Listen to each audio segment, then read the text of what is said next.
let's go.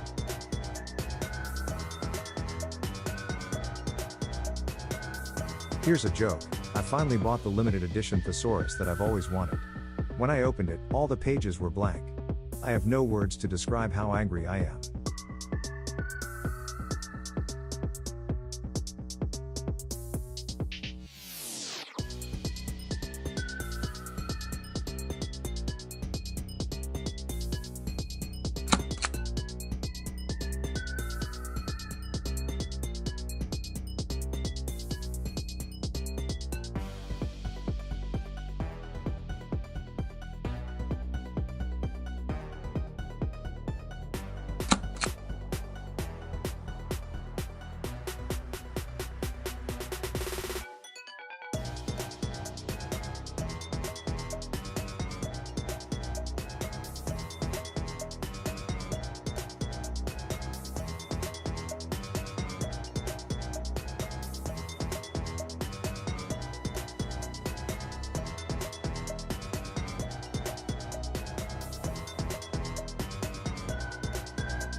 Here's a joke. Why do pumpkins sit on people's porches?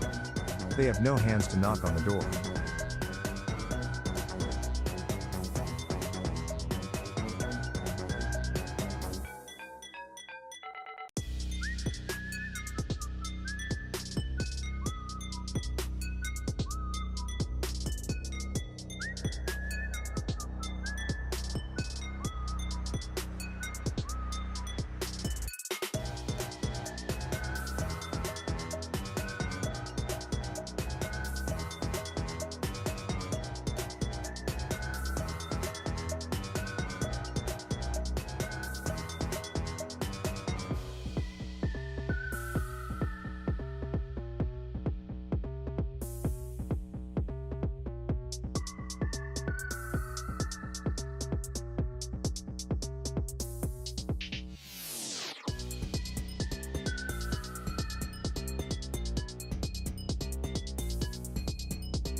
Listen, I know how to turn on my microphone, okay?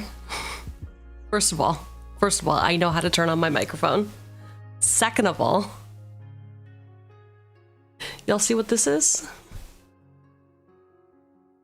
Y'all see what this is? What is this?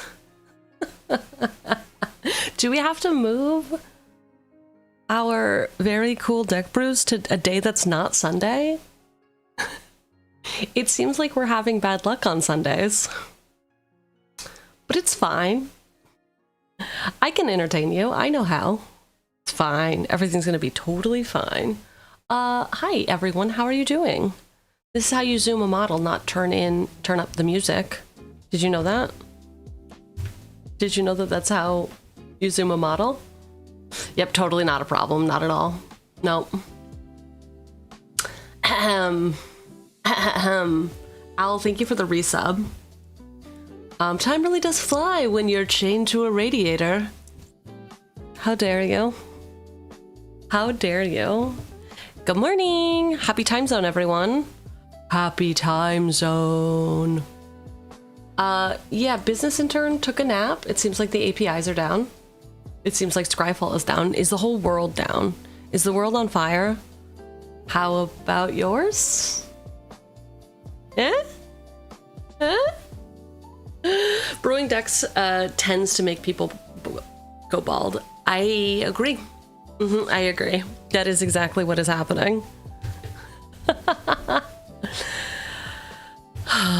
I don't know what happened to the bald redeem, but it does stay on for far too long. Top of the time zone, do ya? Okay. So I meant to go back and watch some Avatar before we built this awesome deck. However, I didn't. I simply failed to go do that, and I need to know. Are we building May or Mai? Is she mine or is she main? You gotta tell me. Is this, how is it said? How is it? May Scornful Striker? Okay, cool. May. Because I watched some deck brews of it, like not for actually like card suggestions, but I did notice that somebody was saying, I looked it up and I guess it's pronounced the way that they thought it wasn't pronounced. And so they said none of their jokes are gonna work anymore. It's gonna be May. Man, we're a couple months late to this deck brew then. A couple months late. Coop is late? Damn. Not again. Not again. So like you. So like you. I would also say May. Okay, cool. Cool.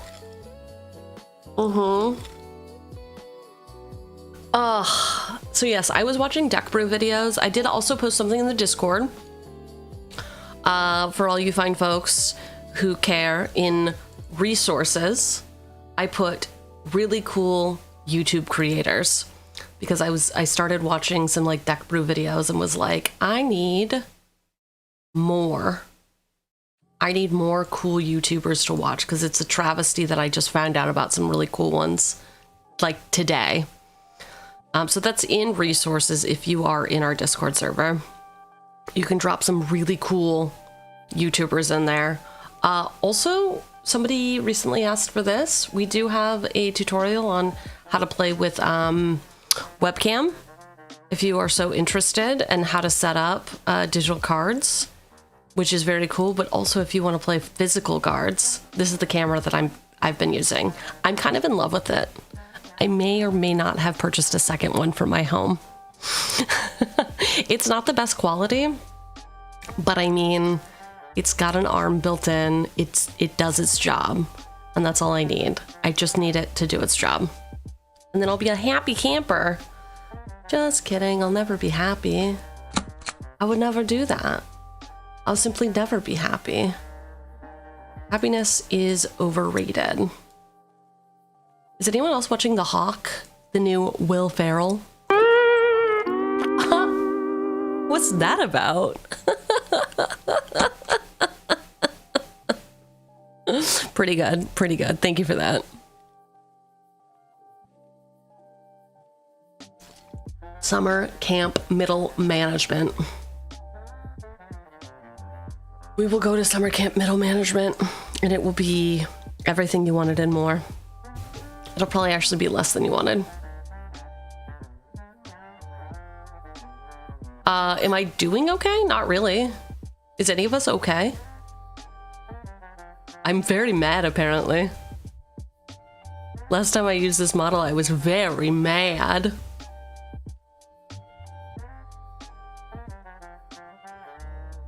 I was being very mad.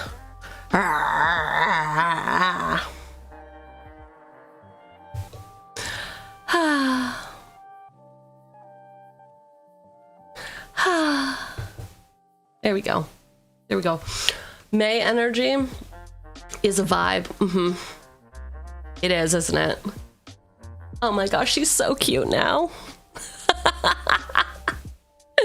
Would you respect me now that I look super cute? Yes, I got this customizable model to do a collab with Sunnyflower back when this was her extensive model. This is the only model she used to use. So I got it and we played Bokara together, and it was I had fun by driving her insane.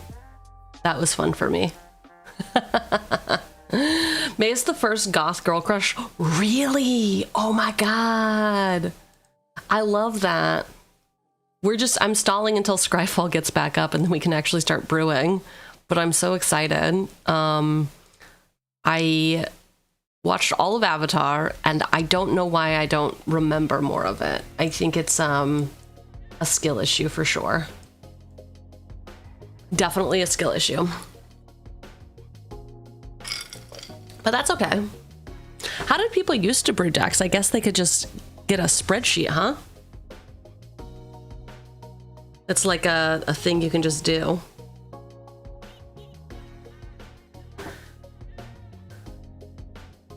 Just a real spreadsheet. You can't unsee the Gumby now?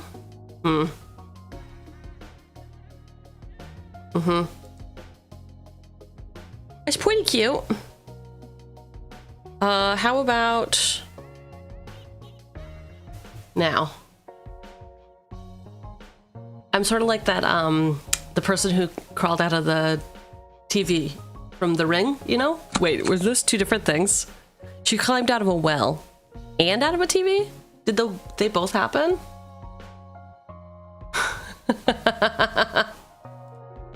Hi, Biz. Hello. Hello. So I was checking out new to me. I was going through a bunch of deck brew YouTube videos. Do y'all watch deck techs at all? Is anybody like into deck techs? If so, when do you watch them? Is it like, hey, I am gonna build something new, you should definitely come, or like I should definitely like Google how to brew it, and then once I look at all the videos, then I'll brew my own? Is that what you do? Only if you're building that deck in particular. Oh. TV is the Conjuring, the well is the Ring. But didn't they have to watch a videotape to get cursed by the ring? Or did they put on a ring? Clearly, I don't know. I don't watch a lot of scary things, as you all know.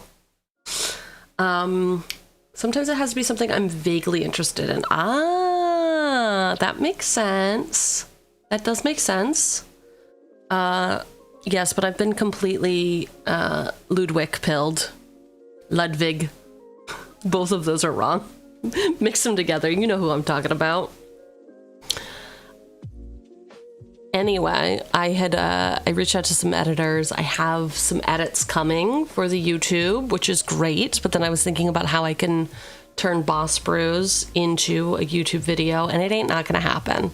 Today's session cannot be cut up into anything usable for a YouTube video because we meander.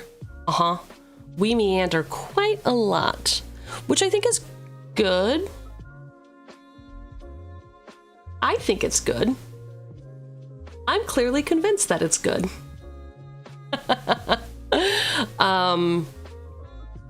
Yeah. So then I was like, cool, what do other deck brewers do for their deck techs?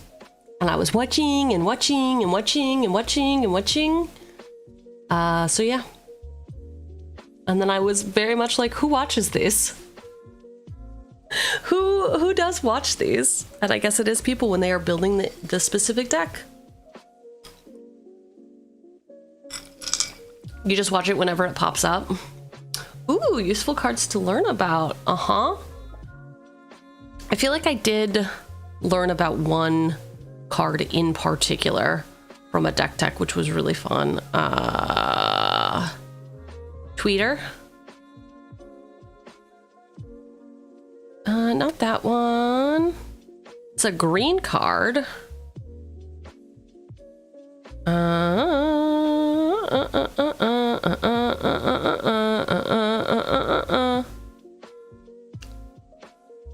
That's how I sing.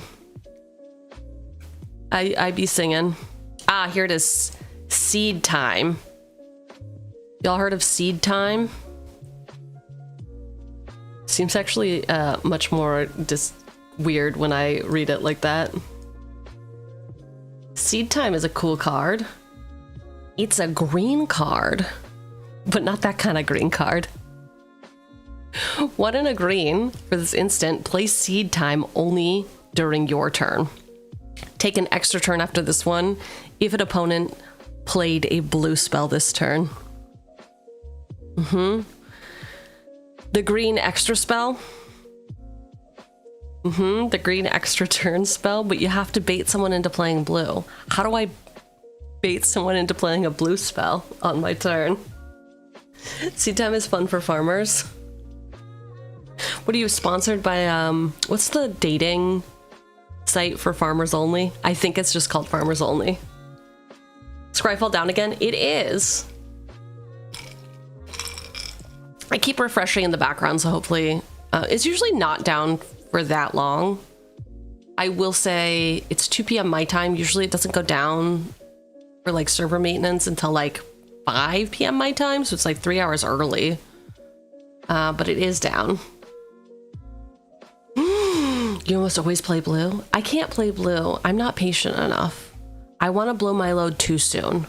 I'm like, I have the spell. I played the spell now.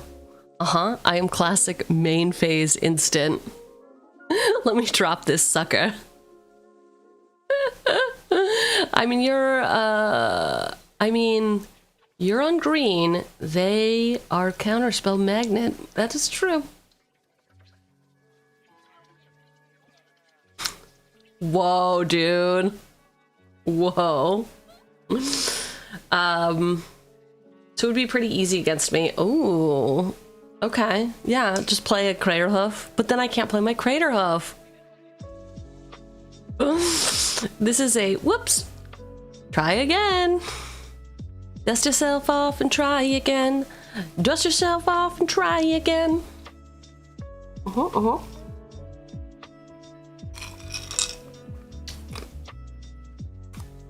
Okay. There is a lot of things that we could be doing right now instead of hanging out gabbing. Gabbing. I mean, not that I don't love gabbing, but I don't love gabbing. That's such a lie. That's such a lie. I just really... Okay, here's the deal. I know I just told you I was trying to figure out how we can turn these Sunday sessions into a YouTube video. And I was like, I'll do a deck tech. And then I was like, damn, editing a deck tech seems very expensive, and because it is very time consuming. You have to get all the cards. You have to have all of the stuff. You have to do all the edits. It sounds like a lot of work. So you're in dark mode? Uh-oh. Uh-oh. Desecration Demon, congratulations on your stream streak. Let's go to the quad. We're all streaking. Let's go. So I wanted to show off a thing I made, but it's obviously connected to Scryfall, so I can't. I can't do it.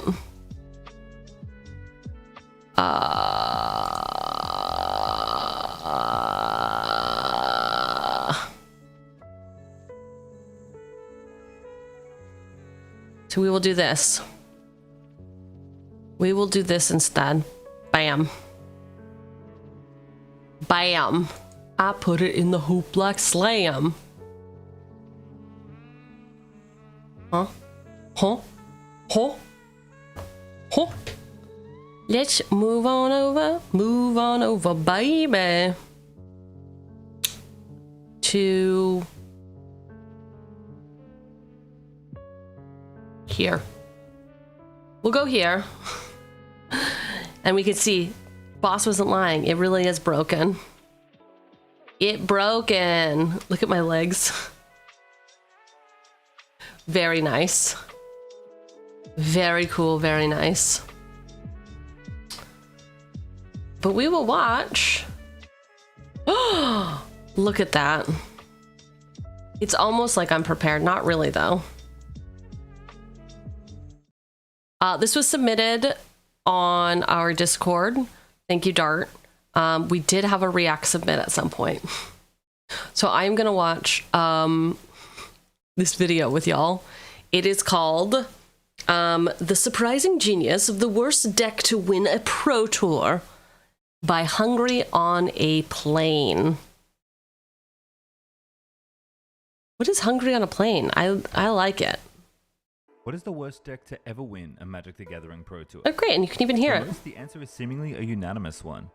The early days of Magic, understandably, were very different to what... Okay, wait. So we know it had this spider on it, and it's an old card. I feel like I've heard this story before. Have you all heard this story before? It's the one where the guy broke the meta. There's like two really big things, right?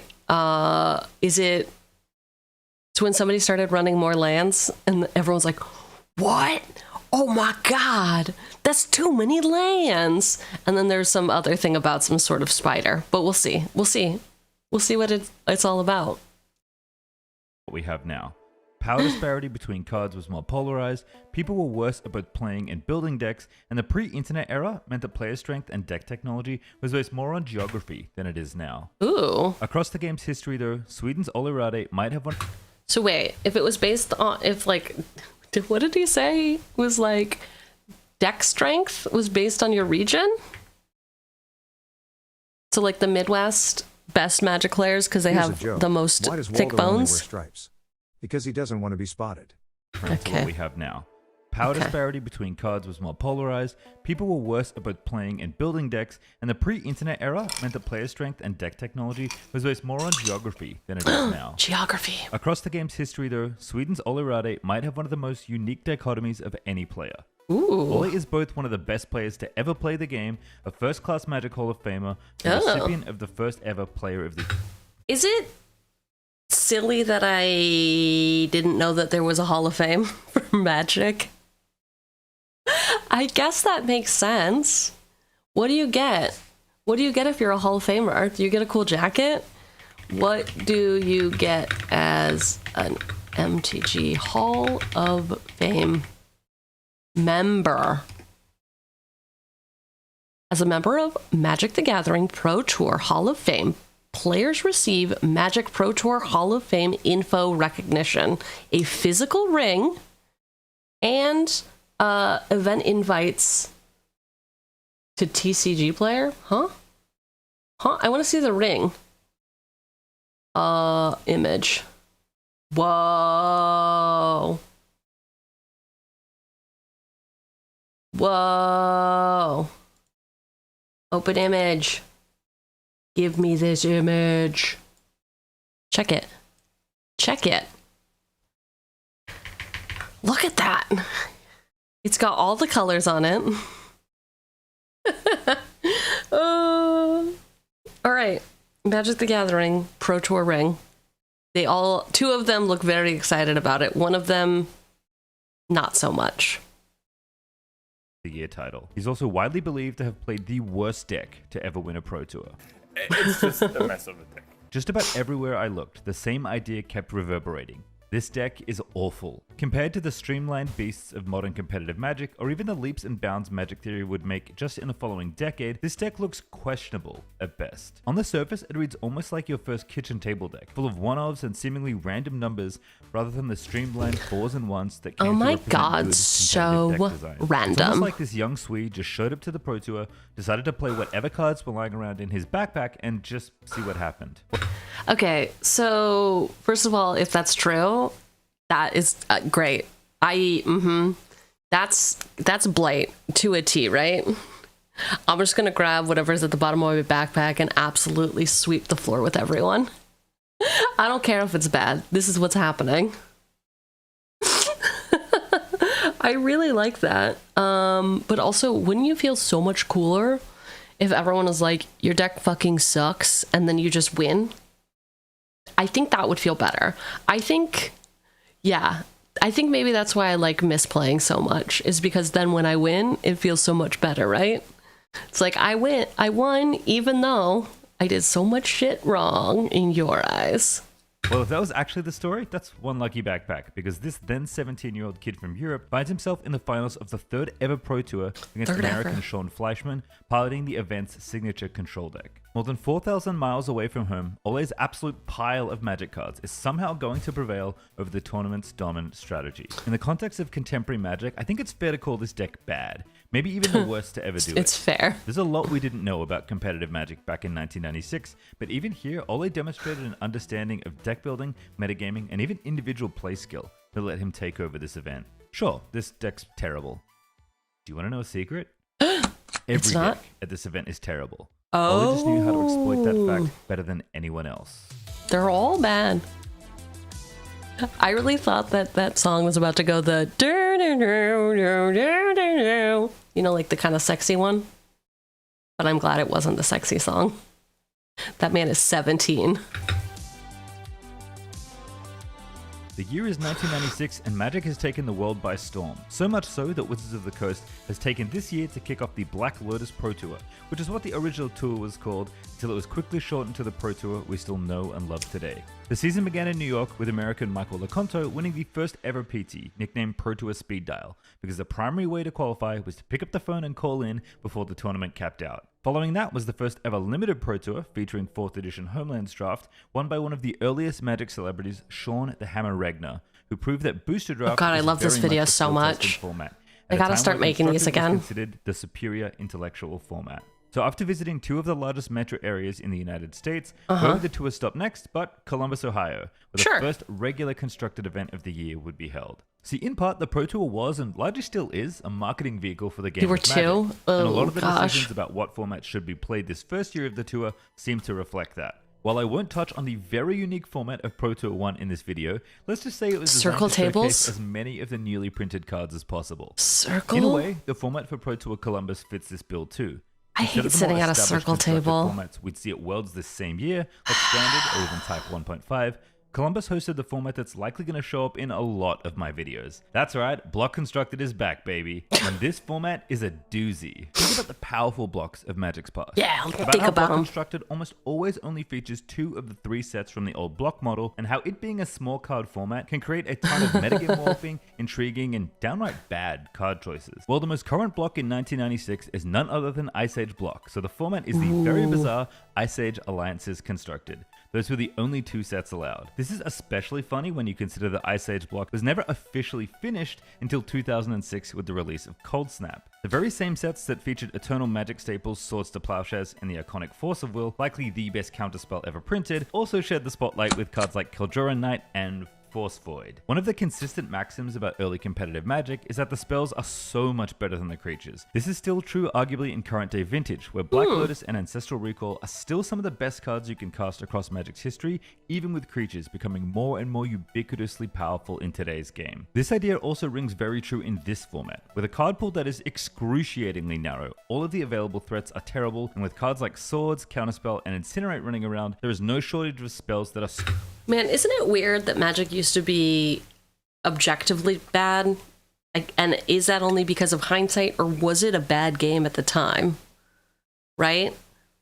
Was it a bad game at the time? And if so, does that put the current state of the game into context for everyone? Right? It can't get worse. We've already done bad. We know how to avoid being bad. Every step we take, every move we make is getting better.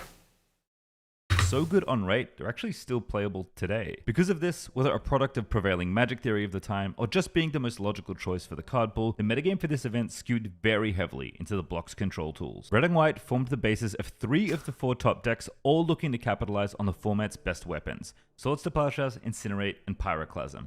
All spells that could efficiently handle creatures. At the top end, these decks could reset with Yokel Hopes if needed, which despite being supremely expensive, was the best Wrath effect available in the format, and the white provided 2 clunky but critical creatures for these decks to close games out with: Linking Spirit and Ivory Gargoyle. More on these later, but it's safe to say that as far as control finishes go, these are a far cry from the powerful Serra Angel that often led control decks of the era to victory. Most critically though, these white-based control decks got to wield 2 of the format's best lands to create a level of inevitability that no other deck deck could match: Thawing Glaciers and Kel'Joran Outpost. As the name implied, Glaciers was a very slow card, but consistently hitting your land drop, fixing your colors, and incrementally building It's a good joke. over the course of a very long game for all reasons to sleeve this up. It's worth noting that Thawing Glaciers is pretty famous for a piece of power level errata that meant you could activate it once on your opponent's end step and again on your turn after you untap before it would return to your hand. However, this piece of power level errata wasn't introduced until 1999, so this top 4 is playing the originally printed fair version of this card. In any case, this isn't a particularly exciting Magic card, but if you were looking to get an edge in the control mirror and grind games to a halt, this is exactly what you wanted. Kel'Joran Outpost, on the other hand, was a genuinely good engine, continually cranking out 1/1s. Ooh, look at those soldiers. Heyo. That would eventually overwhelm just Yo, about they any got thick opponent thighs. over a Did you long enough look? game. Outpost has been I'm power sure crept it's out not of really those- your thing, but did you look?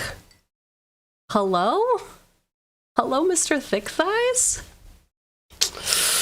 Okay. that would eventually overwhelm just about any opponent over a long enough game. Outpost has been power crept out a little since 1996, but this card would probably still hold up in certain spots even today. Both of these cards came with pretty big downsides though. Glaciers entered tapped and continually returned itself to your hand, but Damn. was vulnerable before you untapped it. Outpost needed you to sacrifice a plains in order to keep it around, but this setback was seen as a worthwhile investment in order to secure the long game. Both of these factors meant land destruction was a very desirable bit of board interaction, and weirdly, this block was flush with these effects. Stone Rain, Icequake, Theracast, and Pillage were among the many effects of this kind, and basically all the decks were packing some of these to deal with these slow but powerful lands. In the control mirror, these were necessary tools to have, but ones that led to you being able to out-attrition your opponent in the long game. Ole knew this too, packing Pillage as a way to not get buried by these powerful lands. This had Man, the added benefit of 1986. sometimes wrecking an opponent's mana as they were put under pressure by his creatures. And these creatures are something else. Probably the biggest contributor to why this deck is so infamous. Like I said, Ice Age block was not kind to its creatures, and in a sea of control players running 2 to 6 threats in their decks, Ole was packing 20 plus monsters in true aggro fashion, and some of these are a sight to behold. A 1/3 that dealt damage to you, a 4-mana 6/1, and a literal 3-mana 0/4 were among the stars of Ole's aggressive red-green deck. Most famously though were the 2 different spiders that this deck contained. A full 8 copies of 2 different 3-mana 2/3s, one of which could at least block flyers. Power. Believe it or not, these were Power. the centerpiece of Ole's deck. The backbone of his entire strategy hinged on this base of 2/3s. These cards are awful. So, how is this possible? Well, Ole realized that while the creatures in the block, apart from maybe Fiendhorned Elves, which he's smart enough to know to run the full 4 copies of, are very bad, being the aggressive deck in an ocean of slow control decks not only fit his playstyle, but was an unbelievably good metagame call. And these bad creatures are bad. Really bad. But they're crafted in a way to Not- dodge as many of the common... Okay, so bad that blue players are like, God, I don't want to waste removal on it. Is that what it is? That's totally what it is. control tools as possible. With no 4-mana Wrath to worry about and Pyroclasm being the primary sweeper, almost all of Ole's creatures having 3 or more toughness is actually a stroke of deck building genius. The spiders are goofy, but they are bulky threats against both the common removal and the other creatures he expects to face off Goofy against. Even an spiders. absolutely awful Storm Shaman seems kinda justified when it dodges everything from the Clasm to Incinerate, can help get points in against all but Swords to Plowshares. Swords, by the way, is a problem, and was probably the driving force behind the meta being so control heavy. I mean, how can you expect to play creatures when a copies spell of as Swords in your efficient as deck? Swords exists? Swords is still the best removal spell that's ever been printed, and that is as true in 1996 as it is now. This fact is where Ole's other non-elf, non-spider 4-of actually seems as incredible as it is laughable. These days, a 4-mana 6/1 with Shroud would see basically 0 play in the overwhelming majority of formats, but Deadly Insect turned out to be immune to just about everything Ole needed it to be. Apart from Pyroclasm, which most of his deck effectively dodged, Deadly Insect was practically impossible to remove outside of combat, and these control decks have no interest in blocking outside of the soldiers chilling in a Kel'Joran outpost. So yeah, the rate, stats, looks, and honestly most things about Deadly Insect do not look good, even by mid-90s standards, but as a metagame choice, it was an inspired one. Ole not only built his creatures to be resilient to the format's known answers, he crafted his entire strategy to blitz through the expected plotting piles his opponents presented. And there's some good deck building principles on display here, even for 1996, although it is far from perfect. 4 elves ramping into a fistful of 3-drops? Yeah, that's just a good understanding of how mana curves function in deck building, a lesson that would basically be pushed to its limit in the future when Fires of Yavimaya ran all over standard. What about a clean 18-land land mana base, relying on your 6 18 baubles to help lands. cantrip your way into It's hitting like your required one more early than land drops. normal it's people not run. wonder, but this is genuinely mind-blowing to look at when we compare just a year later to Alan Comer's Turbo Xerox and even the current Legacy Delver lists. Ollie even had some flood protection built into his overall plan in case he drew too many lands, one that conveniently dovetailed into a way for him to burn out opponents. Stormbind. On the surface, Stormbind looks like a terrible value proposition in the face She of looks even great to me. Magic's early understanding of card advantage and how powerful it can be. In fact, the 5th place finisher at this event is none other than the creator of the deck, Brian Weissman, who was the first... Could you imagine having $22,000 when you were 17 years old? And your parents being like, put it in a college fund. And you're like, Mother, I actually just plan to keep doing this. I'd like to just keep grinding out Magic tournaments. Please and thank you. Thank you so much, but no. I shall be spending all of that money on more Magic cards, thank you. Yes, I can imagine it. first pro to really solidify the concept of card advantage. Using a marquee card draw spell like Divination as an example, this transaction is easy to understand. For 3 mana, you get 2 cards for the price of 1. If you did this enough times in various interactions across a game of Magic, you would end up with so many more cards than your opponent that winning the game would eventually feel trivial. Stormbind, on the other hand, not only asks you to invest the card itself to get anywhere, but requires you to feed cards into it in order to deal 2 damage to something. This trade in a card advantage sense is awful, especially since, say, removing a creature, which would at least be a 1-for-1 trade for the card you have to discard, wasn't even always possible because 2 just wasn't that much damage. I mean, if Ole played the mirror against himself, Stormbind would look laughably bad as a way to control the board. As a form of reach serve and a way to convert excess cards Oh my into a god, the dead plastic opponent, sleeves. Stormbind did serve as Ole's own bit of inevitability, something he God, shows this off is- in his is- semi-final match to clinch a spot. This is like before sleeves existed. Is that what I've come to understand from this? Sleeves didn't technically exist in the way that they look and actually are. Crazy work. in the final. See right?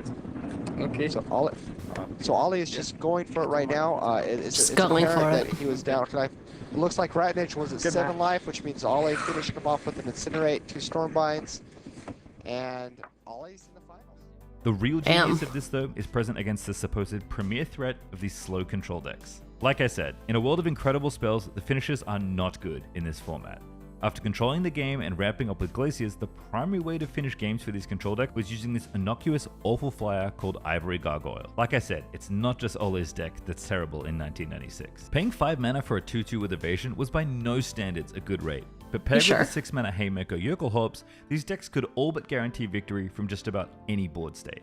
This was the combo that these decks were built on. The idea that a creature that could survive this extraordinarily powerful sweeper and leave you as the only person with a threat on the table is actually Sure. a reasonable game plan. It just took too long to execute against Ole's deck. Ole could attack their powerful lands, go under their counter magic with the elves, and dodge just about every removal spell these decks could deploy, and at the end of the day, they could do nothing about it. Ole's deck was too fast, too thoughtfully crafted, and piloted well by a young player who is seemingly destined for greatness. Even technically, Destined. Ole was way ahead of his time for the first year of the Pro Tour. One of my favorite moments in the final being where he navigates Sean's removal by demonstrating one of the earliest instances of the classic, reading the card, explains it. Okay, Fleshman's at 13, Raid is at 6. I've never heard so we're gonna that. have the Pyroclasm.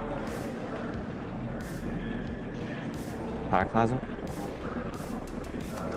God, it's all choppy. 2. Against toughness bonus, 3 blocks of flyer.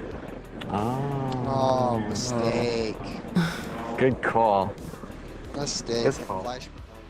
Ultimately, the games went exactly to plan, with Ole consistently applying pressure against the painfully slow Glaciers deck and having his horde of mediocre but well-positioned monsters overrun the event. And when he needed it most, even in the face of the control deck combo of Ivory Gargoyle and Yerkelhorps, Ole not only recovered, but he abused the very last line of text that Gargoyle has.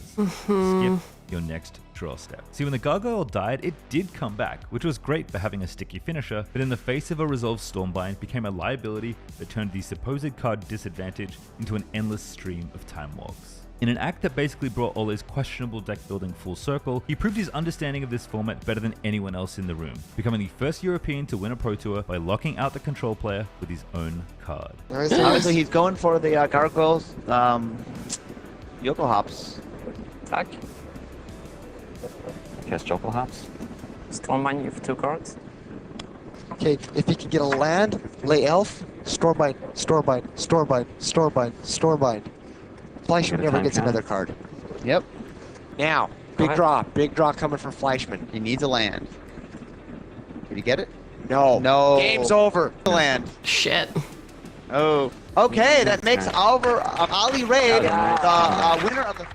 Oli went on to become a household name in Magic, eventually entering the Hall of Fame alongside an illustrious class of players for his efforts in spearheading European Magic among his many other accomplishments. While his life and hair are quite different now, Oli was immortalized for also winning the first Magic Invitational, where despite his appearance change, agreed to appear as the little Viking he was when he won the Pro Tour. Sylvan Safekeeper would eventually become Oli's invitational card, depicting the long, blonde-haired Swede atop his most fitting soldier.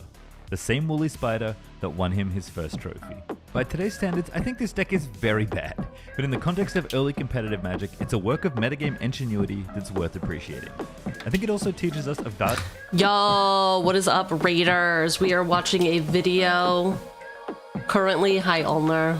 Thank you for the raid. Moxfield was down, but we're going to get to deck brewing in just a second. We've got literally like a minute left of this. We are learning about the surprising genius of the world's worst deck to win a Pro Tour. What were y'all up to? Let me see. I just had the bed of sleep. I just had the bed sleep of my life. Well, I decided I decide on what to do this week. Did they ask you anything on Hinged? I gotta know.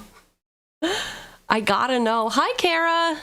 Hungry on a Plane. This is my first, clearly, it's my first exposure to Hungry on a Plane.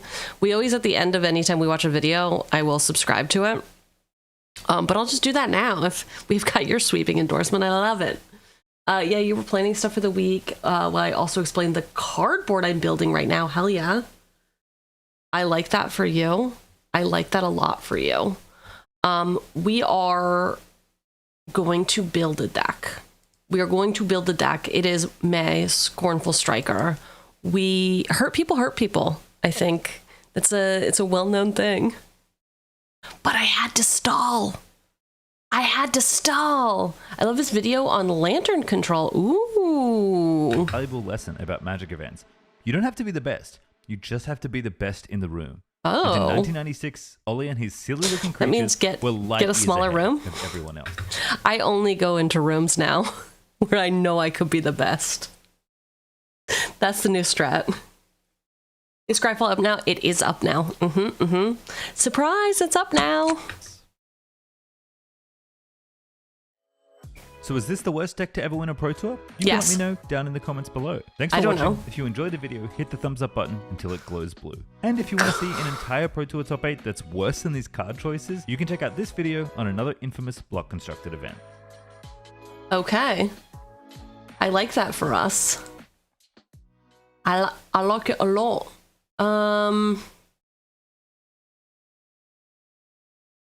Deck overview slide by type. Card art. Cool. We did it. Okay, I'm going to show you.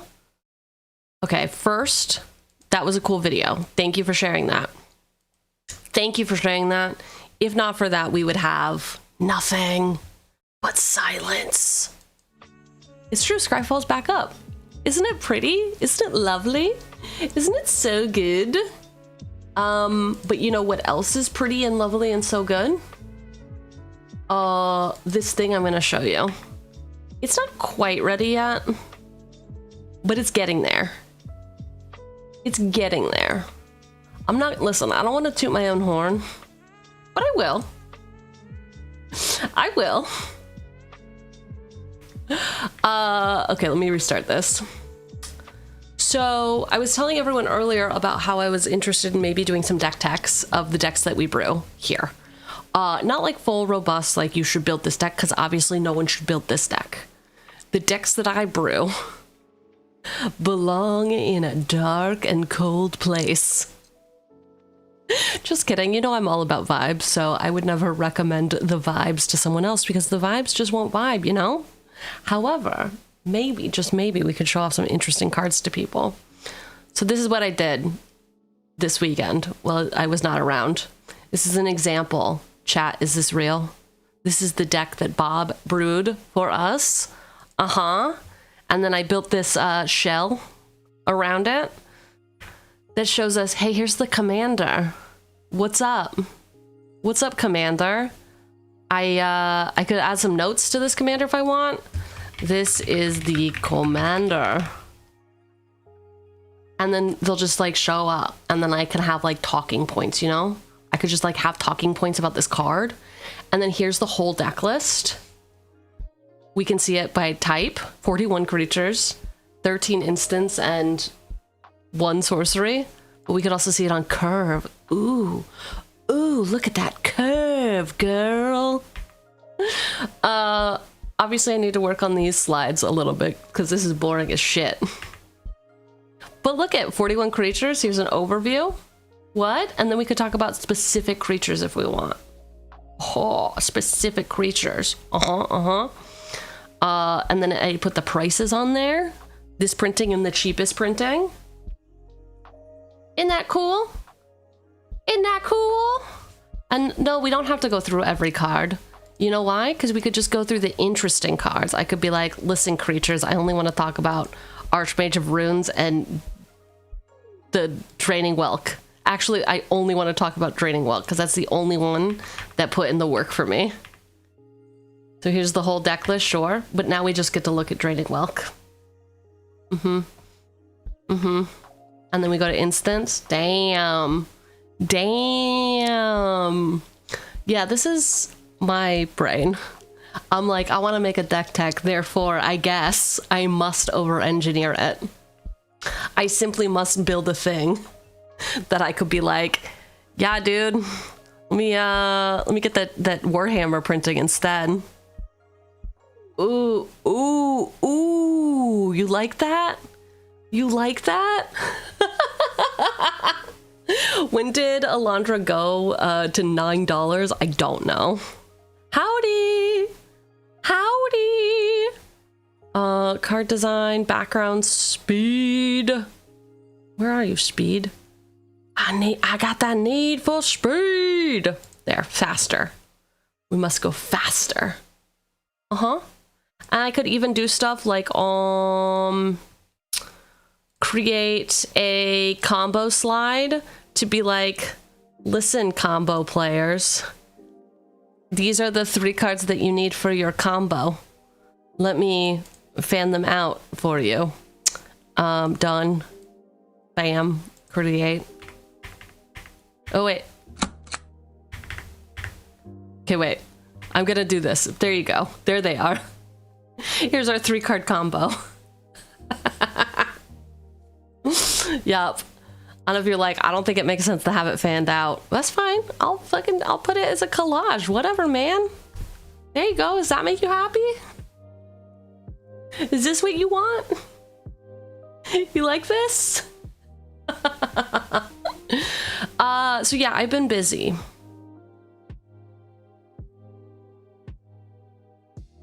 So I guess look for deck techs, please. Thank you. All right, let's actually get to brewing instead of wasting time.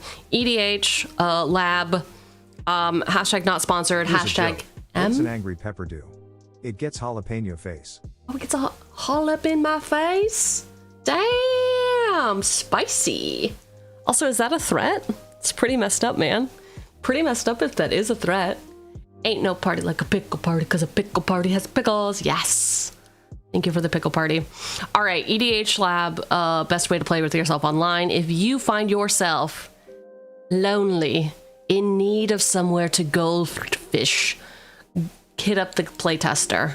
Playtester lets you add decks in and literally playtest them just as you would with any other playtester. With any other playtester, you can use all the hotkeys. You can set your own hotkeys. Damn, look at those hotkeys. Do I have anything I can play for a mana? I got a Basilisk Collar? Wow. I am graced by all things holy. Fantastic. This is great. Anyway, EDH Lab. Pretty cool place to play test your decks. Don't be like Cheugy, who sometimes just raw dogs it and brings a deck untested. Be like how Cheugy wants to be. Play test every deck. Goldfish it. If you are somebody, though, who does not want to just play test your own decks, they have a multiplayer to allow you to play with digital decks. Whoa! Basilisk Collar, take her out first. Take her out, pack and shoot her. Absolutely not. She's not allowed to have that. So yeah, that's that. But we're not here to talk about that no more. You know what we're here to talk about? How hurt people. It's sad, but it's true. It happens, you know? It is a fact of life that hurt people. If you don't know what that saying is, basically it's meant to try to explain why some people are just bitches. It might not be out of malice, you know? It might be because they are hurting too. Maybe they need a hug. And by they, I mean me. I am the hurt person who hurts people at times. I don't mean to. But we are gonna build my quintessential hurt person. I suspect.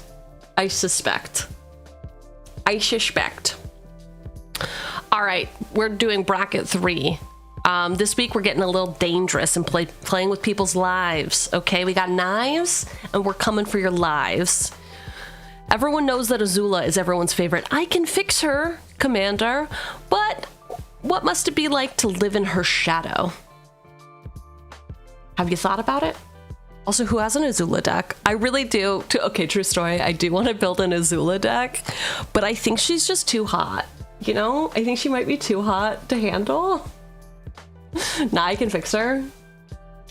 Girl, I know I can't fix her, but maybe she could fix me. You have an Azula clone deck. Ooh, nice. Okay. Yeah, Azula is scary and also cool, and I really like her. And this week's brew truly was almost going to be her, but then May has been on my list for a while, and I was like,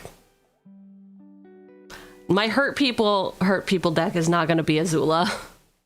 It's going to be May. It's gotta be May. So we're going to do May Scornful Striker. She may seem polite, but believe me, there's something sinister lurking below. Could you imagine not having any bending skills? Could you imagine your dad being the mayor? I think. I'm not really up on my avatar lore, but I'm pretty sure those things are true. I'm pretty sure she taught herself how to use knives because she was bored. So she's gonna helm up the deck. She's freshly single because Zuko is a POS.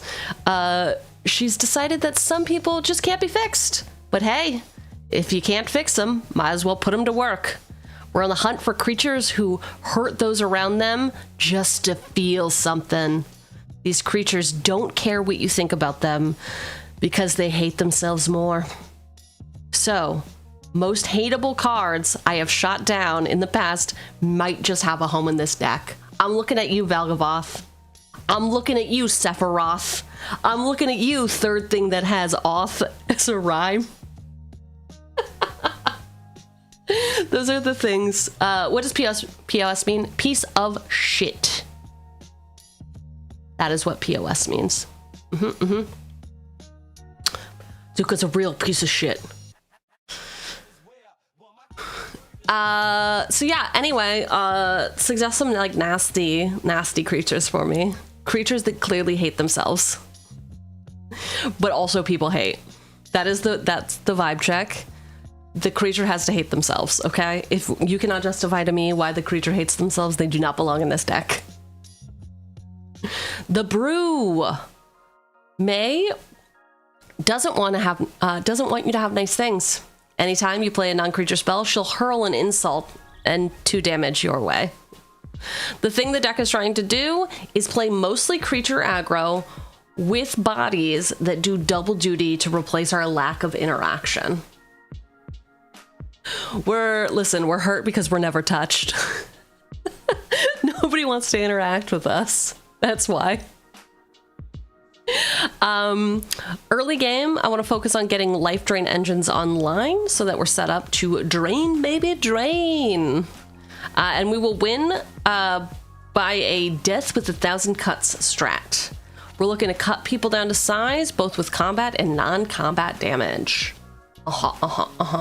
So creatures like you, boss. Exactly. You get it. You get it.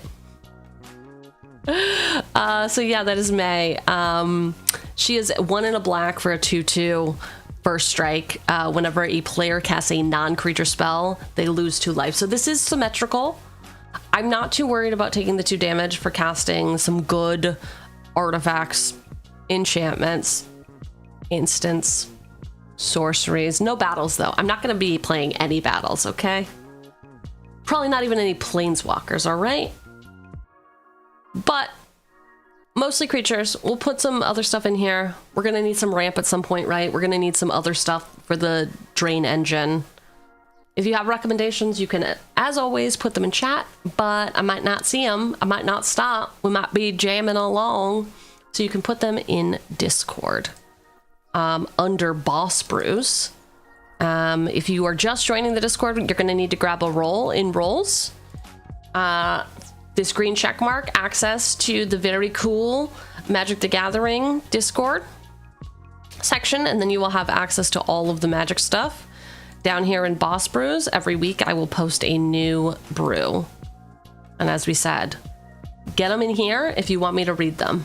I will definitely read them top to bottom. We've got a soft limit of 10 per person. If I see your name too much, I'm just gonna stop reading. I don't need you to build my deck for me. I know you think I do. What with how I act. What with what I've taught you about myself, but no, we don't need that. We just need a few interesting suggestions. So now that you have an understanding of the deck, let's get started. All right. The usual suspects for life gain and drain is Veto, Thorn of the Dusk Rose. Just don't use it with Bloodthirsty Conqueror. So that's a good thought. Which are we doing? Are we using Veto or Bloodthirsty Conqueror? I've put Veto in many a deck.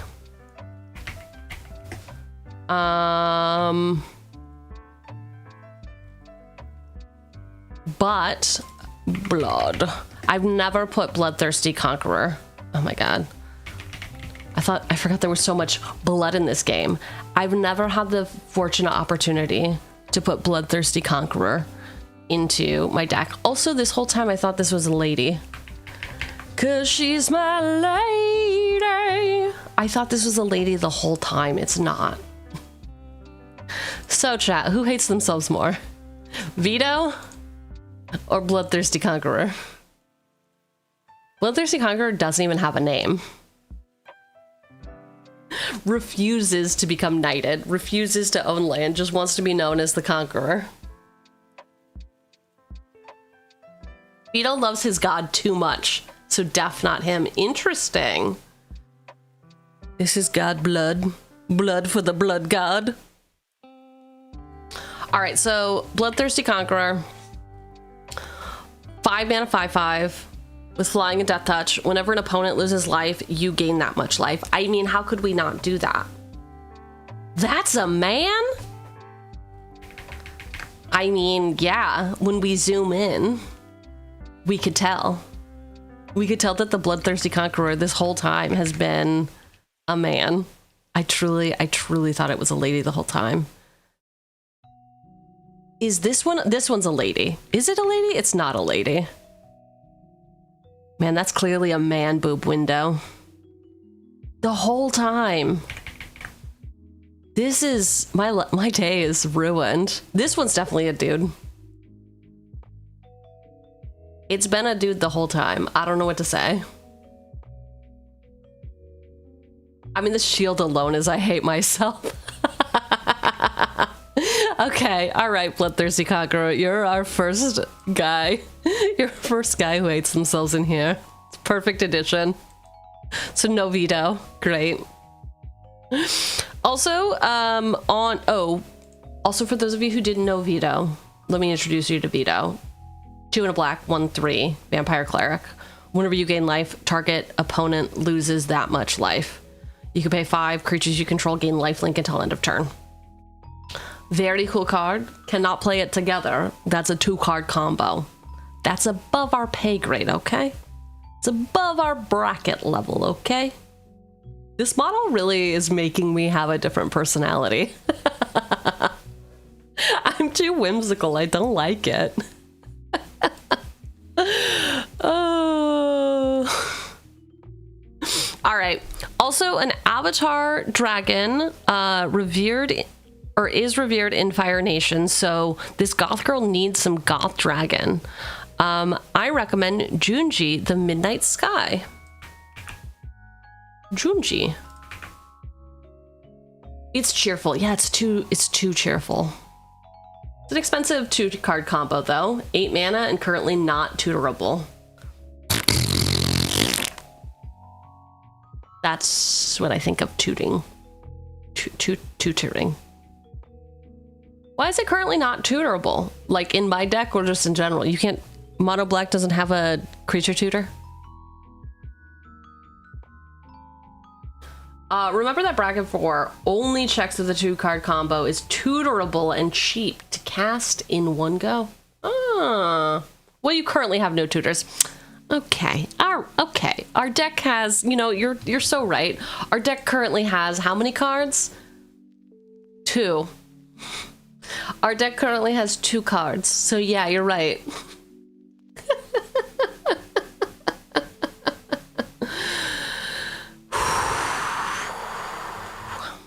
Okay, Cheugy. 5 mana. So 3 black, 5/5 Dragon Spirit with Flying and Menace. When Cheugy dies, choose 1. Each opponent discards 2 cards and you lose 2 life. Put target non-dragon creature card from your graveyard onto the battlefield under your control. You lose 2 life. All right, here's the deal with Cheugy. I like the avatar lore. That's positive. Negative. He's majestic. He loves himself. He had a glow up. He got yassified. He is living his best life. He's in retirement. He's never looked better. This man does not hate himself. This man is pleased to be alive. He's just depressed. He's not even depressed, man. He's not even depressed. He's truly just living his best life. That's all there is to it. Mira! How is Goblin Nation? How have you been goblining up all the things? Something about Timur and Eshki. Oh my god, you just ran an Eshki deck? We're talking about dragons now. I don't know if you had dragons in your Eshki deck. My Eshki deck has beasts. That's what we decided to run. Hello, Raider. Hello, Raider. We are stinky. I like that. Take a shower? Actually, maybe take a shower. Thank you for the raid. For those of you who do not know me, hello. My name is House Wrecker Chugly. Or Director Cheugy. But I do go by Chuggy sometimes. I am a cringy corporate overlord who usually has less whimsy.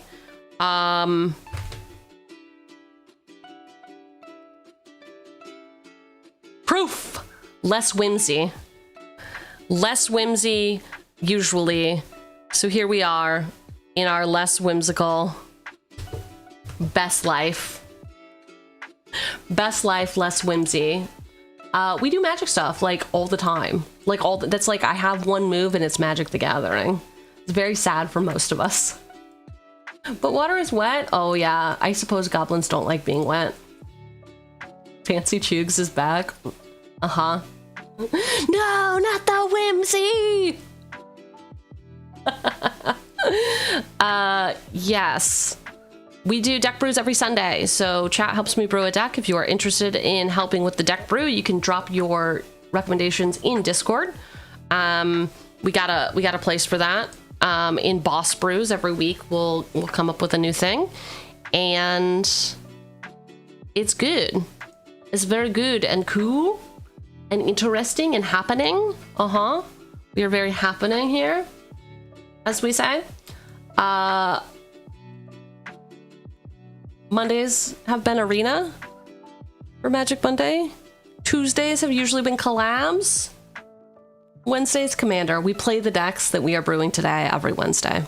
We brew a deck, we play it. We brew a deck, we play it. We brew a deck, we play it. I'm not going insane. I'm doing quite well, actually. Thank you. Well, still deal damage to you and can't make your opponent suffer. Yeah. Back to the deck brew. Anyway, thank you for the raid. Y'all are welcome to hang out. Y'all are welcome to escape as well. But be careful. If you do stick around, you will be chained to the radiator.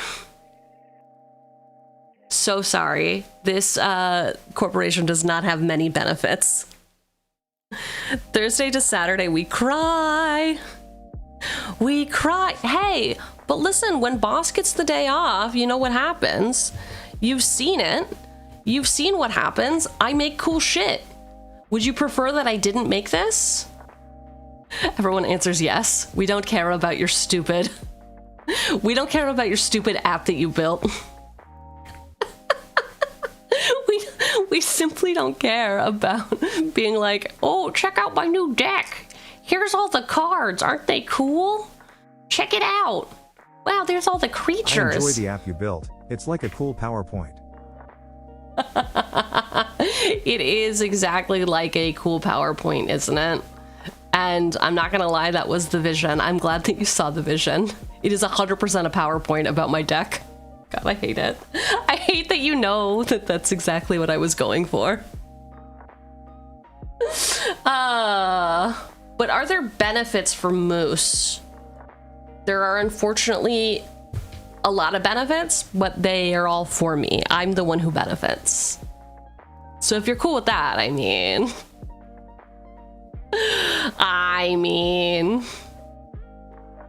All right.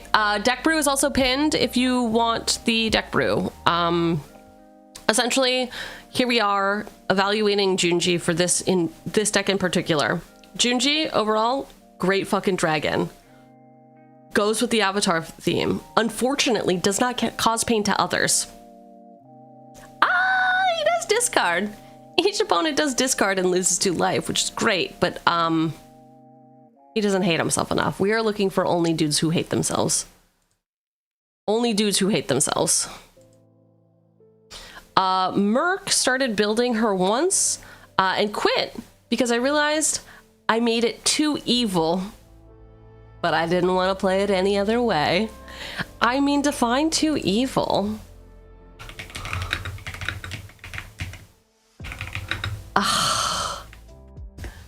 Define too evil, man. Bloodthirsty Conqueror and Exquisite Blood to gain life. Ooh, okay, so we're not interested in the combo, but are we interested in 2 things that do the same thing? That's what they call a redundancy. I feel like a different printing. Oh, okay. Does Historian hate himself? Who out here up on their Baldur's Gate 3 lore? Does Historian hate himself?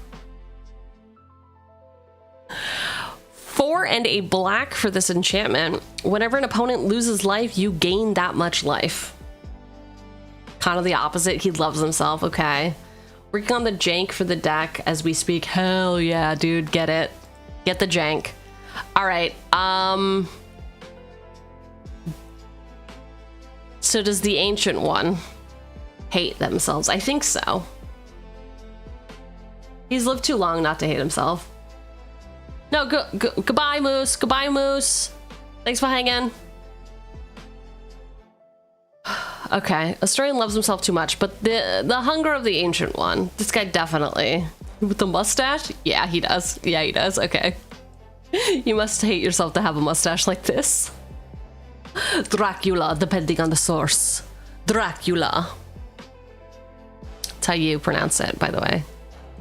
Okay, cool. Hell yeah. Hell yeah. We went with Blood. Thirsty. Vito loves his god. Too much. Too much. I thought it was pronounced black, black, black, black, black, black, black, black, black, black, black, black, black, black, black. Any friends of Mira? Lovely to meet you. And any friend of Mira's is now stuck with me. I love that. Oh, perfect. Okay, cool, cool, cool. All right, so those are the YouTube comments. Great. Nice, simple, straightforward. That means the heat is gonna be over here in Discord. It's actually not looking too bad. Last week we had 262 at the end. The week before we had 297. This week we only have 164 recommendations for the deck, which means you all either hate mono black or you're mad at me because I posted this like super late yesterday and didn't give you enough time to recommend decks. Unfortunately, the main colors of self-hatred are Azorius. Slim pickings down in the mono black. That's okay, that's fair. that is fair. We've got the deck primer. That means we are ready to party. Because we like to party, right? Right? It's true. And what's a party without a little bit of wine? A lot of bit of wine. A lot of bit of wine. Cool trick. Cool trick, Cheugs. Fine, I'll get it out of my face. I can't stop doing tricks with it. Ah! Slim pickings, and she ignores my suggestions. Well, are they good? Or did you just recommend me over and over again? You're like, you know who hates themselves the most? It's Boss. That's a lie. I think I'm great. I do. It's true. It is quite true.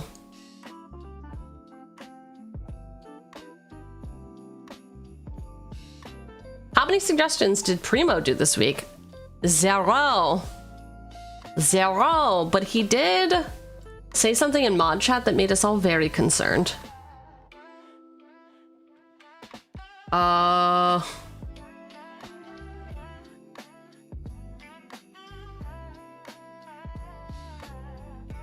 don't remember what he said, but it was concerning. Oh, he was looking up Magic the Gathering streamers, and I was like, I'm concerned about you, sir. Mono black, currently the most popular commander color in Indonesia, followed by Mardu and Azorius. Ooh, Azorius? Ooh. Listen, play whatever you feel is right in your heart, but also Azorius? Okay. Okay, if that's how you want to express yourself, go off. Go off, queen, do it. But no, that's like pretty interesting stats. Yo, 3 months Scratch? Hell yeah. Scratch is a YouTube convert. Made it over to Twitch, but sometimes goes and hangs out with the YouTube. I'm sorry, YouTube, I know it's boring for you. I know that you don't have many friends, but at least you get one-on-one time with Boss by hanging out in chat. Maybe it'll help if I start posting like actual videos instead of just streaming to no one on YouTube. Welcome, Scratch. Scratch has been here forever. Forever, ever. All right. I'm excited about May. I do have a little bit of concerns with her as a card. 2/2 First Striker's cool. It supports like an aggro theme. Whenever a player has a non-creature spell, they lose 2 life, which is also cool. I want to extra punish people. I do. I want people to hate me as much as I hate myself. Which again is not a lot. At least my friends are quality. That's true. Yeah, the issue with YouTube is y'all don't get any fun stuff, right? Like you can't do cool stuff like make me drown. Is that cool? Is that fine? The concerning thing is that everybody, every pod on... Oh, all of your pods are mono black. Damn. Yeah, that kind of sucks. At least we change it up a bit. All right. Bob is the first recommender. Ooh. Also can't make me ball on YouTube, huh? Okay. Okay. Damn. I look exactly like the V-Bridger model.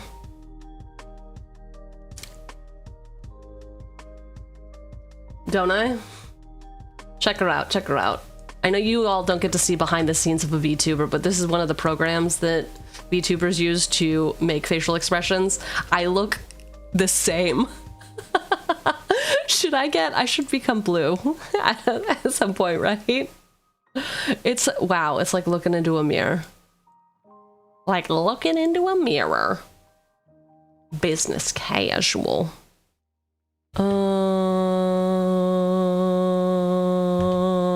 Bald. Horny. Okay. You should make a blue Cheugy for the Merfolk set coming up next year. Or what if I just get a whole Merfolk model? What if I do that? What if I had a fin? Wait, is that a tail? What if I had no legs?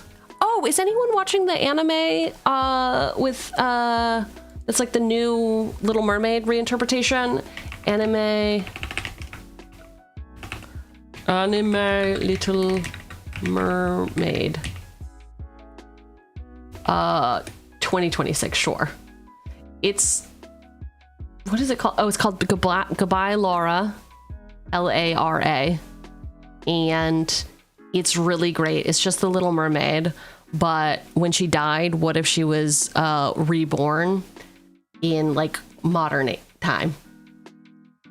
So we just got the Little Mermaid out here flaunting everything. Gales and all. Scales would look good. Well, listen, I know people like surprises, but what if I showed you a little something? What if I showed you a little something?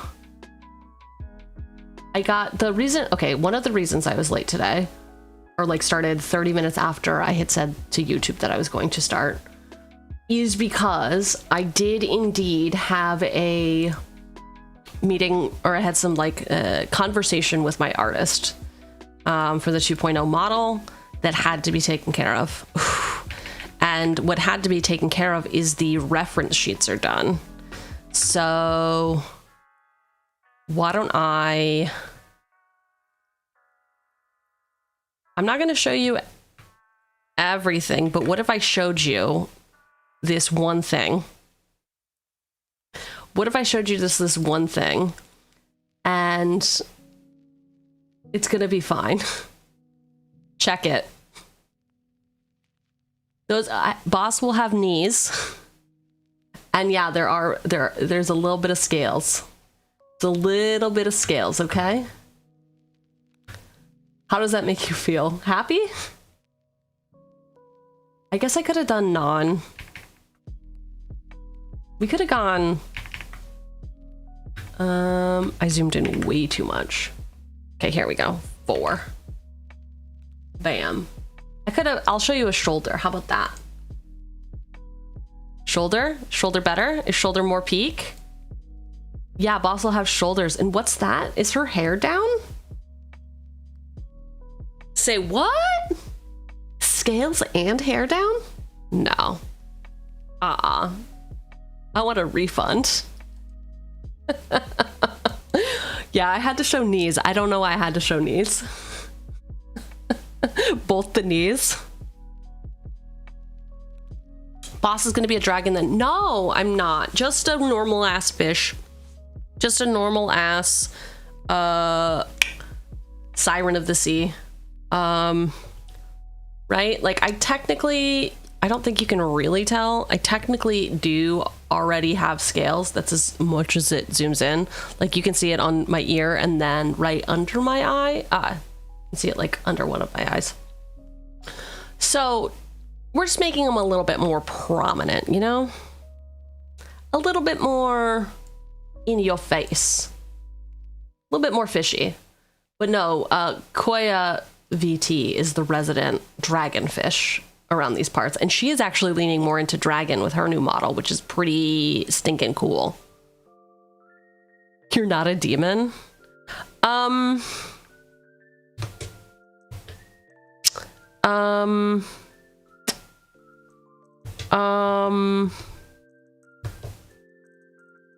What makes you think I'm a demon? Which part makes you think I'm a demon? I've never been a demon. I don't know how you could have gotten confused about that. What do you mean? What are you talking about? Sirens are red, they are now. They are red. I freaking love Merfolk. Dude, I'm so excited about the new set. I'm going to eat, sleep, breathe that set. I know it sounds like I said breed. I started to burp a little bit. I'm sorry. Breathe. Like a breath. Like every breath we take. She got cooked like a lobster. Damn. Welcome in. Abyss. All right. Enough of that bullshit. Enough of showing you my knees. You don't need to see my knees, okay? Also, my new reference sheet, just, it has part of it that I'm just like, did that need to be in there? Did that need to be in there? I'm gonna send it to the mods. And I'm gonna be like, why is this here? And mods can confirm or deny that it's a weird thing. It's not bad. So Mel, if you're hearing this, it's not bad, I swear. I would tell you if I wanted it changed. I'm just like, I can imagine what's gonna get drawn on this. What sort of graffiti is gonna happen? All right. The Frightened Four definitely scares a lot of people, and clearly they've been hurt many times in their lives. Who are the Frightened Four? Here's a joke. The other day I was listening to a song about superglue. It's been stuck in my head ever since. I stalled too long. I did too much stalling and now it's broken.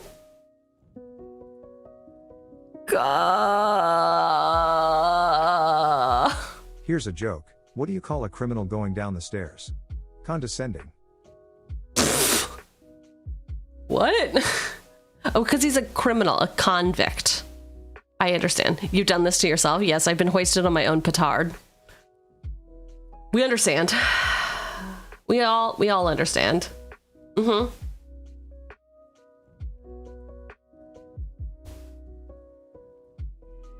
Do we complain on Blue Sky? Like, despair, disorder, disorder, disorder.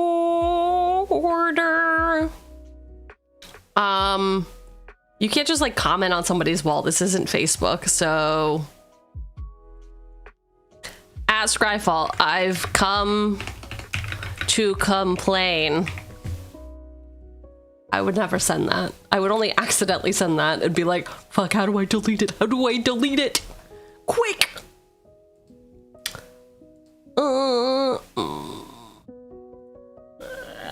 If they're telling me to complain on Blue Sky, why don't they have any, like, status notifications? Why don't they have it? Why don't they tell me anything? Oh, we got 21 days ago? 21 days ago? The Notorious Fish playmats would do great with this pick. Speaking of which, I have new merch. Did you know Jank Mats is opening a store? Jank Mats is opening a store in outside of Atlanta. So they have been really busy. I had new merch that they were supposed to put on here and they did not put it on yet because they have been busy. But we do have playmats for sale at jankmats.com/director Cheugy. Just kidding, there's no director, it's just Cheugy. You can go to cheugy.store and there's a direct link there. But yeah, the infamous playmats here. This is exactly what's happening. I think it's just jank. I know it's just jank. J-A-N-K. But we can go to cheugy.store. Hey, I'm live. Wow. And it's just here, shop playmats, and you can get directly there with the affiliate code and all that. I get a kickback anytime you buy anything on the site, which is cool for me. I don't know what you think. But I was going to reveal this all together. However, too late. We're getting playmats. We're getting new playmats with a new logo. And the new logo, I don't know if you can see this. The new logo says, Cheugy is cringe. It's true. I am very cringe. I am very, very, very cringe. So, there's that. I think, is that embroidered? Is that why it looks like that? Ooh, we got the red. Ooh, and on a mug? Okay, I should have showed the mug. The mug obviously looks way better. The mug obviously looks way better. What do we think? Dies of cringe? Yeah. Don't you want to die of cringe? Don't you want me to be so cringe? Anyway, we're gonna get those on playmats on Jake Mats soon. Yep. Are you back online? How long did I have to stall last time? The Grinch that stole Chugmas? Oh, the cringe that stole Chugmas? Yeah.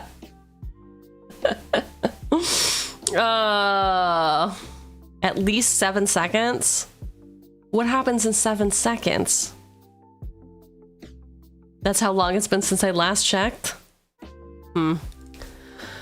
Well, good thing that our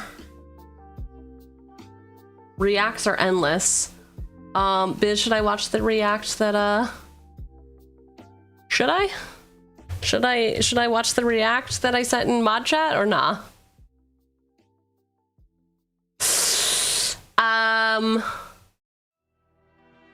Not watching 20 episodes, so sorry about that.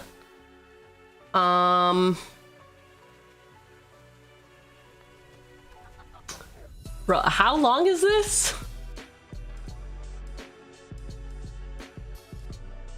Primo watched it, I didn't. Okay, cool. Okay, 11 minutes, not too bad. Let's go. 11 minutes, that's fine. We're gonna watch The History of Dinosaurs. MTG Spotlight. By EMPTYG. Get your stinky feet off of me. What are you doing? Abyss. It's your first day. What are you doing? Why would you put your feet on me? Thank you for the head pat. Thank you. Thank you so much for the head pat. Who wants to learn about dinosaurs? I know we got a lot of dino bros here. I know we got a lot of dino bros.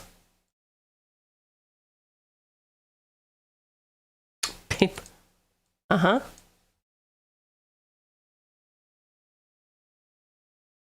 Ooh. Yet to be loved. Wait. Is that true? Was Ixalan really the first dinosaur that was in Magic? I bet we're gonna find out, but that kind of blows my mind. Also, did you say your name was Ken? Hi, Ken.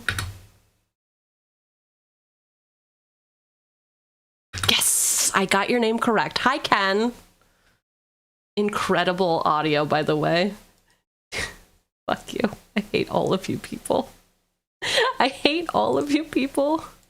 Because I hate myself the most. Okay, so here's the deal with that. I muted Chrome because this is the big window, and sometimes I click things I shouldn't. The year is there 2017. Crowds gathered outside with...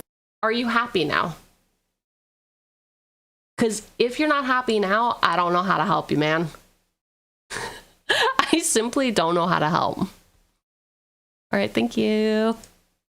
With her paper glasses to witness a total solar eclipse, Taylor Swift had just dropped her highly anticipated Reputation album, and a brand new magic set was looking to shake up the typal world by reinvigorating some beloved, and well, yet to be loved creature types. Hi, welcome to MTG. My name is Ken, and if you would let me, I would love to take a trip down memory lane as we look back on the 4 creature types that cemented themselves as the best and baddest monsters of Ixalan. Over the next 4 videos, I will highlight one of the creature types that made their mark on the plane of Ixalan. Okay, well, we're just gonna the creatures before Ixalan released, what Ixalan brought to the game, as well as how the creature type evolved since the original release of Ixalan. As for the first video in the series, I thought we would start with a bang and we would take a look at the dinosaurs of Magic the Gathering. Before we start looking at the specific cards and mechanics, I thought I would take a moment and describe the setting of Ixalan, as well as the flavor of the set. Taking place on a remote, jungle-covered island, the original setting of Ixalan saw 4 competing factions, the Sun Empire, River Heralds, Legion of Dusk, and Brazen Coalition, all searching for the Okay, listen. I know that we're not talking about merfolk right now, okay? But I need to point out, this is my all-time favorite merfolk. And I also know that it's not from Ixalan. But it's my favorite guy. Triton's Shorestalker. 1 blue for a 1/1 merfolk rogue. He can't be blocked. But you know what I love about him? His flavor text. It's just such a vibe. Who will miss you, Drywalker? A wife? A child? Perhaps they will blame the sea for your fate and teach future generations to stay away from it. That dude is aura farming so hard. That's what he's silently muttering to himself as he's a serial killer. Yo, hype train? Hell yeah. Merc, thank you for the resub. Does a prime sub even benefit you? Yeah, dude. What do you mean? Everything benefits me. I am benefitable. Lost city of Araska, in hopes of acquiring the immortal sun. Each group had their own motives, and as they battled inside the temple, it was then that the immortal sun awoke and unleashed 6 elder dinosaurs upon the lands of Ixalan. Prior to Ixalan, we did not see any dinosaur creature types. Instead, dinosaur-like creatures were categorized as beasts or lizards. Interesting. In preparation for the release of Ixalan, Wizards retconned 14 creatures and gave them the proper dinosaur creature type. Some of those creatures included Huge! Death Mist Raptor, a 3/3 Death Toucher with Megamorph that could reanimate itself. Fungusar, a 2/2 green fungus dinosaur that gained counters when it was dealt damage, which is an effect we were about to see a lot more of. And Tyrannix, a 6-mana 5/4 that could pump its own toughness at the expense of power. Okay, crazy work. Listen, I know more than anybody that video editing is very hard, and I don't deserve to critique you, sir. But I think it's crazy work that you would change the first one into a dinosaur beast from its original printing, but then the next 2 printings, you're going to leave as Fungusar and Beast? Are we going to update that to the new dinosaur creature type? I'm confused. It's undermining your point. Also, I think you're very cool, Ken. However, this won't be the last time we discuss good old Tyrannix. Also, yo, thank you so much for the sub, El. I want to call you El Graco, but that's not what it is. Fungusar was from Alpha. But so we don't have any errata stuff? So this is a me problem? Love that. Without the proper typing nor a viable legend, dinosaurs would not have a seat at the EDH table until the release of Ixalan. As the initial spoilers for Ixalan began, we started to see dinosaurs popping up all over the place, with the majority of new dinosaurs being white, red, or green. One of us. It's clear that the new official color wedge to represent the dinosaurs would become Naya. Aside from the color identity, a few other trends were seen in the new slew of dinos. For starters, many of the dinosaur creatures were large bodies with higher than average mana values. Ayo. Keywords like trample and haste would be seen commonly as well. That poor guy. Talk about a bad day. I knew I should have stayed with the boat. Always stay with the boat. The signature mechanics, we would be introduced to the Enrage mechanic. Enrage like states, a One Piece if a creature is dealt damage, X happens. Not dissimilar to the Fungusar discussed prior, each creature with Enrage had a different and unique effect. I decided to highlight 5 dinosaurs from the set and break each one down. Ripjaw Raptor is a 4-mana 4/5 and is our first example of the Enrage mechanic. In exchange of being dealt damage, Ripjaw draws you a card. The next card we will look at is Goring Ceratops, a 7-mana 3/3 that grants double strike to your entire team, assuming it sticks around long enough for it to attack. Improving my earlier point about high mana costs, the next creature is a whopping 8 mana 7/7. Awakening Sun's Avatar is a one-sided extinction event that will wipe out every non-dino creature on the board. I of course cannot go without mentioning the greatest and most feared dino in all the multiverse. Ooh. Colossal Dreadmaw. This below average common has managed like to the trample ghost its way version. into many hearts since its conception. Trample its Being way into featured in both hearts. the Ixalan and March to the Machine set teaser trailers. So now that we have plenty of prehistoric pals to fill our dinosaur decks, we need a leader, and there was only one name suitable for such a role.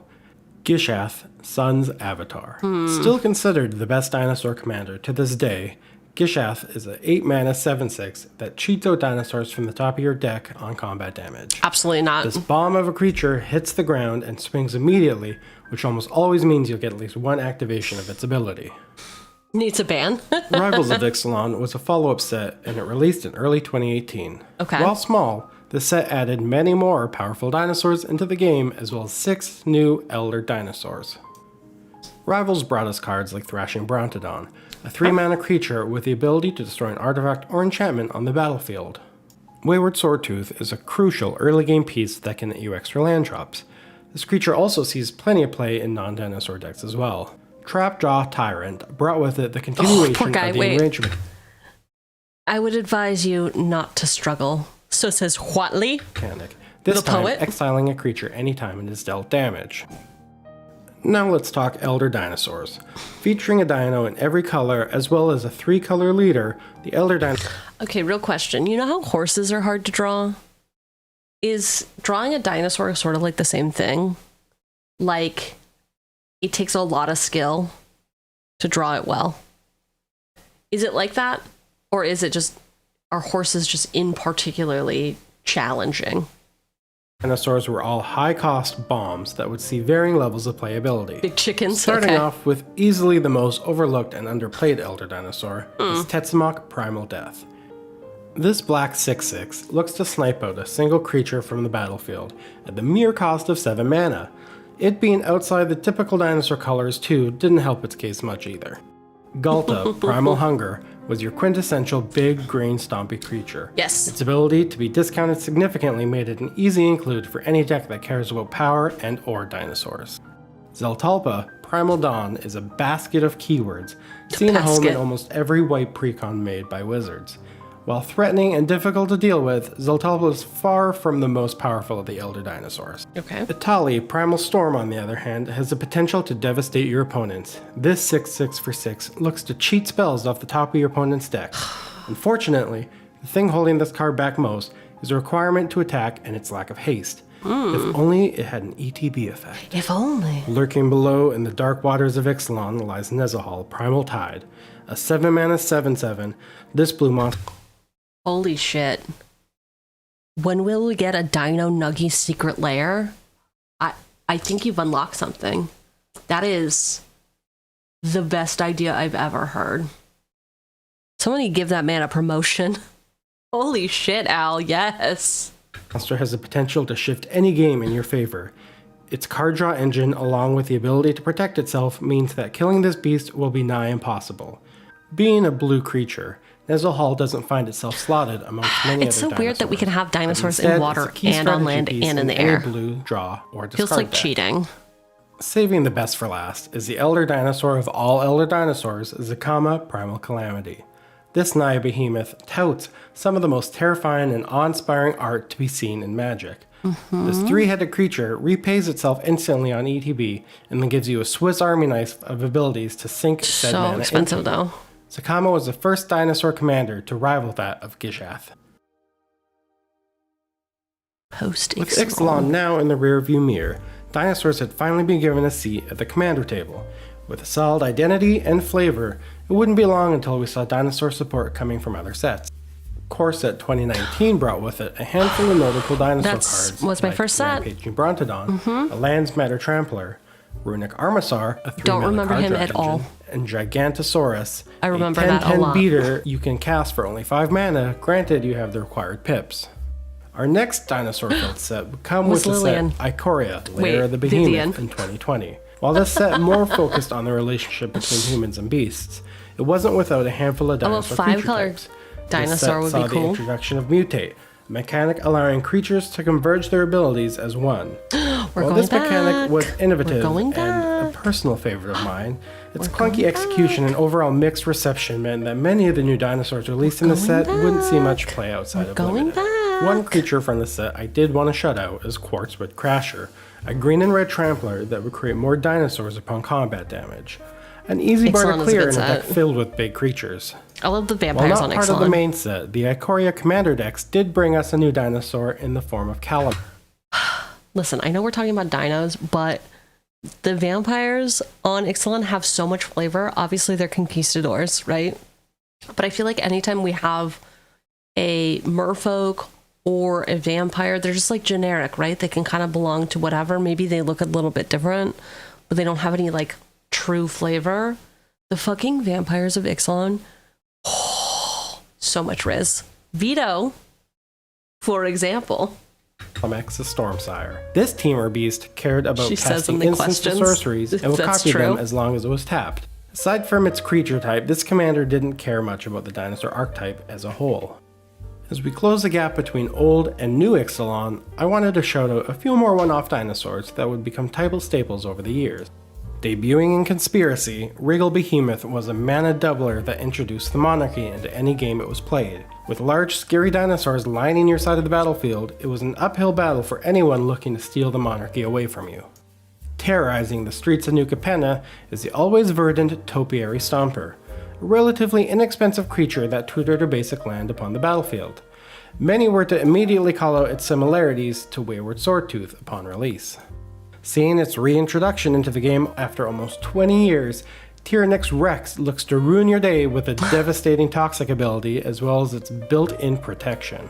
Light to the Machine saw a multi-plane showdown that had creatures from all walks of life battling the Phyrexian hordes. This set, and its follow-up set Aftermath, let us take a look in on the planes we had been familiar with like Ixalan and Ikoria. From this set sprung some new fun legendary dinosaurs from both sides of the war. Galta returned, now teaming up with Mavrin from the Dusk Legion, seeing an unlikely duo of dino and vampires. We also saw the shocking return of a beloved elder dinosaur. Itali Primal Conqueror was a more complete version of its former self, now Pun triggering intended. its steal effect upon entering the battlefield versus on attack. This new addition to the collection was an immediate multi-format staple. That is all to say that this card also flips into a pseudo Blightsteel Colossus as its built-in win con. Yikes. When I started my research for this series, we'd only just begun seeing what was coming in the Lost Caverns of A Ixalan. cool parrot. But now, we have seen everything Or that the whatever set has bird. to offer, and I needed to add a follow-up section. Along with Lost Caverns, we also received a handful of brand new cards in the Universes Beyond Jurassic Park product, as well as a designated dinosaur precon. We have a whole new slew of dinosaur cards, as well as new commanders. While Naya still reigns supreme in regards to color identity, we now have the ability to build dinosaur decks in Temur, Gruul, or even Jund. I would go as far to say that we have entered the dinosaur renaissance with the release of this new set. Exciting new creatures and brand new strategies are now possible thanks to the most recent wave of cards. I would hate to It brings climb me up those joy stairs. to know how far this That creature fucking has sucks. come, and I'm excited to see where it goes from here. Oh, I would die. What are I your would thoughts on the slip dinosaur and fall. archetype? Are there any That'd be the cards I end. didn't include that you think need mentioning? Let me know in the comments. Also, if you would like this video and subscribe to the channel, you will be the first to know when a new video comes out. Great. In the next I'm episode in. of the series, we'll be peeking inside the world of I'm vampires. fucking in. But 2 until years then, ago. have a good one, and I will see you next time. I'm so in, man. I am so in. That was a cool video. What did we miss? The joke about Itali needing an ETB effect is sublime. Is sublime. We're gonna hear like, actually, it wasn't a joke. Just a thank you. No problem, Ken. Great balance of lore and metagame history. I love a rotting Regisar, specifically for fighting, or for fight rigging decks. What is fight rigging? What? Your boss is so dumb. That's okay. You're used to it. Such is life. Lost Caverns of Ixalan was such a good set, dude. I fuck with it like hard. I will never forgive them for not making dinosaurs Jund. Oof. Oof. I know it's a creature type and doesn't mean anything, but Monosaur, something, a lot of dinosaur names that I can't read in Magic doesn't help educate people about how they aren't actually dinosaurs. Yeah, Magic, you're fucking up, man. Wait, what is this? How to traumatize? Okay, we're not watching any more videos because guess what? We're back. Scryfall's back. Which means we have work to do. Chat, we have work to do. We so far still only have 2 cards in our deck. And we are in 2 hours into stream, so you're fucking up. All right, finally, the Fighting Four. I would laugh my ass off if it was down again. Fuck you. Dude, do not wish that upon me. The Frightful Four. 3 and a black for this 4/4 villain with menace. Whenever an opponent casts their first non-creature spell each turn, that player loses life equal to that spell's mana value. Thank you, Abyss. Oh, it's cold. I will actually have some water. I will actually have some water.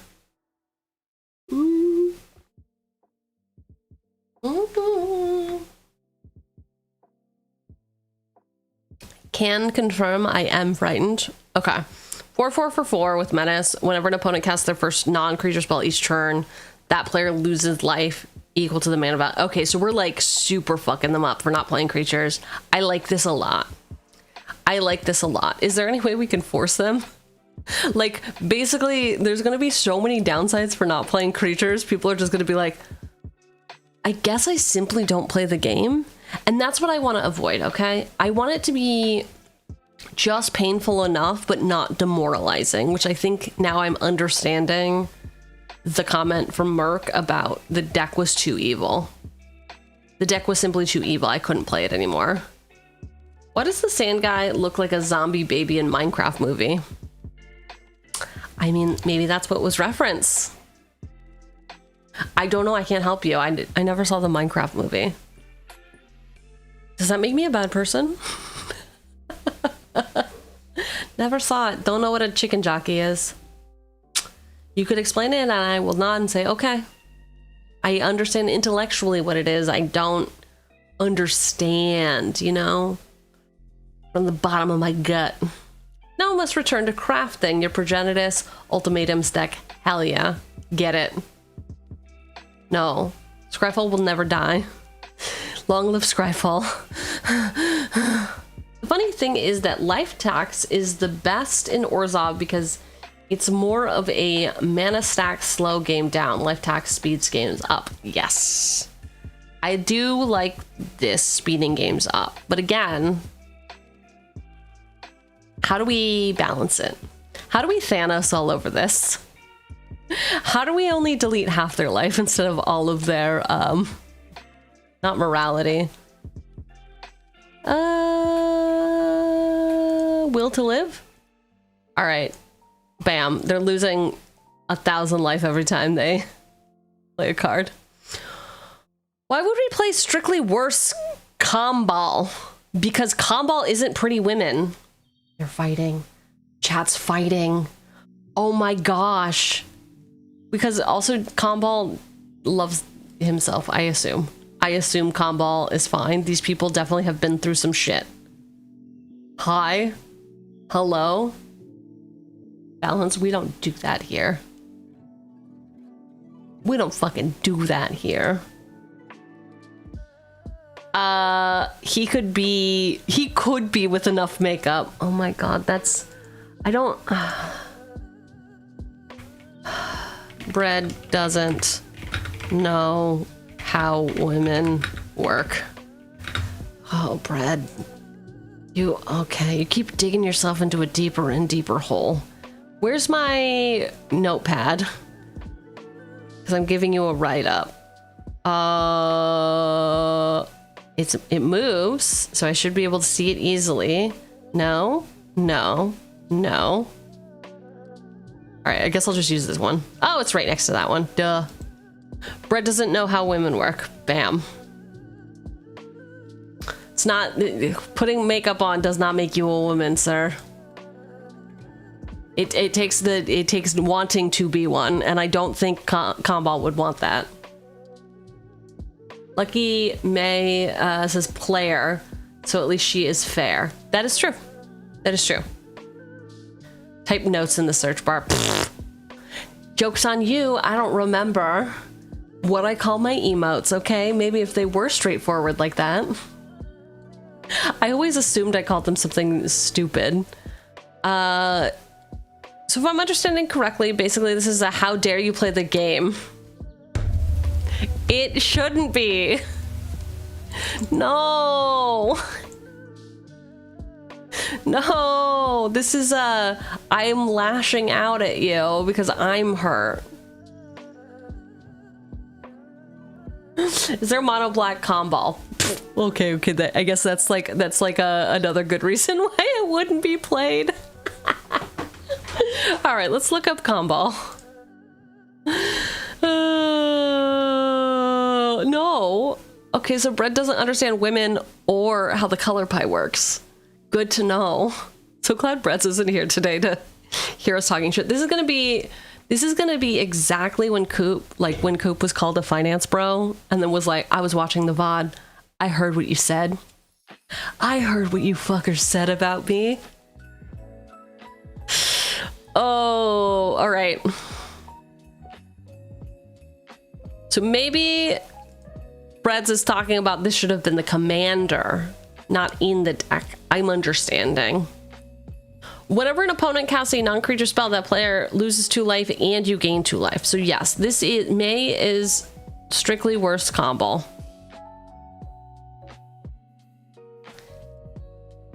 And everyone was correct to come to my defense of not a hot lady. Aloha, how is everyone? We just watched the dinosaur video that you recommended in chat, the history of dinosaurs. And you missed it, which is actually pretty funny. The year is 2017. This Crowds one. gathered outside with their paper glasses to witness The history of dinosaurs. We've watched it and you missed it. It was really good though. So from we're going mono black Stompy with this one. So Shieldred, huh? Does Shieldred hate herself or is she just too self-involved? That is the real question. We all know Norn does not hate herself. Does Shelly hate herself though? 2 and 2 black, 4/5 Phyrexian Praetor with Death Touch. Whenever you draw a card, you gain 2 life. Whenever an opponent draws a card, they lose 2 life. Shelly does not hate herself. Shelly does not hate herself. Yeah. She doesn't. I mean, I will say, so the deck tech that I have for this says these creatures don't care what you think about them because they hate themselves more. Right? Maybe it's like because they know what they are. She knows she's a monster. Right? She doesn't care what you think of her. She doesn't care if you label her a monster. She knows. Oh, she knows. And I think that still works for Vito being a religious zealot. I don't think he knows. I think he believes that this is the way, the truth, and the life. Shelly can be in for now. For now. Because she does not care what you think of her. You shan't gaze upon her form. She's got a lot of pride. All right, so maybe sideboard for now. We'll see how it feels. Do they hate themselves or do they just like don't care that you hate them because they know what they are? Right, because like hating themselves, I think implies a certain insecurity. Whereas like me, I don't care if you call me a misplayer. I know what I am. It does not affect me. Okay? I know that I'm a bad person. It's fine. Being hurt all the time turns someone into a vengeful blood witch, of course. Who else have hurt more than the Sephiroth Fabled Soldier. This one-winged angel clearly broke one too many hearts. As we all know, every bad bitch who has hurt a dread presence lingering around, or has a dread presence lingering around. Fair. Okay, vengeful blood witch. Seth does actually hate himself. Okay, perfect. Fantastic. Great. That was sort of the inspiration of, I was like, this is a deck that I would actually put Seth in. Like, I usually am like, I'm not gonna play that fuck-ass card. I just don't, it does not spark whimsy or joy within me. I understand that it is strictly good. It would be good in this deck. It just does not bring me joy. But for this, I'm like, oh man, you know that you're a piece of shit. Okay, yeah, no. It's perfect. This is the home. This is your home. I also don't think that May hates herself in the end of the show. Okay. 1 and a black, 1/1 vampire warlock. Whenever this creature or another creature you control dies, target opponent loses 1 life and you gain 1 life. I think it's a cheap creature that has an LTB effect that drains. It fits. It fits with us. He is vengeful, hurt people, hurt people. That is the name of the game. Hurt people, hurt people. Sephiroth Fabled Soldier. 2 and a black, 3/3 human avatar soldier. Whenever Sephiroth enters or attacks, you may sacrifice another creature. If you do, draw a card. Whenever another creature dies, target opponent loses a life and you gain a life. Great. He's giving LTB effects to everything, all of our creatures, and our opponent's creatures. Interesting. If this is the 4th time this ability has resolved this turn, transform him. And he becomes one-winged angel. Oh, he's got... Okay, so he's one-armed, though, too. He's got 1 arm and 1 wing. Is that what's happening? How did he... And no legs. And also, I'm seeing more wings, actually, now that I'm looking. What is happening with him? I don't understand.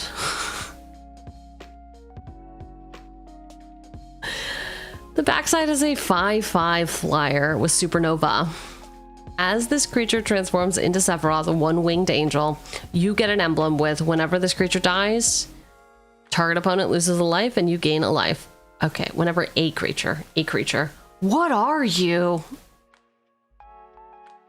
Yeah, what are you? Whenever Seph attacks, you may sacrifice any number of other creatures. When you do, draw that many cards. Very hype, very cool. You belong to me now. I have collected you. And a dread presence. He's an angel nightmare avatar, but it says one-winged. He clearly had more wings. That's what I don't understand, Ulner. This is clearly more than 1 wing. Here's a wing. Here's a wing, here's a wing, here's a wing. This might be a 5th wing. I don't know. There's too many wings.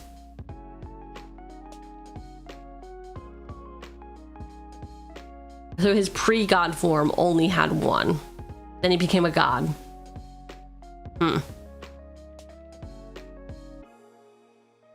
Interesting.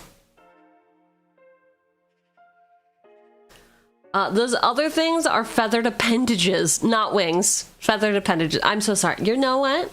You're so right. They are totally different. I should have known. God.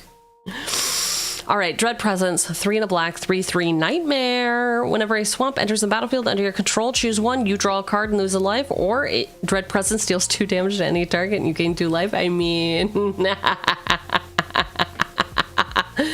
I love it. I don't even have to question if this thing hates itself.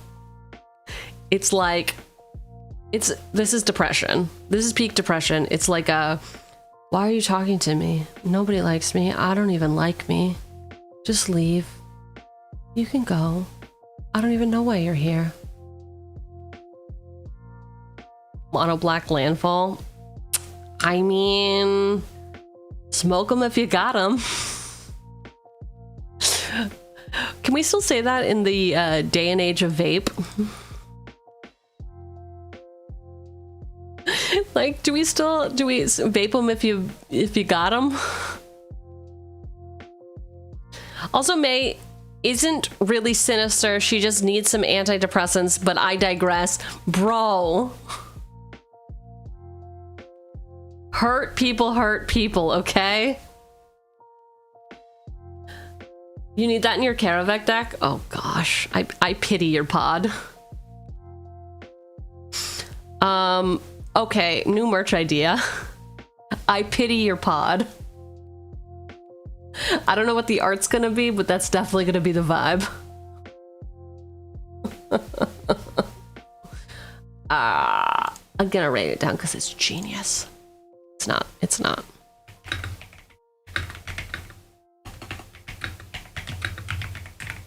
Great. Just like Ayara, first of Lochthwain, Nodders. Okay, she just needs antidepressants. Look, it's mono black spell slinger, so it isn't that bad. Your Karavek deck isn't that bad. Yeah, there's some good, like, there's definite like heat in all of the new sets. I feel like everyone's found something. It is interesting, like, hanging out with some of the old heads that I know IRL. Here's a like, joke. 2 satellites decided to get married. The wedding wasn't much, but the reception was incredible. Okay, cool. Very cool. Anyway, some of the old heads I hang out with IRL are like, nobody likes Universes Beyond. Everyone fucking hates it. Get rid of it. Blah, blah, blah. I don't know a single person who da-da-da-da.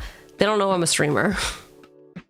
And so I just like think about Red every time, and I'm like, I got someone in my digital pod that like every day, like I play with them. They are rocking a new UB commander, and it is great. It is such an interesting and fun deck. Art is Cheugy as Mr. T doing an after school PSA. I pity the people in your pod. Fool. You know, Biz, you've had worse ideas, but that's pretty good. It is pretty good. Apropos of nothing, I like Godzilla and Jurassic Park cards. Cool. What does that remind me of? There's a movie. Somebody randomly wanders in, interrupts the conversation with something totally not what they're talking about, and everyone just goes, "That's nice. That's nice." All right. Ayara, first of Lochthwain, black, 2/3, elf noble. Whenever Ayara, first of Lochthwain, or another black creature enters the battlefield under your control, each opponent loses a life and you gain a life. Tap, sacrifice another black creature, draw a card. Okay, Ayara, bad bitch. Love her. I do think she cares what you think of her, is the issue. I think she's a bad bitch, but she also wants to be a good ruler. And that was proven by everything that happened when, they call it an invasion, the Phyrexian invasion happened. So Ayara simply does not belong in this deck, but she is a bad bitch. She has a lot of love in all of my other decks. I think she would be good in this deck, but she just wants it too much, you know? I need people who truly don't care. They got nothing left to lose. She's got a whole kingdom to lose, man. All right then, so for creatures that do double duty, you can hit them with a Mage Hunter, Nightshade Harvester, and because no one can be safe, not even in their own homes, Rug of Smothering? Girl. I haven't thought about the Rug of Smothering in forever. I'm pretty sure no, but also I can't wait to look at it again. Mage Hunter, 3 and a black, 3/4, horror. Whenever an opponent casts or copies an instant or sorcery spell, they lose a life. Okay, so more of the same. We're staxing, we're taxing, we're making you cry yourself to sleep. I think fine. I think this dude, I don't know why I'm getting himbo energy. I'm getting a real, like, aloof, I don't know what you mean. Hey guys! Nobody can tell when they're making fun of him. Or like he can't tell when other people are making fun of him. It's just, you're feeling this is just mostly anti-storm. I don't disagree, Kara. I don't disagree. It's just, it's doing the thing we want to do, but I think it's doing it too much. And there's no real upside for us. It's just like a, okay, you play that, cool. Great, more of the same. It's a 3/4, so we're not even really pushing through with aggro. It's not really gonna help us. I'm very mid about this, so I'm gonna put it in. And it's probably gonna be the first thing to cut. Thanks so much. Thanks so much for your contributions, Al. I feel like eventually people are just gonna stop making recommendations because they're like, I don't even know why I fucking bother. All the good cards, she's just like, she never sees the vision. She just doesn't get it. She doesn't understand me. I hate it here. Against BV, I've only played BV once, and it was with Mia Bite. And Mia felt so bad.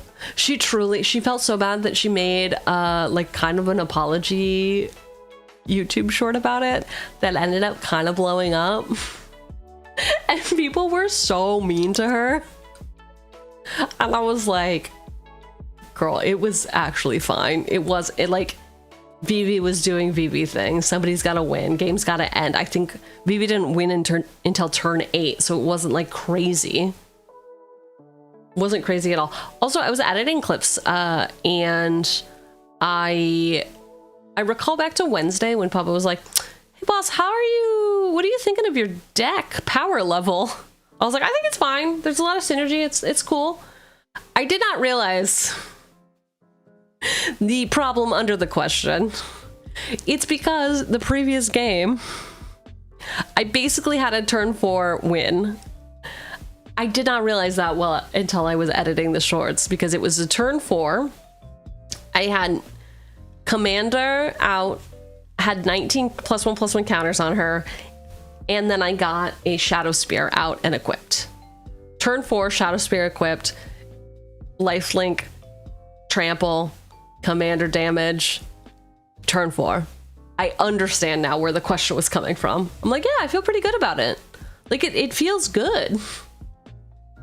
Dude, it was like it was an amazing, yeah, and I had 1 or 2 Soul Sisters out at that point too.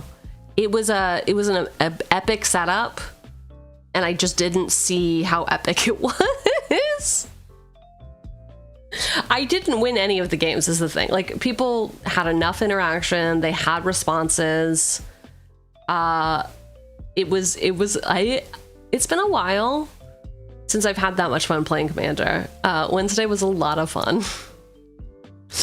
All right, let's see what Night Harvester does. 3 and a black for this 2/2 Elf Shaman.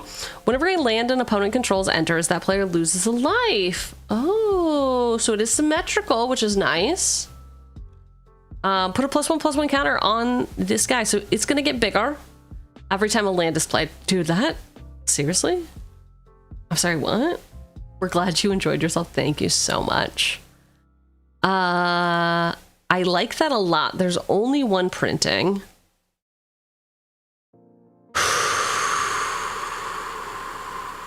It's not symmetrical. Kara's pointing out I don't know how to read.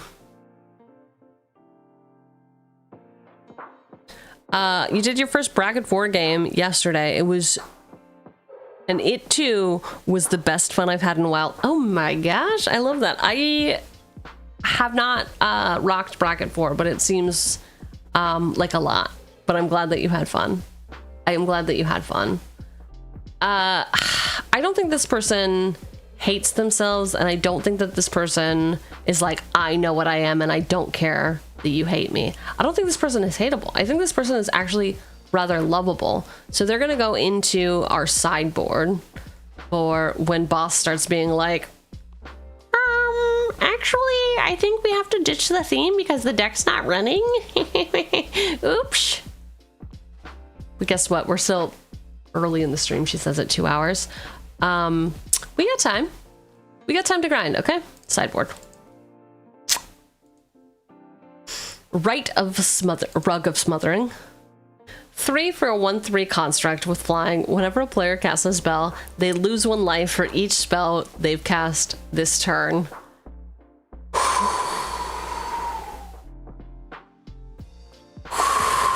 Now this is symmetrical. It is, isn't it? I like it. Did you recommend it? No, Al recommended it. Oh, okay. So if we have our commander out, which is theoretical because she's 2, right? So we get this out on turn 3. We take the 2 damage. And then now we're taxing everyone. We're life taxing everyone by 1 for everything that they do from now on. I don't hate it.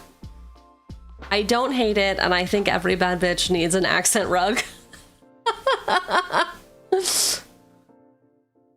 Raiders, don't look. She's trying her best. Don't look. Don't look. Just don't look. I don't know who Primo thinks he's talking to. I guess it's all of you. All right, Rug of Smoothering. It's in. Is it? Okay, what? Really? Just 1? Can we get a new one? I want some secret layer art for sure of Rug of Smothering. 100%. Yeah, this deck should be women who need SSRIs. Oh my god. Breads was clearly Benadryl tripping. Did you hear about that serial killer? Oh, here we go. Okay. This is why. Clearly Primo was in another chat. Hello, Raiders. Primo called it predicted Raiders. Yeah, I wonder how that could happen. Dude, it's either an oracle or was doing something else. Hello, Anti-Sama. How are you doing? How was hanging out? You were playing Magic. That's awesome. You were doing the premiere draft. What did you draft Demir? I see a black heart and a blue heart. Were you demiring or were you not demiring? I hope that your drafts went well. I myself had a shit time. I did a shit showing last time. Oh, thank you. Thank you, Biz. My mods have to help me know how to read because I don't know. I don't know how. Anyway, we are brewing a deck.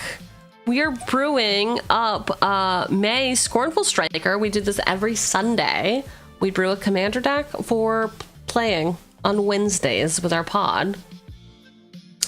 May is a 1 and a black 2/2 for striker, and whenever a player casts a non-creature spell, they lose 2 life. So we are hurting people. That is the name of the game.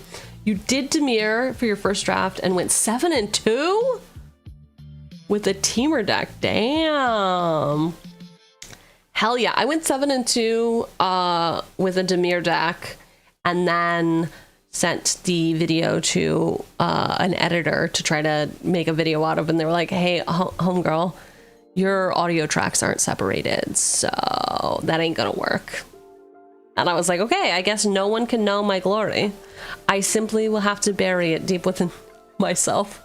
You have a brawl deck for my, it's very fun. Ooh, any Rex? Anything in particular that you're like, dude, you cannot build a deck without this particular card. It's okay if you don't have any.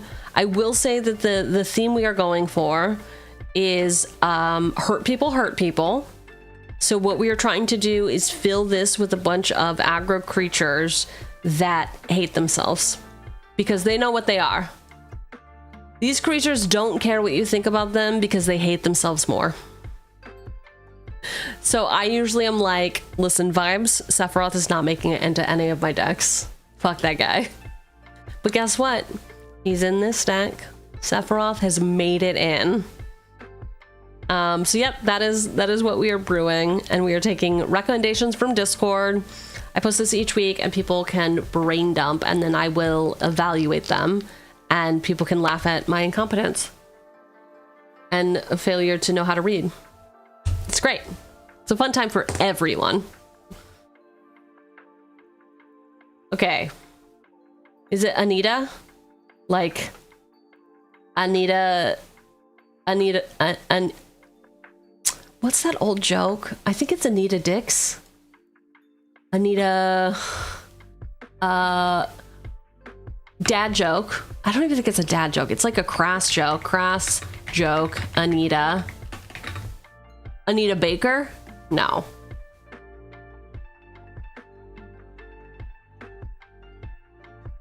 The phrase crash joke Anita likely mixes the famous Seattle Times. No. Anita Pilot? I don't know. Anita Life. Anita Hug? Focus? Why? Anita Man? What? Biz, why do I have to focus? Do you have somewhere to be? Is that what's happening right now? You're like, I have to clock out. I have plans. This won't stand. Is that what's happening?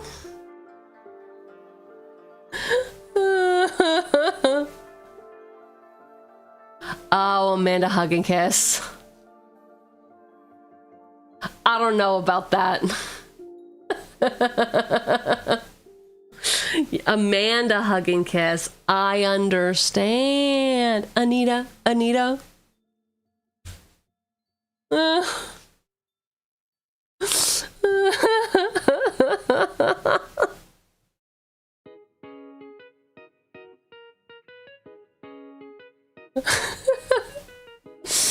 Already making fun of raiders. Oh, you're right. This isn't a great experience. I'm so sorry for roasting you, but this is pretty much how it goes. I apologize for what I said when I was brewing, but it's better you know now before you get locked in the radiator. The boss. The boss nags and loves to be nagged. And Tia. This is my life with this username. I'm immune. Listen, that's good. I have an IRL name that people are always like, huh? And I'm like this, and they're like, oh, haha, that's funny. And I'm like, it's not though. Can we not? It's actually like not that funny. It's not.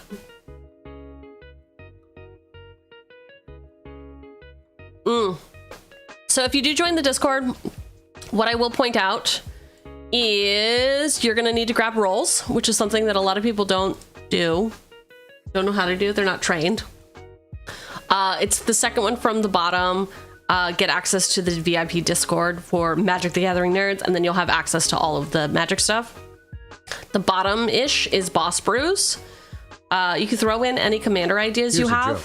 Milk is also the fastest liquid on Earth. It's pasteurized before you even see it.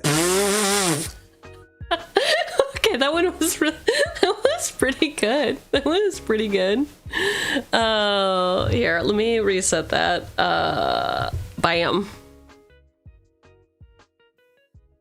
And Anita. Okay. I have to wait till the cooldown for 40 seconds, but then I will reset that for you. Thank you for the business cash.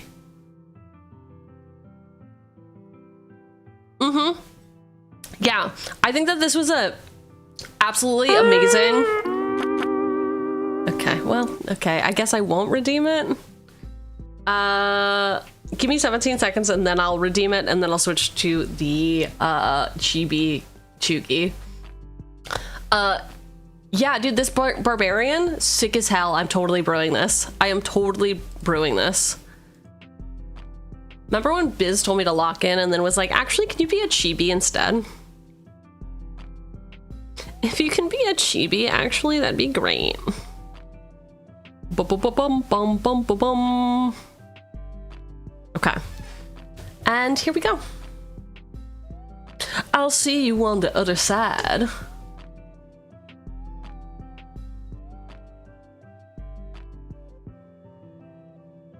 You got that white man jump scare? Fair. Oh, disconnect. Okay, cool. Yeah, the issue with these, like,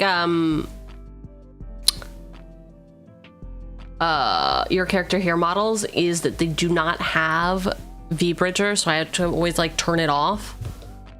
Here's why everyone loves this model. Yep. It's perfect. I don't know. How about that? Do we like bald? No? I think this one, yeah. We do like the Freerin hair. There we go. Just the eyes, the big old eyes. I actually do like these better. Okay, cool. They just don't blink. It's fine. Everything's fine. Okay. If that's too intense for you, I'm sorry. I'm so sorry. We can just do one. I'll do this one instead. Or this one. Or none. I guess those are the options. This is the Welcome Raiders! Ay. Okay, anyway. This was recommended for Boss Brews. I'm really into it. Massacre. It is a mercy we grant them. This way, they won't freeze to death. I love her. She is a bad bitch. We need more of her. 3 red bread for a 3/3 human. Each creature that's a barbarian, a warrior, or a berserker gets +2/+2 and has haste. So, yeah. That's how it goes. That is how it goes. What is up, Sarah and crew? How are you doing? Some surprise time to play? Maybe some dailies and then a new game? Was the new game Magic the Gathering? How did you do? Did you love it? What'd you get into? Hello, Raiders. For those of you who do not know me, I am Director Cheugy, cringy corporate overlord, certified misplayer. We mostly do Magic the Gathering stuff around here. We have a model redeem on right now for the chibi, which I will get back to. But hi. I think I should properly greet you. Hi. Hello. Hello and hi. Because you deserve it. You deserve to have a proper welcome. We are currently brewing a deck. It's not this deck. This is the deck that we're going to brew in the future. The deck that we are currently brewing is May's Scornful Striker from Avatar fame. Avatar fame. Avatar fame. Anita, thank you so much for this up. Huge. Not much, sadly. I didn't start Ludo yet. Probably tomorrow. Trying to work on your other... Ooh, your new brews? What are you doing? Yo, what new brews? I found you, miss... who's doing an HR violation? What do we... Hey. Welcome in. I appreciate the raid. If you need a raid to run, do it. Get out of here. Totally fine. Understandable. Very hype. I do this every Sunday if you are interested in deck brews. We take recommendations from Discord as well as the YouTube channel at Cheugy MTG. And we build the deck together. And then I play that deck on stream and I embarrass all of you. It's pretty much how it goes. That is 100% accurate for how it goes. We are, look at, here's the thing. Here's when I usually stall. It's when I see that we're only halfway done. That's when I get distracted, Biz. Am I not allowed to be distracted? Boss, did you see The Others? Like the TV show The Others? Wasn't it called The Leftovers? The one where everyone gets raptured and I'm stuck here? No? You're talking about the other commander ideas. I did see Scorpio said Sheshra? Sheshra? The brews I had in Boss Brews or in... What are we talking about here, Weasel?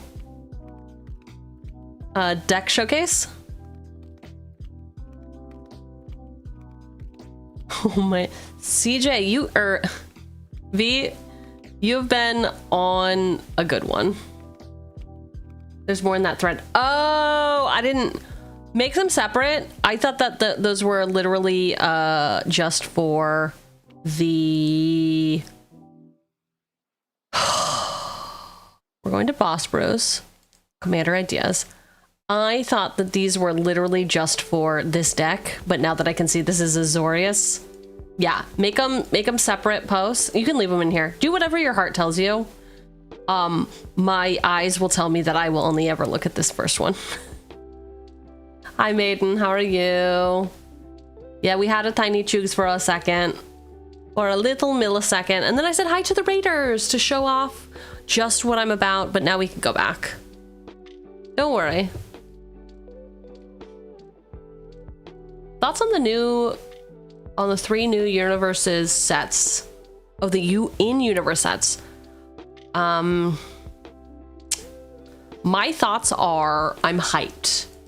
I am hyped on the underwater one because I am a fish, and I really am very intrigued about not having a flying mechanic in a set. It's been forever.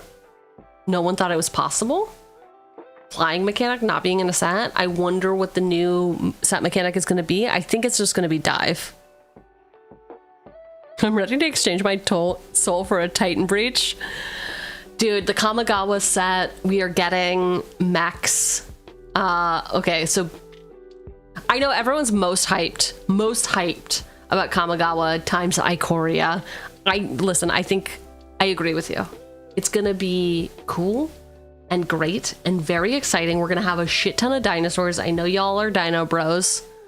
Personally, I'm most excited about the underwater one. And then we've also got Zhalfir, which I think is just gonna be really classy. I think it's gonna be really cool. I think I'm gonna get more into lore now that the 3 in-universe sets are coming out. Pretty excited. What are you all excited for? Is it really just it's Titan Breach or bust? Yeah, Zhalfir looks good. We've known what the plane of Zhalfir has been forever, and I am like very curious what the premise is. Teferi bleeped them out of existence, and then he couldn't find them again, but were they still existing?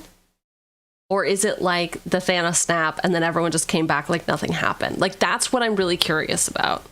Of like, how is Zhalfir, now that it's back, gonna interact with everybody?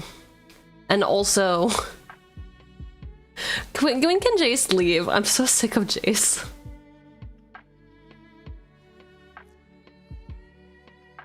Hopefully Kamigawa has another Ninja Turtle. Dude, I heard there's gonna be a turtle in every pack. I heard that there was gonna be a turtle in every pack. You know who I actually do want to brew? I want to brew a Moonfolk. Now that we're talking about Kamigawa, type Moonfolk. I've never brewed a Moonfolk. I really like their vibe. I usually don't play blue as the issue. Should I have a commander that's a defender? Is that wise or unwise? Oh, she can attack. That's fine. Stop. Modified creatures you control can attack as though they didn't have defender. Great. Great. Okay, I guess I have to actually search for legendary creatures now that I'm thinking about it. Legendary. Okay, I don't know how to spell legendary. So that's going to be a problem for a different day. Moonfolk reverse landfall deck. Depends on their synergies with defender. Is there still like 3 of the Marvel Stones to get? So like 3 more sets? I think there's 4, dude. We've only had 2. And there's 6 stones. So 2 minus 6 is 4. I'm a genius. I'm a math genius. I have gone Super Saiyan and don't, hey, don't do that to me. She counts now. This is all I have to say to you, Primo. Okay. Get a life, man. Get a life. There are 4 more stones, and Marl already confirmed it's 1 stone a set. Oh, so we are gonna get 4 more sets. Okay, so Guardians of the Galaxy, X-Men. What are the other 2? What are the other 2 sets?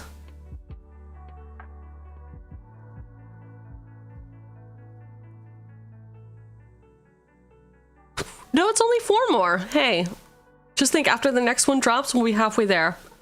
I'm very excited about the X-Men set.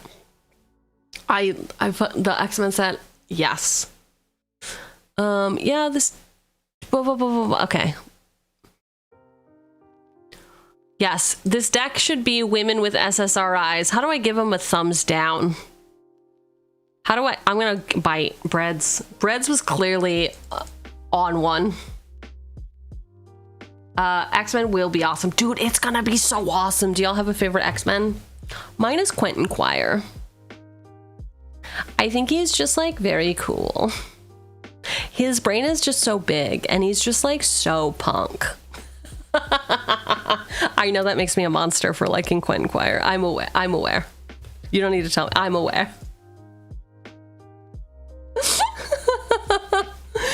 Oh, I just want somebody that's gonna be able to like rock a Magneto with right shirt, okay? Oh, Warlock is my favorite X-Men. Ooh, Warlock is good. I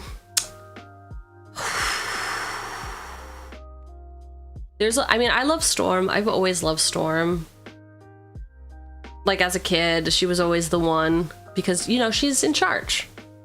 She's the lady in charge. She's taking care of business. She's a leader.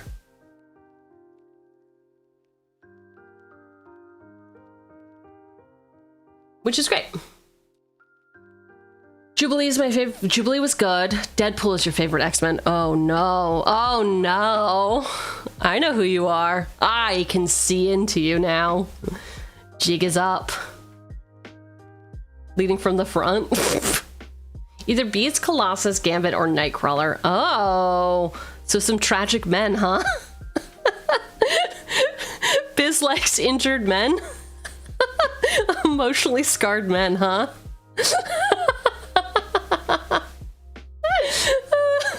Tell me I'm wrong, okay? Tell me I'm fucking wrong. Woo! I love them when they whimper. Just call me broken already? No, it's more fun this way. Dude, okay, Magic is very cool. I think, here's my deal with Magic. The Marvel Rivals thing, I think she got too popular. But no, Magic is great. Magic is super cool. Your favorite X-Men is Forget-Me-Not, whose mutant power is that people forget who he is. What was I talking about? Oh. There's a lot of like weird X-Men too that like people don't get to see. Did anyone read Ecstatics?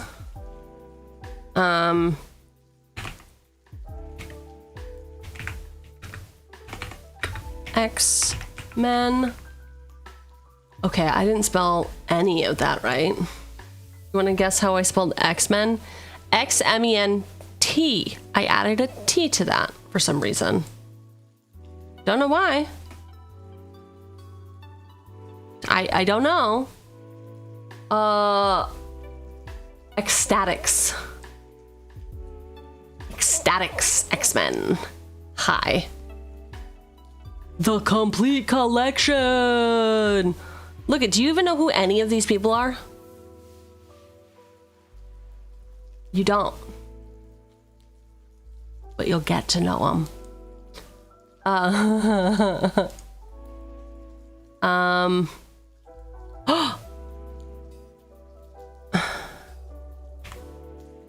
Oh, nobody even said Mystique. Wow. No one said Magneto or Xavier. Yikes. Nobody likes the OGs, huh? No Wolverine fans.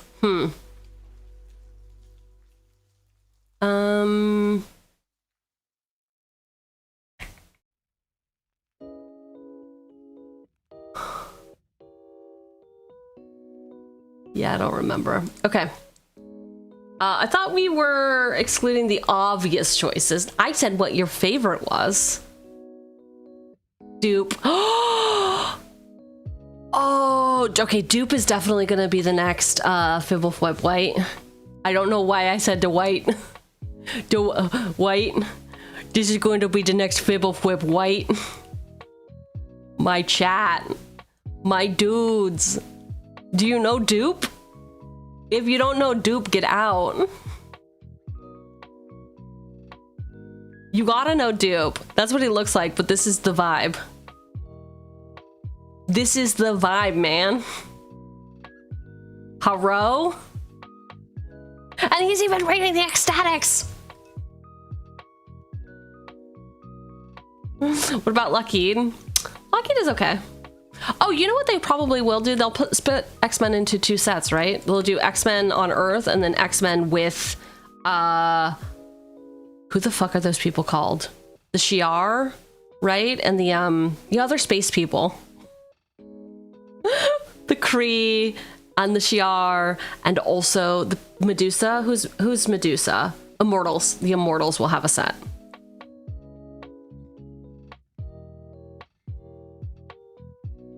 Thanks for that. Thanks so much for that. Thank you for this. It's going on the fridge.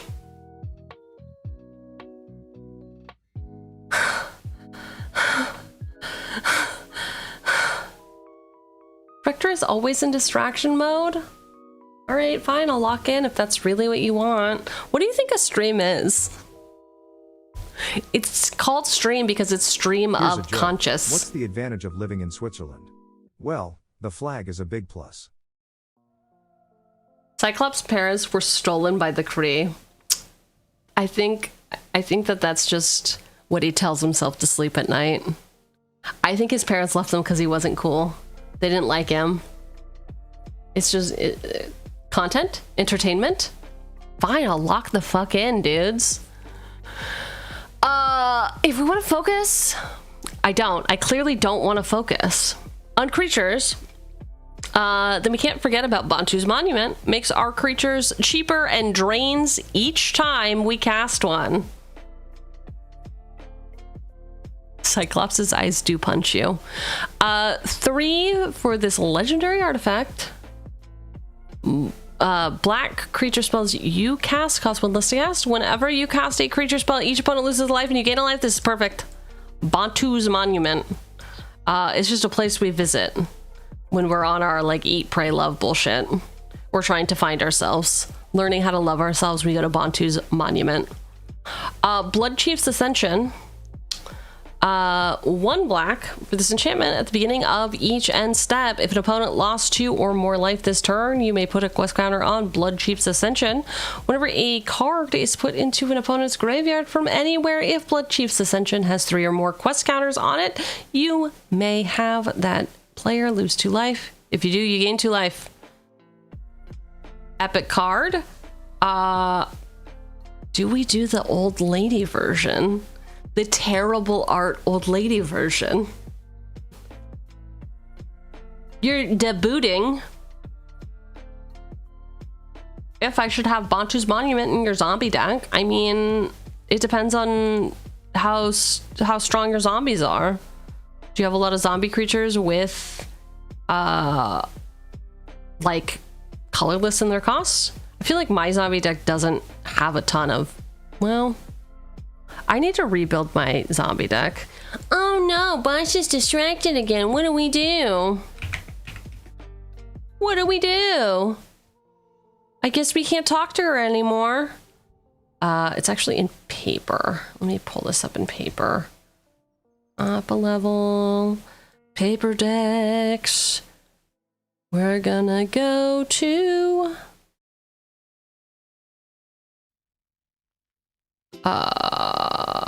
Judith, Jolene, Hilda, Gisa. Is it not in here? Did I fully take it apart? I have it in paper still. Who's the lady with the shovel? I already said it. It's Gisa. Duh. Gisa's Goon Squad. Okay, cool. Lady with the shovel. Yeah. I mean, even with the Lilianas I have in here, great. I'm literally only thinking of Champion of the Perished and like the land that makes zombies. Oops. Hey, who made this safe for work? Uninterested. Uninterested in being safe for work. You know what? Just for that, I'm going to show you knees again. Oh, that's knees. Knees. Knees. Now who's safe for work? Hmm? You needed that? Shoulder. Ooh, ooh. Gaze upon the shoulder. Y'all are not going to be ready for this. Just wait 3 to 6 months. You'll be fine. I can shoulder this bird. Okay, I can't do this with you. I can't do this. Yeah, put Bantu's Monument in your zombie deck. Is it in my zombie deck? Did I know how to build decks? It appears not. It appears not. I just put one of Orcus, Crowded Crypt, and Soul Ring in this deck. 3 to 6 regular months or 3 to 6 business months. The deadline is February. Yo, huge. Thanks for the sub. And there it goes. Let's go. Let's go. Yeah, it's deadline is December, so it'll be sometime before December. Latest, we will have our 2.0 debut on December 13th for my Why don't people like jokes about unemployment? They never work. That's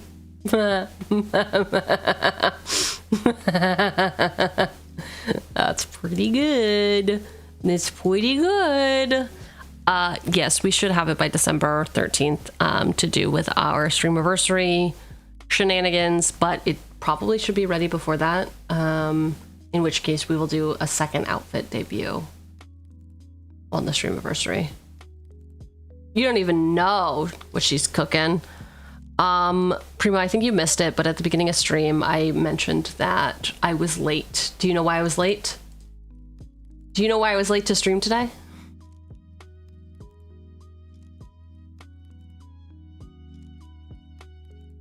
It's because I was talking to my artist to finalize. I was also late. Okay. I was talking to my artist to finalize the, what are they called? Reference sheets. Reference sheets? Yeah.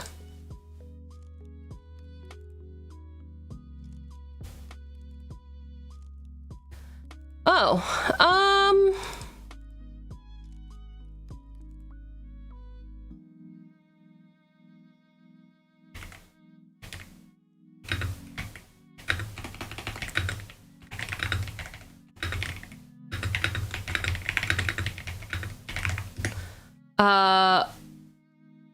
okay, sorry. Mods were asking me a question and I was like, that's a bad idea and I hate you.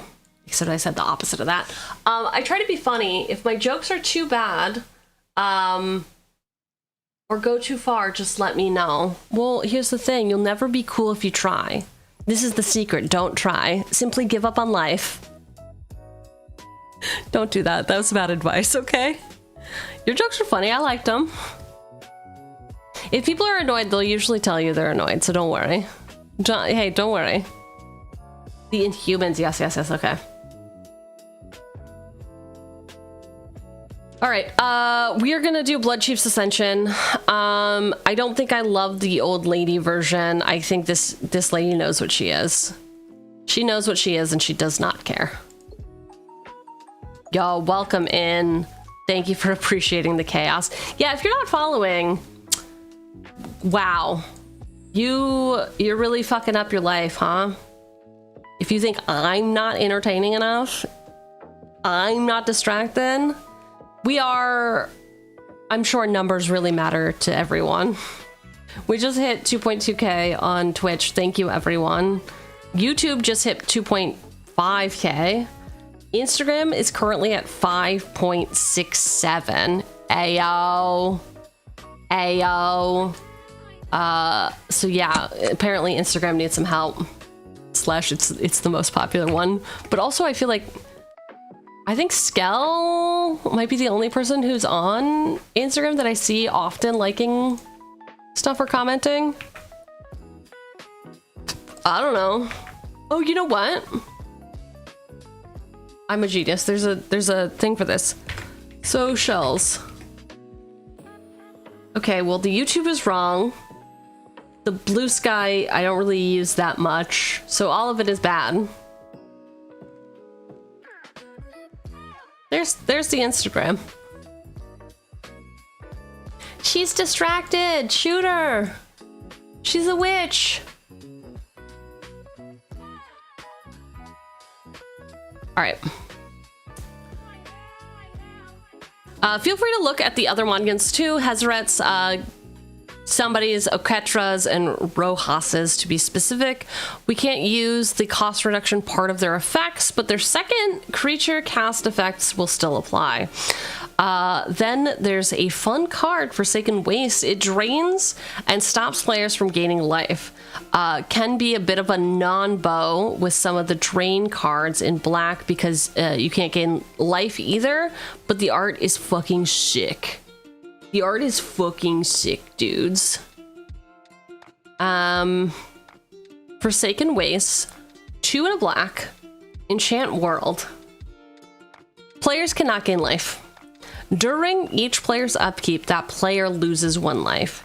If Forsaken Waste is the target of a successfully cast spell, that spell's caster loses 5 life. Damn. So you can't even get rid of this without suffering. I think, listen, I think that this is a great card. I think this is a fun card. I think you are incredibly correct. Wow, it was only ever printed in Mirage and for a championship deck. I think you're incredibly correct that it is a bit of a non-bow with a lot of the like gain and drain effects. I'm gonna put it in our sideboard right now. I want it to work because I fucking love it. I really love it, but yeah, it is a bit of a non-bow, but is a non-bow worth it? Especially, wait, are there effects that like anytime you lose life shit happens? Because then I'm like, okay, I play it, we wait till endgame, I kill it myself, I deal 5 damage to me and 80 damage to everyone else. Boss, have you seen Reparations from Mirage? I have seen Reparations from Mirage. They had to... Is this on the reserve list or is this just straight up banned because of, you know, the racisms? No, it's illegal. I thought they like... Okay, whatever. Sorry I burned down your village, here's some gold. I guess it's not technically racist, this is just really what happened. Reparations, 1 white-blue enchantment. Whenever target opponent successfully casts a spell that targets you or a creature you control, you may draw a card. I want my 40 acres and a mule, please. Breads. You're on thin ice, buddy. You've been an absolute menace. Bro doesn't know what a woman is. Bro is just here to antagonize. I know. Hey, Breads. Hey. Hey, Breads. Hey, come here. Come here. We gotta talk. Seriously, we gotta. Hey. Hey, Breads. How's your mom? Hey, how's your mom doing? You know, I've really been thinking about her lately. Hmm? Hmm? Hmm? Hmm? We can both be a menace, okay? I mean, multiple menaces here. Also, for those of you who are unaware, Breads' mother fell down. Okay, thanks for that. I should call her.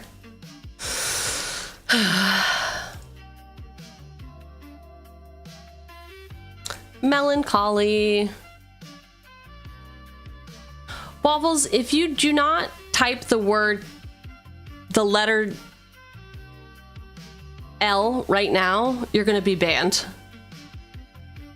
Because if you're just saying I like dinosaurs randomly, okay. You heard it here first. Waffles is taking the L. Just apropos of fucking nothing, dude. Think I need more distractions? All right, Melancholy. 2 and a black aura enchant creature. When Melancholy comes into play, tap enchanted creature. Enchanted creature doesn't untap during its controller's untap step. At the beginning of your upkeep, sacrifice it unless you pay a black. I like it. It doesn't really go with the vibe, though. This guy is wistful. He has no malice in his heart. He's just sort of...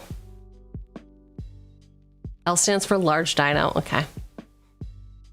Enchanted creature. When Melancholy comes into play, tap enchanted creature. Yeah, I like it. I guess we're giving them Melancholy. We're making them feel bad. Do we have any rationale? It's just Melancholy. Okay. Thornbite Staff 2 for this tribal artifact with a shaman equipment. I'm sorry, it doesn't have that. It just is that. Equipped creature gets equipped creature has pay 2, tap. This creature deals 1 damage to target creature or player, and whenever a creature is put into a graveyard from play, untap this creature. Whenever a shaman creature comes into play, you may attach Thornbright Staff to it. All right, so May is a human noble ally, so that has no synergy with our commander in particular. It's also kind of expensive to be able just to ping somebody for 1. So it's gonna be a no.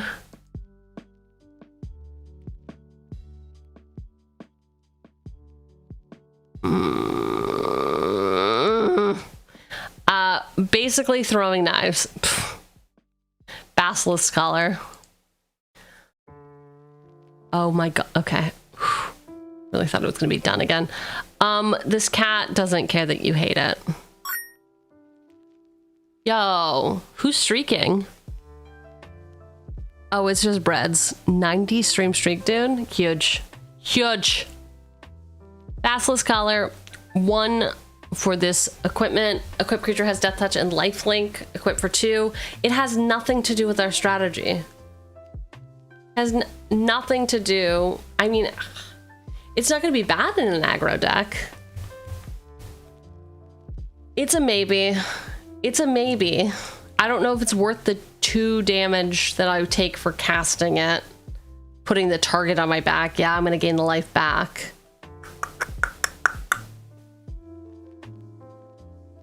Well, she doesn't deal the damage. She is the issue. So May says whenever a player casts a non-creature spell, they lose 2 life. So no, it's not that she's doing the damage. Although yeah, she would be a machine gun. That would be epic. No, they're just losing the life. No. That would be good, but not the current deck. May absolutely wears the collar. She is a goth girl. She is everyone's favorite goth girl. She also seems to like to have a pet. Ooh, the serrated scorpion. 1 for this 1/2 scorpion. When serrated scorpion dies, it deals 2 damage to each opponent and you gain 2 life. This is perfect. Love it. An absolute banger. W's for Al. BNR says Dark Confidant. A little bit of self-pain in there as well. It hurts to be that emo. It do be hurting to be that emo.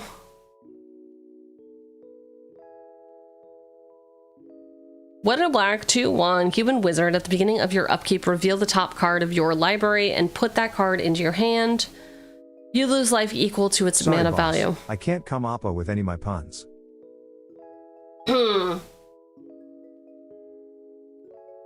Wow. I can't believe that. I like the Skrillex print.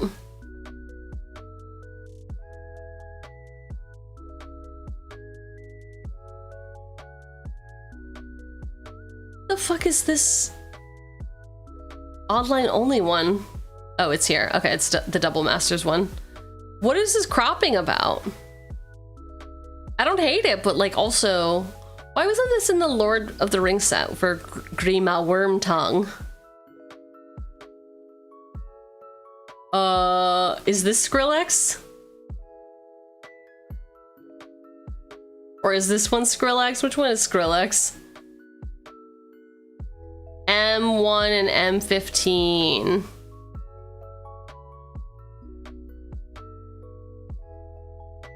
So, none of these. Second row from the bottom. Okay, this is a row. This guy?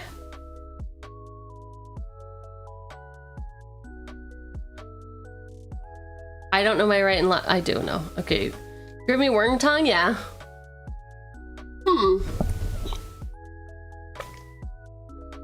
I think this guy's better. I think that this guy's strictly better. Greatness at any cost. I like him. He seems very cool. He seems like B-movie sci-fi. I really like it. I'm into it. This guy obviously fucks. This one though. This is like this is a guy. Reveal the top of your library, put it into your hand, you lose life equal to its mana value. I mean, hurt people. I guess we do have to be hurting ourselves. There's a woman! Yeah, she is goth. But also like, okay, I have a bad feeling about this.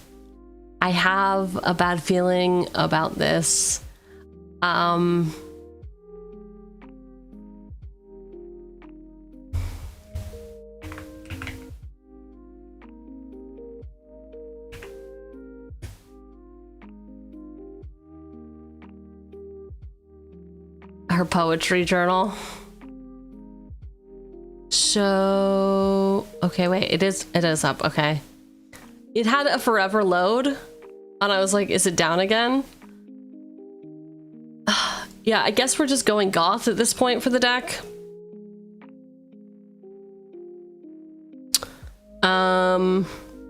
We are going to...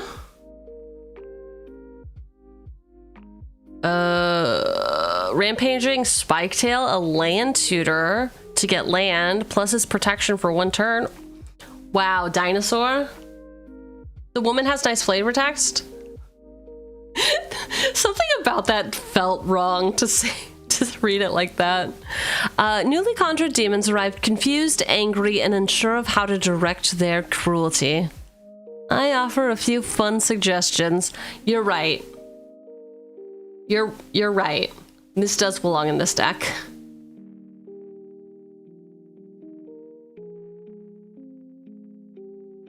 Hey, you want to hear a fun story?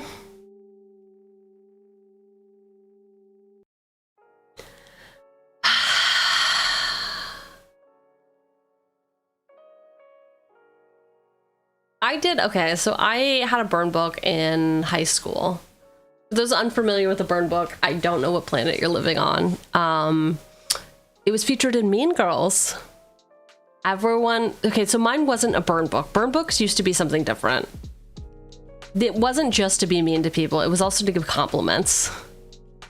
My grandmother told me about it. They used to do this in school. You would like make a little book of paper, and then you would pass it around. Everyone would put their name on the top of it, and then it would go through all of the people, and everyone would write something that they liked or didn't like about the person. And we passed it around school to like all the girls, and like honestly, I don't remember anything that was like too cruel. Like I don't remember anyone like being a fucking asshole about it. I think it was more like hey girl, like you talk about Hanson too much, you know? Like it was mostly fine. Anyway, I got mine and it was only nice things, and I was very upset about it. I was like, nothing? Nothing? I want something. I need a little bit of criticism. Becky was talking about Josh, but Josh is fucking mine. Hey, we're back. 4 and 2 black for this 5/6 dino. When Rampaging Spiketail enters the battlefield, target creature you control gets +2/+0 and gains indestructible until end of turn, and it's got Swamp Cycling for 2. Okay, listen, it's not like ramp, but it is fixing, right? We got Swamp Cycling. We've got some ETB effects. It's unfortunate that he doesn't have like flash or something for extra protection. I don't hate it. I don't love how expensive he is though. 6 mana for a 5/6? Oh, Adapt. What is up, dude? Long time no see, long time no see. What's been new with you? It's been a while since you come back in style. Singing, hey, na na na na na na. Spitting Dinosaur is evasion and removal. Swamp Cycling makes it good. You think this is enough to make it good? The fact that I could go get a swamp? What if I don't need a swamp? What if I am at...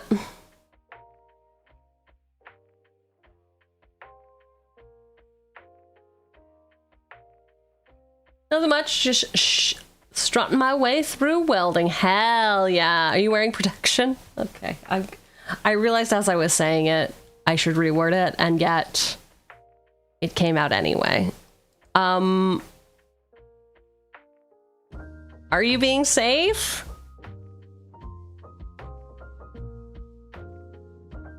Hello? Hello, are you being safe? Yeah, a little bit. Really, it's just a 2-mana land tutor with upside. Oh, right, and it'll get any swamp. Okay. So for all of our legendary swamps, is there any legendary swamps? I still don't know how to spell legendary, so it doesn't... This won't help me.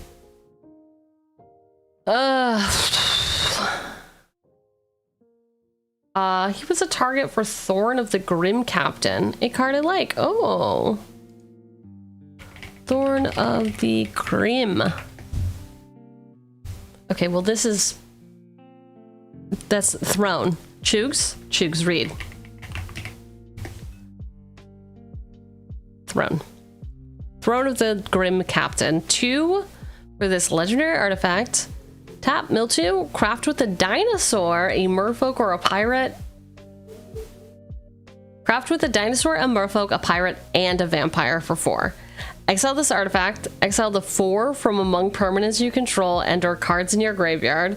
Return this card transformed under its owner's control, and it turns into a 7/7 with Menace, Trample, Lifelink, Hexproof. When Grim Captain attacks, each opponent sacrifices a non-land permanent. Then you may put an exiled creature card used to craft the Grim Captain onto the battlefield under your control, tapped and attacking. Holy shit. So your game plan, because you can craft from the graveyard, use the land cycling, get them in the graveyard. Later, you will have fodder for your dino. Yeah, you do need all 4 types, but I'm sure there's a Merfolk, a pirate, and a vampire with land cycling as well, or whatever. I like that.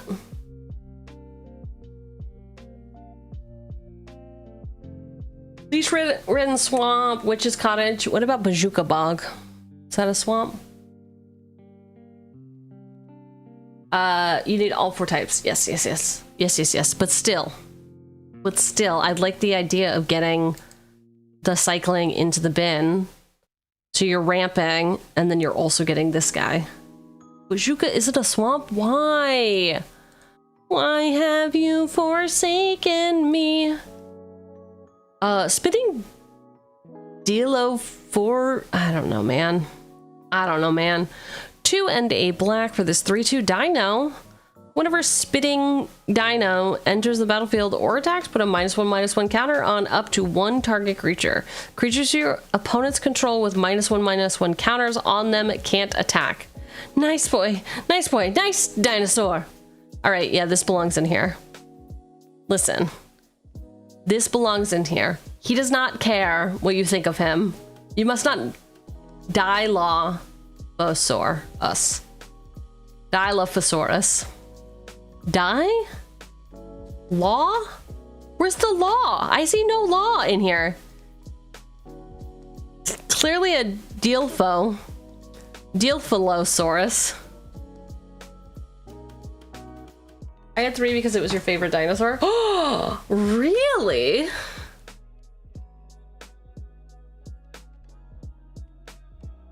Yeah, creatures your opponents control with -1/-1 counters on them can't block.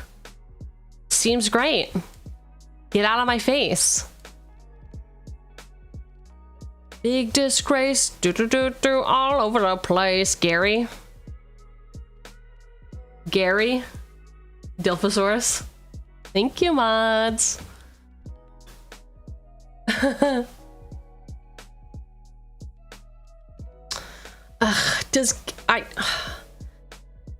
I don't know, bros.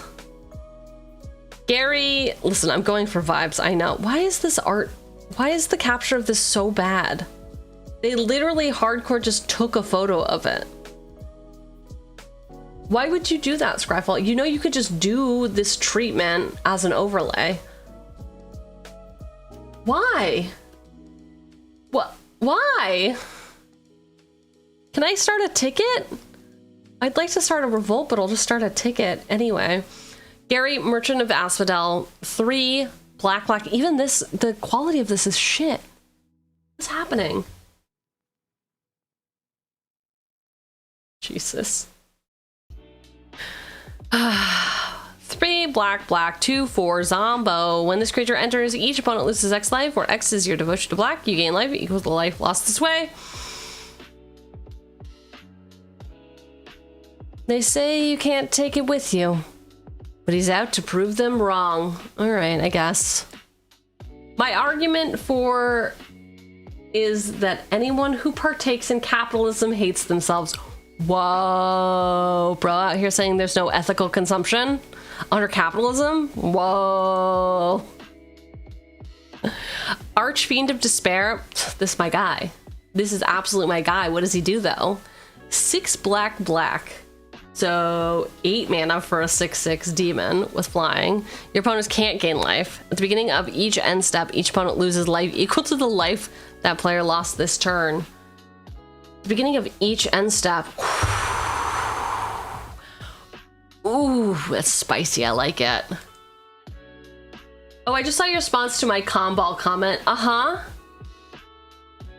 It's not my fault that I just don't think you understand how being a woman works, dude. It's not just putting makeup on. You gotta want it. Consuming Corruption. 2 black, instant. Consuming Corruption deals X damage to target creature or planeswalker, and you gain X life, where X is the number of swamps you control. Alright, so we're gaining, as long as we gain more than 2, which we would be, this is perfect. This is absolute perfect. Who gets a gold star? BNR, you get a gold star. Absolute, yes. Yes. Yep. This one.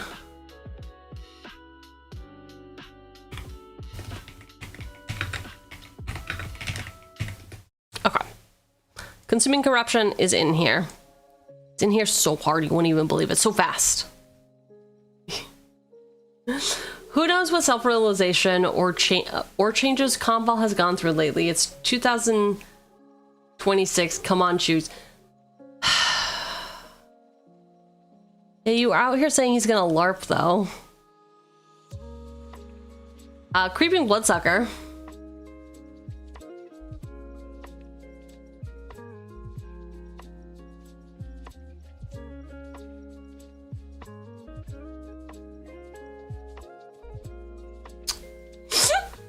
Primo, someone say Dilf. Dilf, are you serious or is this bait?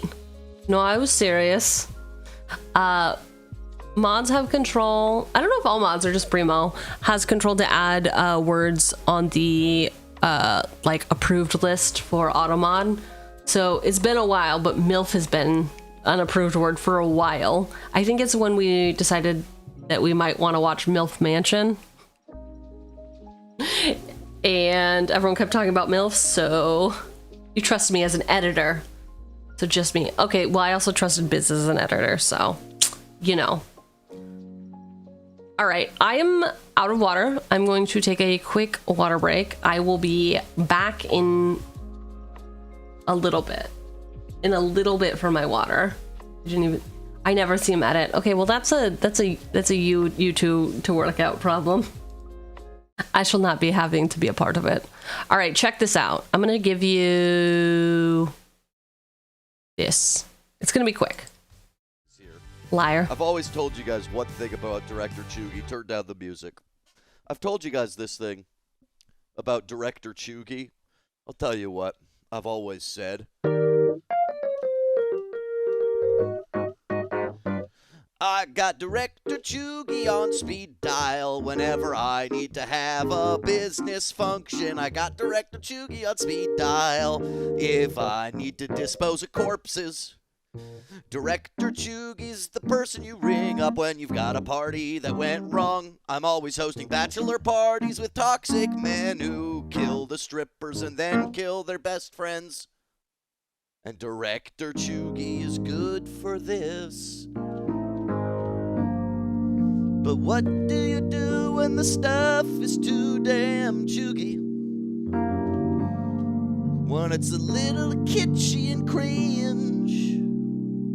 Well, you get over that real quick. You get over that real quick. You get over it real quick. Because Director Cheugy can hide the bodies, oh yeah.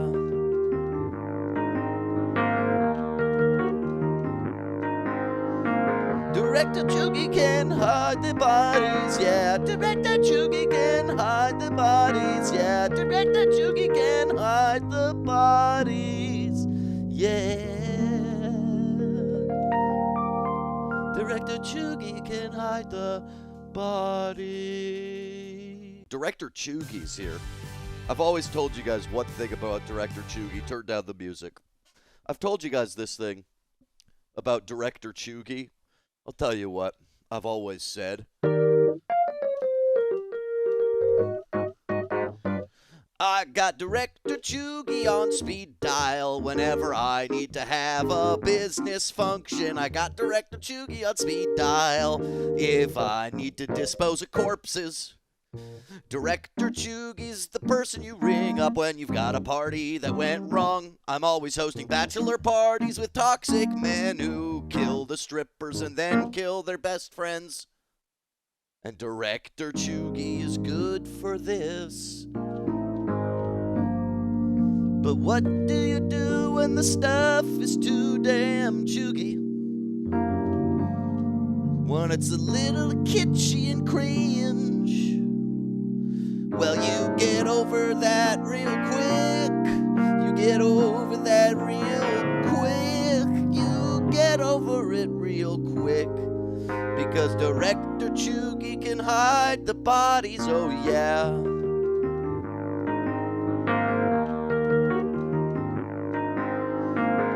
Director Cheugy can hide the bodies, yeah. Director Cheugy can hide the bodies, yeah. Director Cheugy can hide the bodies, yeah.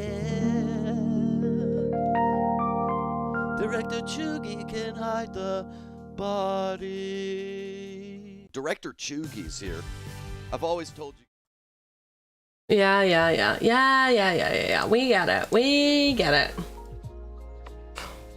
I know how to dispose of corpses. Okay, so I got some snack mix. It is sweet and spicy trail mix. Sriracha seasoned peanuts, butter toffee peanuts, corn nuts, salsa seasoned corn sticks, honey roasted sesame seed sticks, and almonds. Now that I read it out loud, it does not seem like it would be, it feels like it would be really bad for you, actually.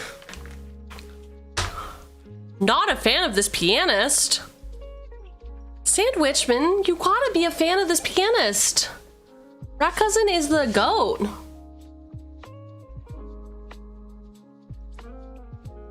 Rat Cousin is the GOAT. What up, girl?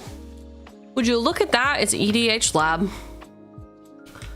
I washed your shirt, by the way. Did you know? Oh my god, oh my god, oh my god, oh my god. Did you know EDH Lab has merch now? We showed off EDH Lab a little bit earlier on the stream.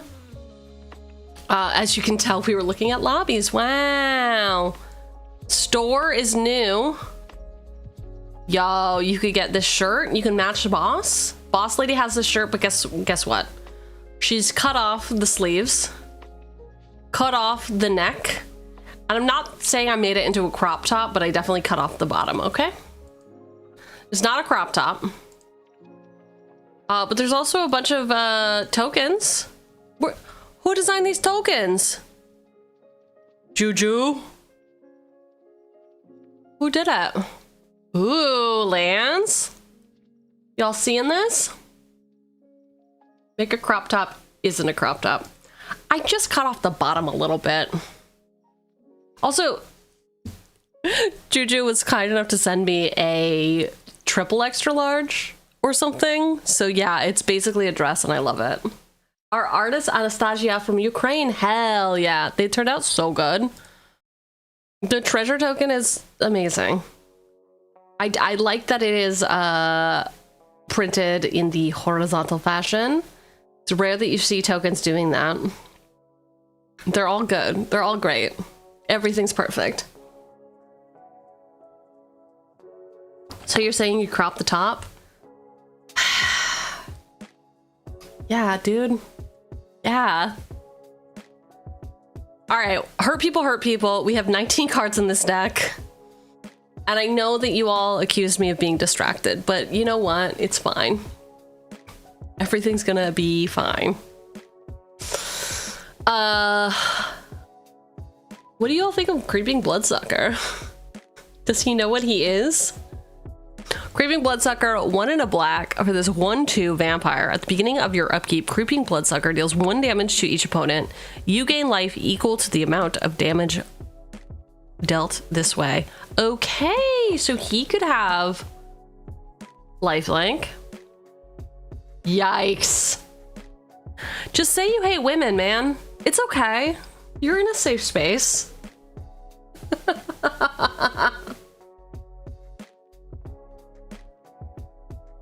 Okay, and that doctor was a woman. Okay, you got me. You got me. You didn't. That's on me. All right, Creeping Bloodsucker, 1 and a black, 1/2 vampire. At the beginning of your upkeep, Creeping Bloodsucker. We know what it does. We've read what it does. We need to know if there's any art where we could prove. This proves nothing. Shame. Shame. She's getting canceled. She's going direct to DVD. She just assumed. March of the Wretched Sorrow. Ooh, good pull. Not a huge fan of it, even though I suggested it. No, I think it's good. I think it fits the deck. I think that it's, what was it, 3 mana? Creep. It's 2 mana. We need some 2-drops anyway. It is at the same slot as our commander, but that is simply why we deck test. What up, Mal? All right, March of Wretched Sorrow, X and a black, instant. As an additional cost to cast this spell, you may exile any number of black cards from your hand. The spell costs 2 less to cast for each card exiled this way. March of Wretched Sorrows deals X damage to target creature or planeswalker, and you gain X life. All right, so we simply must cast this for X is greater than 2 or greater, and there's no downside for our May ability. And it is...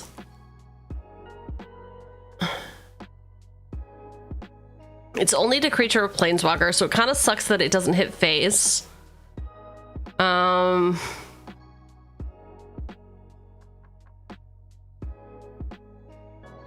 Yeah. Additional cost is valid and deals X damage to target creature or planeswalker. Huh. It is removal. It fits the vibe. It does fit the vibe. Oh my god. Hi. This even fits the vibe more.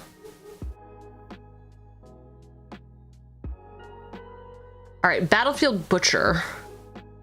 2 and a black for a 1/4 human soldier. You can pay 5 tap. Each opponent loses 2 life. This ability costs 1 less to activate for each creature card in your graveyard.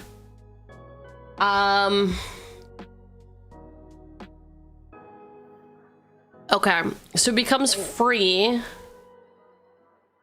but with a tap.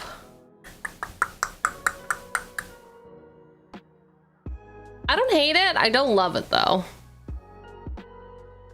Any more giant metal monsters want to try their luck? I'm just getting warmed up. It's free removal. You should put that on merch.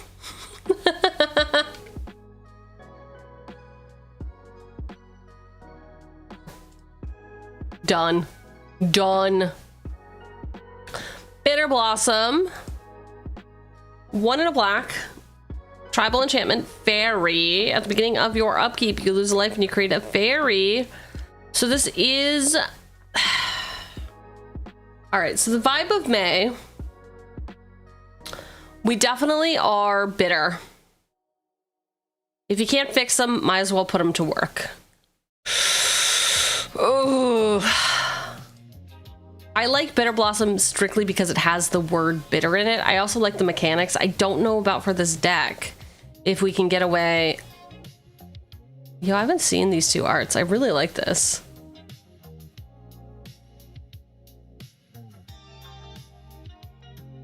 Like...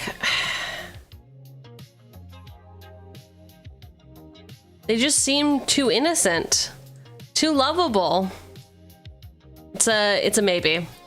It's gonna be a maybe for me, dog. Bog Witch. Now this is what we're talking about. 2 and a black, 1/1 human spell shaper. You pay 1 black, tap, discard a card, add 3 black to your mana pool. Damn. Okay, discard a card and you're up 2 mana. Well, actually, you're up. So you spend 1. No, you are up. You spend 1 to activate it. And you have 2. So you turn 1 into 2. Or you turn 1 into 3. So you have 2. I'm an idiot. Listen, it's been a long weekend. I don't know if you know this. I built a whole thing. Blame the yacht rock. What even is this? That needs to be in your Conrad deck. Ooh. Bronze Walrus. Oh, by the way, did you go to the Jank Mats opening? Was that yesterday? Was it hype? You did? Oh my god, how was it?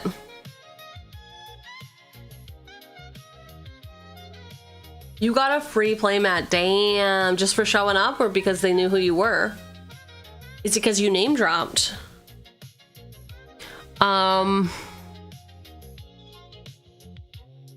Okay. I give them free stuff. Oh, hell yeah. Okay, cool. It was mutually beneficial. How's the shop look? Bronze Walrus, 3 mana, 2/2. Artifact creature hyphen walrus. When Bronze Walrus enters the battlefield, scry 2. You can tap it to add 1 mana of any color. Does this walrus concern himself with others, or does he simply live? Does he simply exist? Does he possess goth girl energy? I'm not seeing it. Small, but very awesome. Do you still want to go when I'm in town, or is it so small that you're like, maybe missable? Maybe missable. Brutal Horn Chief. Ayo. Ayo. I don't feel the vibes, but I'm so happy to be wrong. No, Primo, you're the best judge because you don't play Magic. If I say, does this give goth girl vibes, and you say, I'm not seeing it, then great. Cut and dry.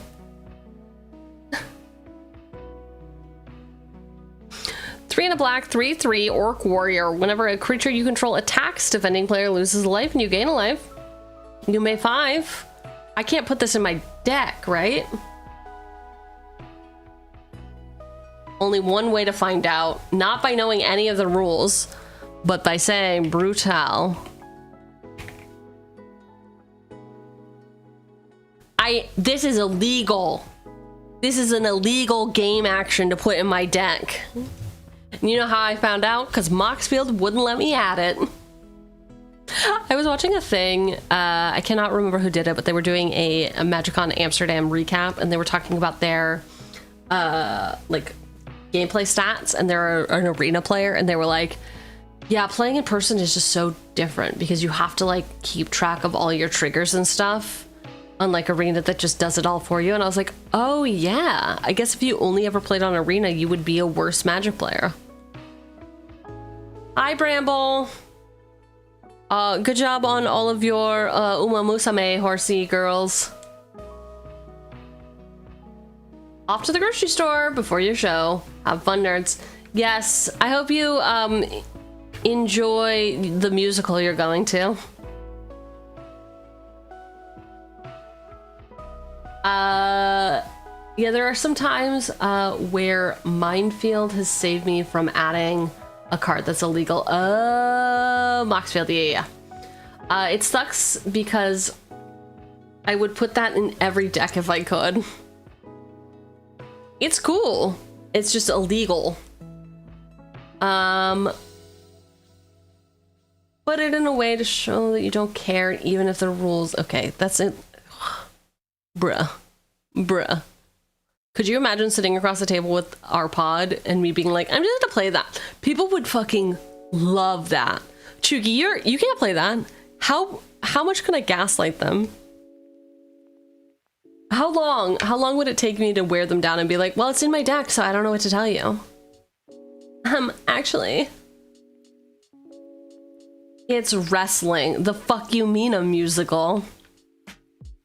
I don't know, man. I thought you had various interests. Yeah, Primo, does Glowcrow have Goth Girl vibes? We simply must know. But I want to... Does Michi have Goth Girl vibes? Is she too happy? I don't know. Michi has, like, I think too much whimsy. Ironically, I learned the basics in Arena, but then playing Commander with friends helped me learn the rest. Hell yeah. I think learning the basics in Arena is a good plan. Okay, Death of 1,000 Cuts can get a big booty and can be cost for cheaper. Sign Spawn of Mayhem up. Plus, they look like they enjoy a nice girl's brunch from time to time. Oh, you remember? I think you should leave the very first episode where they're like, I'm a fat fucking whore. Whatever. Yeah. Spawn of Mayhem definitely has girls brunch, and everyone is like, what the fuck are you doing? A 2 and 2 black for this 4/4 demon with spectacle for 1 black, which means you may cast a spell for its spectacle cost rather than paying its mana cost if an opponent lost life this turn, which obviously they will. Someone clip that or something? No! Flying Trample. At the beginning of your upkeep, Spawn of Mayhem deals 1 damage to each player. Then, if you have a 10 or less life, put a +1/+1 counter on him. Oh, he gets bigger at the end, huh? I do have various interests, but I'm going to pretend to be mysterious so I can do my nerd hobbies. That's okay, fair. Whatever, man. Whatever. Okay, so we could probably rock him for 3. He does not have like flash or anything. So chances are people are going to be losing life on their turn or playing instants on my end step, so I couldn't even take advantage of that. So I got to be doing the damage other ways. But yeah, oh, okay. I see what happened. Back to deck, Spawn of Mayhem. Later. Be safe. Don't get chaired. Is that what they call it? I will say if you want instant for removal or token removal, I recommend Heartless Act. Yes, Fartless Racked. I am trying to do mostly creatures that have abilities on them. We're trying to do like creature aggro here. That doesn't mean that we can't have other stuff, but we're primarily trying to go with the creature strat. Leadened Mirror, 2 mana. There's 1/1 mirror who can tap for a black.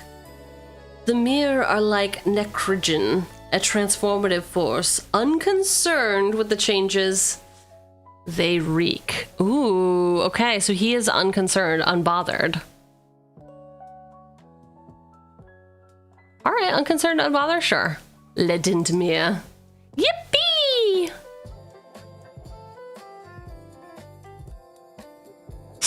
Yippee! Ornithopter of Paradise. Hey, it's some stupid bird. It's some stupid mechanical bird. This bird knows its splendor. What are you talking about? It cares about being perceived. It wants to be fancy. Leadened Mirror is a solid dork. We're getting into ramp, I see. Oh, wow. Listen, friends don't let friends ramp, okay? 2 for this O2 flyer. Tap to add 1 mana of any color. Every evening, a rainbow of industry illuminates the skies above Iganjo. So no. Absolutely not. This bird wants to be perceived. It's like, Waffles, you didn't even read the goth girl aesthetic. Or chose to ignore it, which, you know what? That's your prerogative. Vashna Nurad. Sure, I nailed it the first time.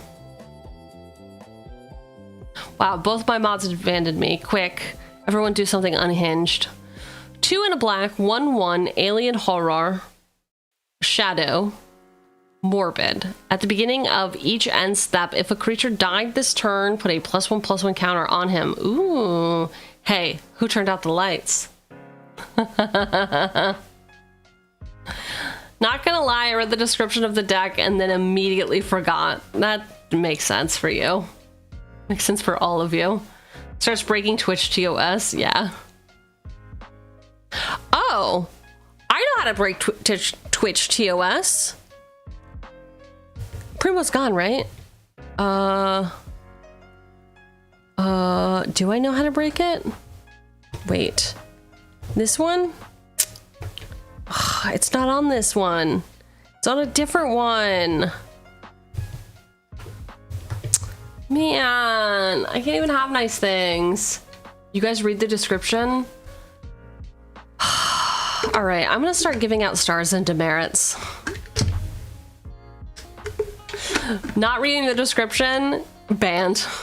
1 week, minimum. Minimum.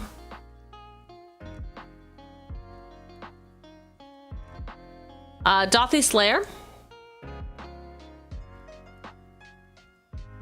Are we fucking kidding? Is this why you were all like, stop getting distracted? Scryfall's gonna crash again? Girl, lock the fuck in. You gotta get to the cards while we can get to the cards. The good news is we're like literally almost done.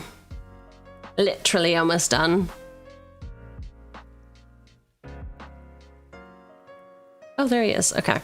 Dothy Slayer, 2 black, 2/2. Dothy Soldier with Shadow. Signed by Power.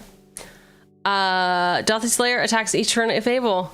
They have knives for every soul. Okay, yeah, obviously this is getting in. Hard yes. Hard yes on this guy.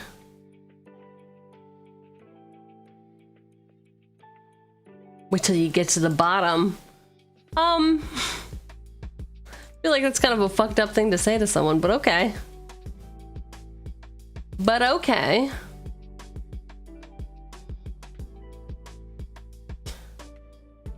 We're waiting. We will do Original Tempest.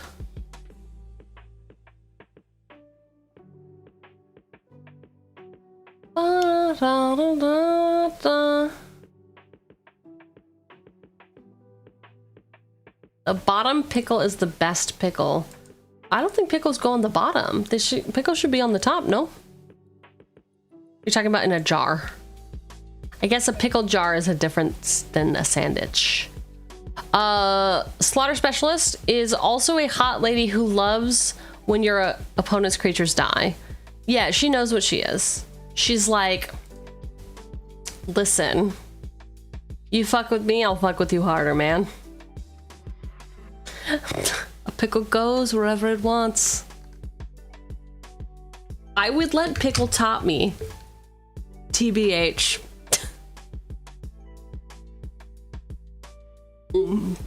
Mm-hmm.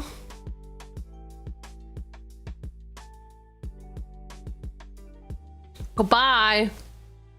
I was reading. It'll be in the clip. I was reading. 1 and a blue.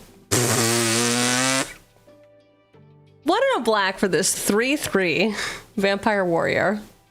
When Slaughter Specialist enters the battlefield, each opponent creates a 1/1 white human creature token. Whenever a creature an opponent controls dies, put a +1/+1 counter on Slaughter Specialist. Her eyes is creepy. Alright, she'll just go in. I don't even need to look at other cards at this point. Dothy Jackal. Goodbye, dinosaur lover. Goodbye. Dothy Jackal, 2 and a black for this 2/1 Dothy Hound with Shadow. You can pay 2, sacrifice Dothy Jackal, destroy target blocking creature.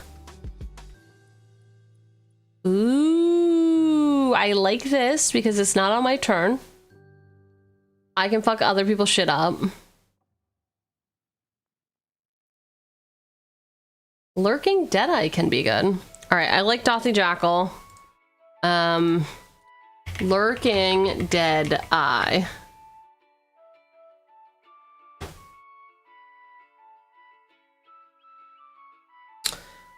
Three and a black for this 4/2 human assassin with flash. When Lurking Deadeye enters the battlefield, destroy target creature that was dealt damage this turn. She's perfect. I wish I had a different printing, but it's fine. Everything's fine. She's in. Love this guy, but he's Mardu. Oh, Brutal Horde Chief. Bantu's Monument we got in. Imagine May will have some issues with staying on the board. So here's some creature-based protection since we don't want May to hurt ourselves. A bunch of shit. Okay, cool. Azura Smoke Show. All right, he's a smoke shaper. 3 and a black, 3/3 Azra Ninja with ninjutsu. When Azra Shaper enters the battlefield. Target creature you control gains indestructible until end of turn. Okay. Is cool, but also don't know that it offers a lot of protection for my commander. I guess the plan is to full send, then when one of them is unblocked, then you ninjutsu out this guy, then you make the commander indestructible. Okay. All right, I see the vision. Okay. I understand the play pattern. Daring Fiend Bonder. 3 and a black, 5/1, Human Warlock, haste. Daring Fiend Bonder attacks each combat Fable. You pay 1 and a black, exile him from your graveyard, put an indestructible counter on target creature, activate this ability only anytime you can cast a sorcery. He's perfect. I've never wanted something more than budget Johnny Depp. Never wanted anything more. Kinzu of the Bleak Coven, 4 and a black for this 5/4 Phyrexian Vampire with flying. Whenever another non-token creature you control dies, you may pay 2 life and exile it. If you do, create a token that's a copy of that creature, except it's 1/1 and has toxic 1. I mean, she is toxic. Let's get it. Haste is just dyslexic hates. Fair. Every time I watch other people build, I find at least one card that could improve a deck I have. That's why we watch, right? That's why I make people recommend things, because I'm like, show me what's weird. Show me all the weird shit, man. Nightmare Shepherd, 2 black, 4/4, enchantment creature -demon, flying. Whenever another non-token creature you control dies, you may exile. If you do, create a token that's a copy of that creature, except it's a 1/1 and it's a nightmare in addition to its other types. Okay, so walk me through the commander interaction. So commander, he's on the board. Commander dies. I exile it.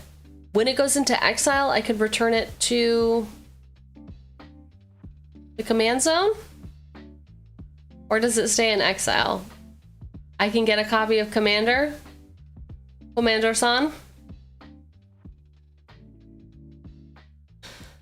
How about we get a little bit evil? Thorn of Amethyst. Yes. Thorn of Amethyst, 2 for this artifact. Non-creature spells cost 1 more to play. Yo. All right. I love this. I love this so much. I like, I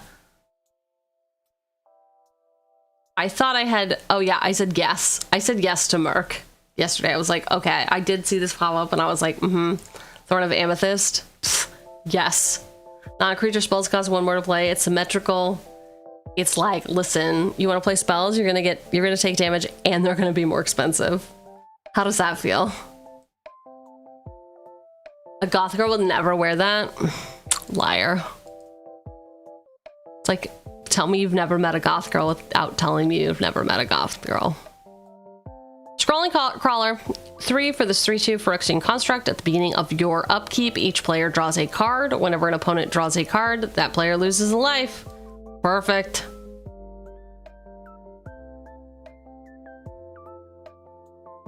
Painful Quandary, 3 black, enchantment. Whenever an opponent casts a spell, that player loses 2 life. I'm sorry. I got ahead of myself.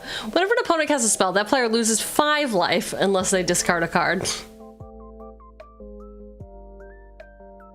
I like Painful Quandary. What are the chances anyone recommended Wound Reflection? 5 and a black, enchantment. At the beginning of each end step, each opponent loses life equal to the life they lost this turn. Has anyone even recommended Wound Reflection? It's in there. Okay.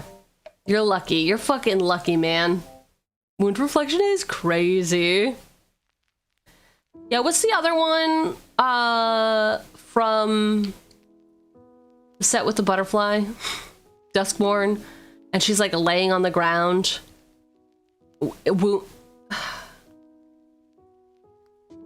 It's like she's laying on the ground. She has one shoe on and one shoe off.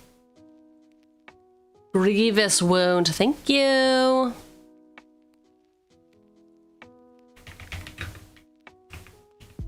Sup, fart face. Oh my god.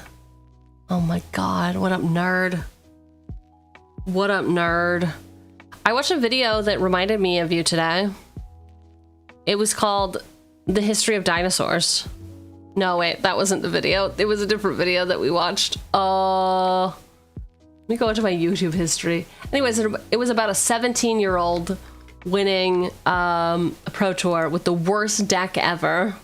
And I was like, that's Blight. You finished the Jaws deck? Hell yeah, dude. Have I never seen this card before?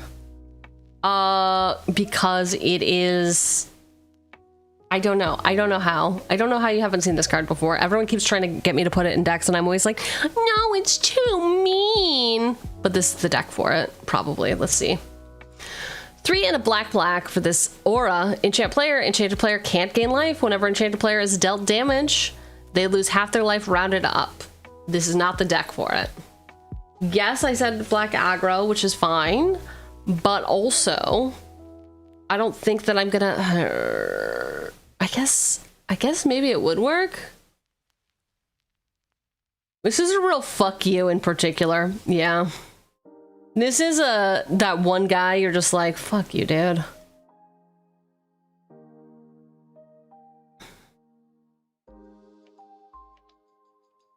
Better in a repeat 1 damage ping deck. Well, what if I have a whenever a player casts a non-creature spell, they lose 2 life deck? What if it's not about pinging? What's about just draining? And this will just get them to drain faster, right? Yeah, then it's really good.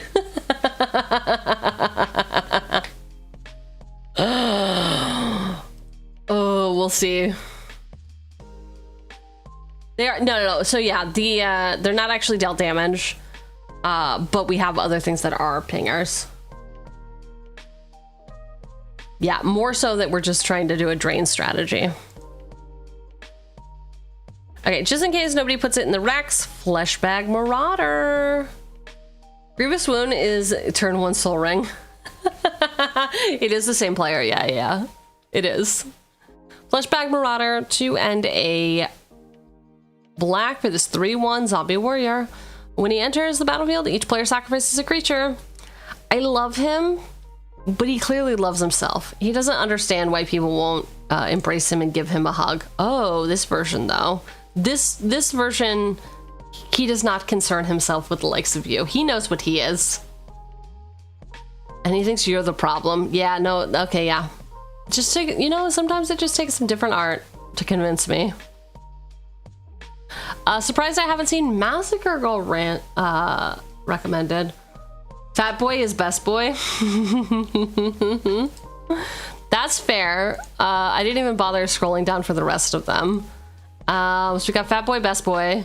We got a different chonker. And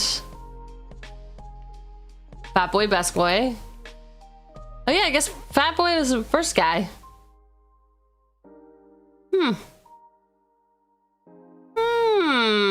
Interesting. Okay, nobody said Massacre Girl yet. When she enters, each other creature gets -1/-1 until end of turn. Whenever another creature dies this turn, each creature other than Massacre Girl gets -1/-1 until end of turn. Yeah, she is a goth girl. She's a goth girl. She is doing the thing I said I wanted to do.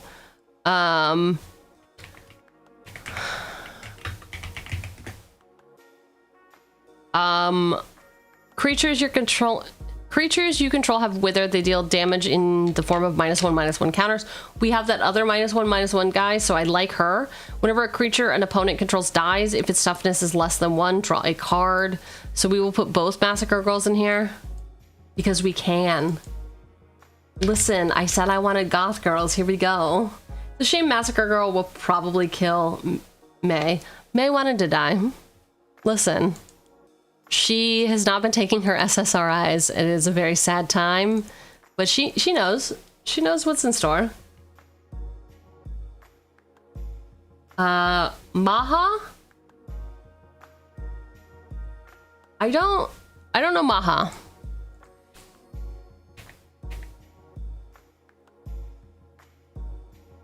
I know Maha, but I don't really know Maha.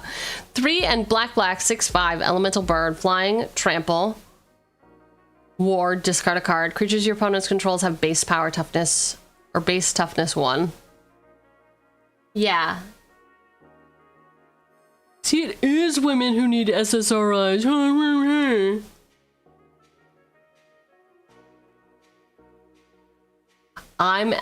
You're on them? That's good. I'm glad. I am glad. A classic and personal favorite, Midnight Reaper. We do need our card draw after all. 2 and a black, 3/2, Midnight Reaper. Whenever a non-token creature you control dies, this creature does 1 damage to you and you draw a card. All right, he is giving us pain, but it is for our gain. We've probably earned it. We probably did this to ourselves. Agent Venom. 2 and a black, 2/3, symbiote soldier hero with flash and menace. Whenever another non-token creature you control dies, you draw a card and you lose a life. Seems fine. Is Grim Haruspex on Arena or is it just in paper?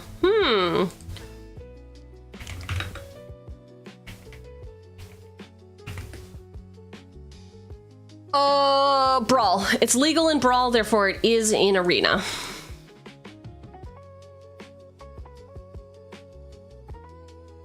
Skemfar, Shadow Sage could be good. Skemfar.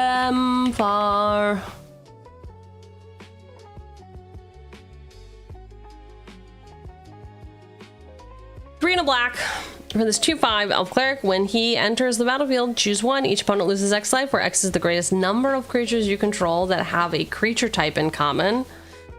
Or you gain X life, where X is the greatest number of creatures you control that have a creature type in common. Could be good, but we don't have any synergy for clerics or elves, unfortunately. However, the Midnight Reaper... Oh, Grim Haruspex is Midnight Reaper, but you do have to force the draw. I understand what you're saying. Also, we're not playing on Arena. We're playing in paper, so... Now you know. Now you know. So far, the most creatures you have with the same type as vampire. Thank you. Oh no, Bramble. Bramble. Did anyone help Bramble with the... Oh no, you all are jackasses. You all were like, boss is gonna think that these are our polls. Okay, if somebody else posts images only, you are allowed there. They will not count to yours. You can help somebody out. Okay, Blood Chief's Ascension we have in. Phage the Untouchable. 3 black, black, black. Black, black, black, black. It's 4 black. 4/4. When they enter the battlefield, if you didn't cast it from your hand, you lose the game. Whenever they deal combat damage to a creature, destroy that creature. It can't be regenerated. Whenever they deal combat damage to a player, they lose the game. No Phage. Vorpal Sword. Equipped creature gets +2/+0 and has Death Touch. Vorpal Sword has nothing to do with Goth Girls. Phage, Flage, Spitter. 2 and a black. For this 2/2 Phyrexian Horror, at the beginning of your upkeep, it deals 1 damage to each creature and each player. When it dies, it deals 1 damage to each creature and player. I think, did we not get this already? PPPP. All right, we did not get this. I like this. I will add Blade, whatever. Oh my god, what is it called? Plague. Okay. Okay, Plague. Okay, I understand. Listen. I understand. It did not say flage at all. Vran, Executioner Thane.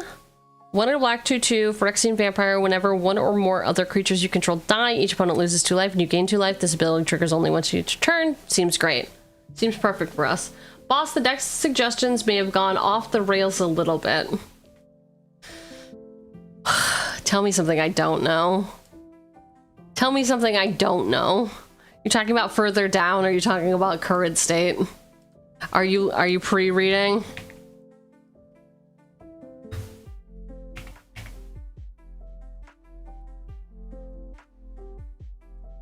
All the way at the bottom, wow. Bro, you're talking about being a bottom yet again. Vraska Betrayal Sting, 4 black, Phyrexian black, 6 loyalty, Planeswalker, completed. You can pay 0, you draw a life, and you draw a card, you lose a life, and you proliferate. So it really is her +1. Target creature becomes a -2, target creature becomes a treasure artifact with tap. Sack this artifact. Add 1 mana of any color and loses all other card types and abilities. Okay, so I turn other people's shit into treasure. Cool. -9, if target player has fewer than 9 poison counters, they get a number of poison counters equal to the difference. Wow. Wow. Been working on a Blim deck, hence why I've been looking at janky cards. Hell yeah. There are 8 Jeskai cards. Who's getting banned today? Persecute. 2 black sorcery. Choose a color. Target player reveals their hand and discards all cards of that color.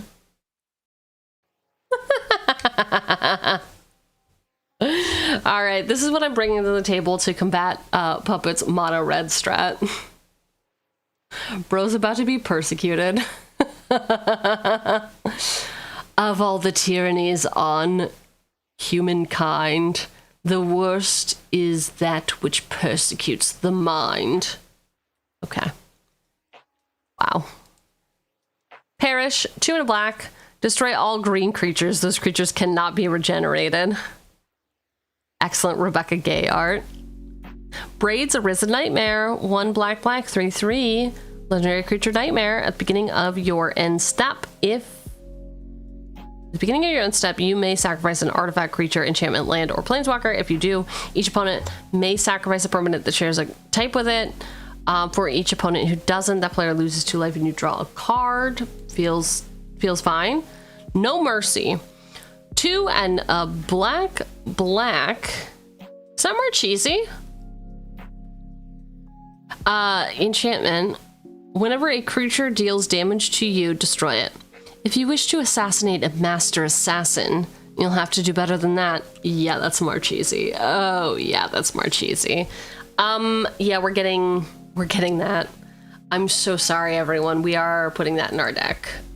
No Mercy.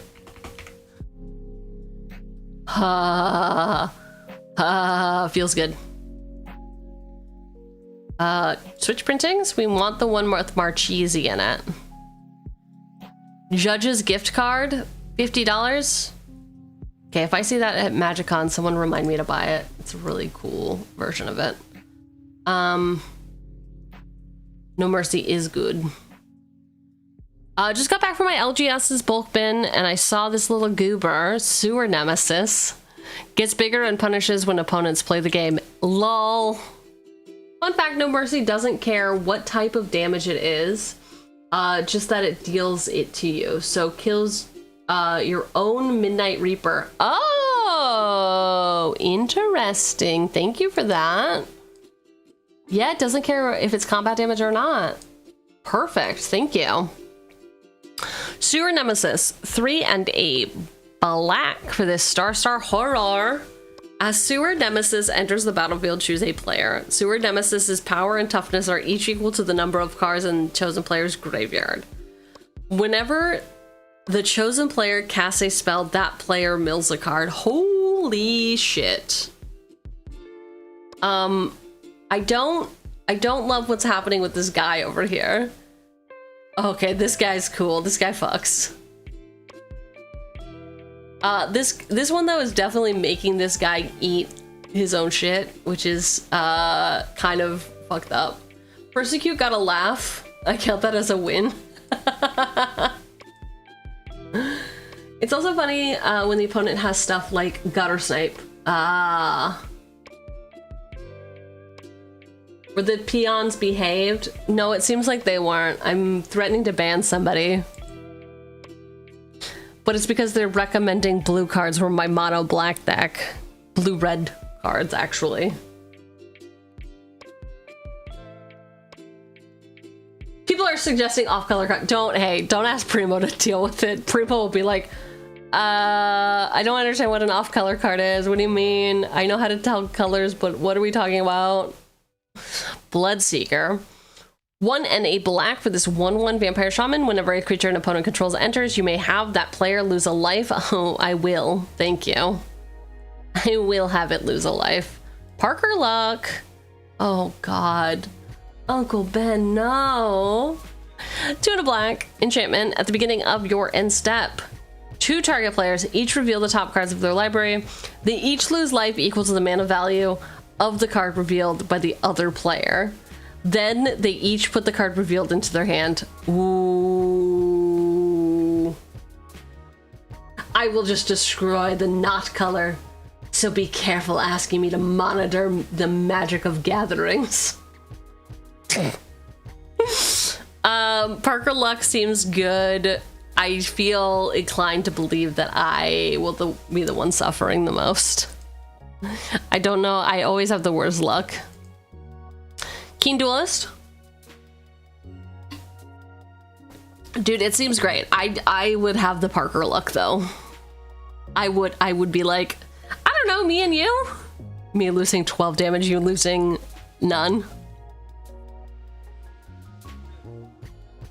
1 black 2/2 human wizard. At the beginning of your upkeep, you and target opponent each reveal the top card of your library.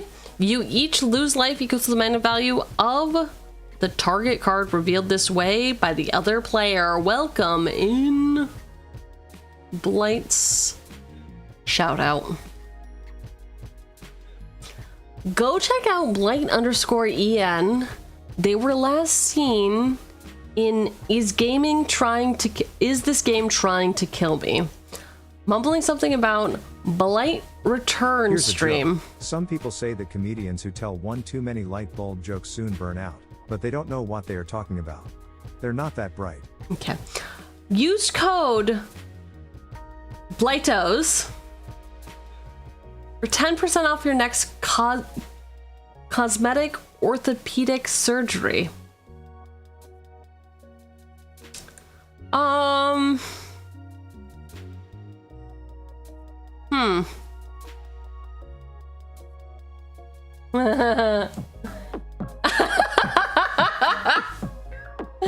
Hi, Squish. Oh. Yeah, my eyes got very narrow and I was like,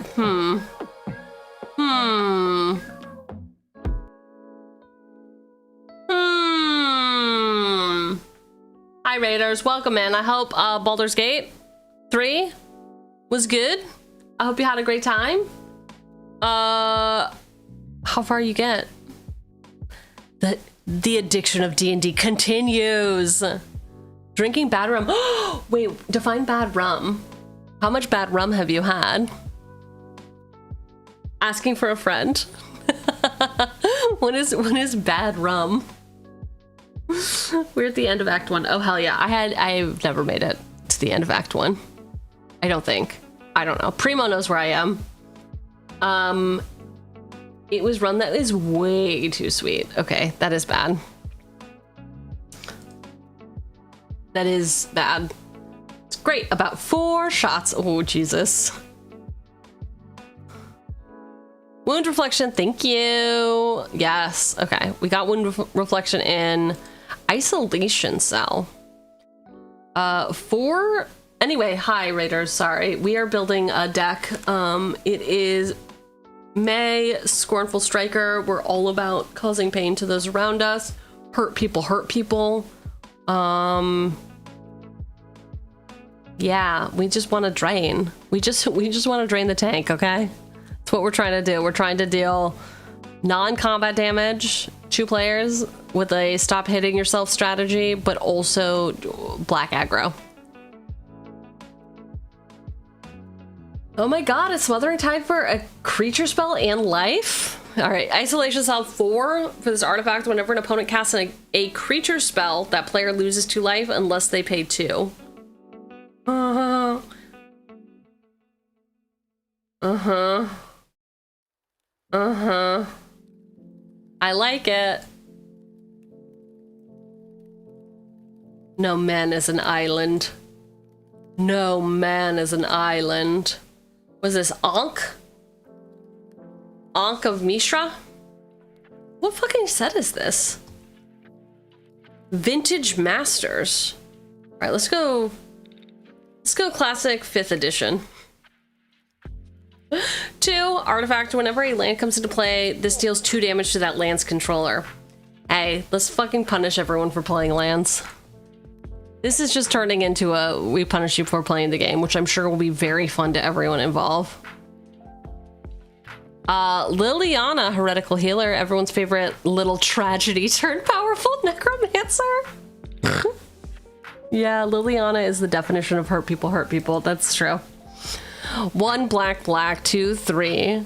Human cleric with lifelink. Whenever another non-token creature you control dies, exile Liliana, then return her to the battlefield transformed under her owner's control, and create a 2/2 zombie. Backside, Liliana, Defiant Necromancer. She's 3 loyalty planeswalker, +2 each player discards a card, -X. Return target non-legendary creature card with mana value X from your graveyard to the battlefield. -8, you get an emblem with whenever a creature dies, return it to the battlefield under its owner's control. Beginning of the next end step. Amazing. Vindictive Vampire is a decent one for this deck, if I remember correctly. Let's check it out. Ooh, and also Polluted Bonds. 3 and a black for this 2/3 vampire. When another creature you control dies, Vindictive Vampire deals 1 damage to each opponent and you gain a life. Love it. And Pollute. Nope.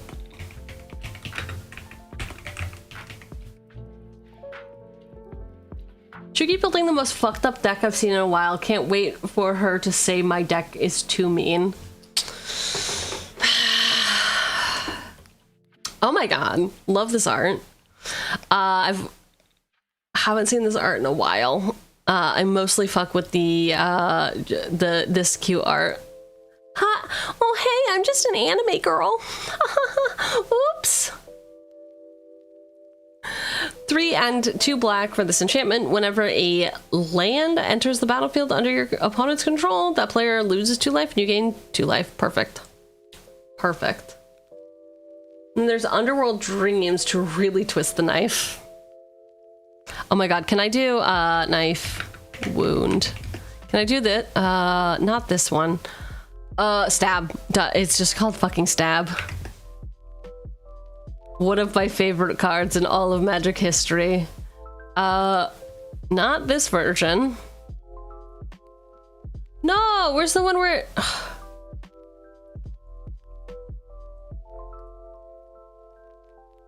Stab wound. I got there. This girl. Look at her. She's like, ooh. Enchanted creature gets -2/-2 at the beginning of the upkeep of enchanted creature's controller. That player loses 2 life. I love this card so much. I'm putting it in. I don't care what you people say. I only have whimsy. Thank you. So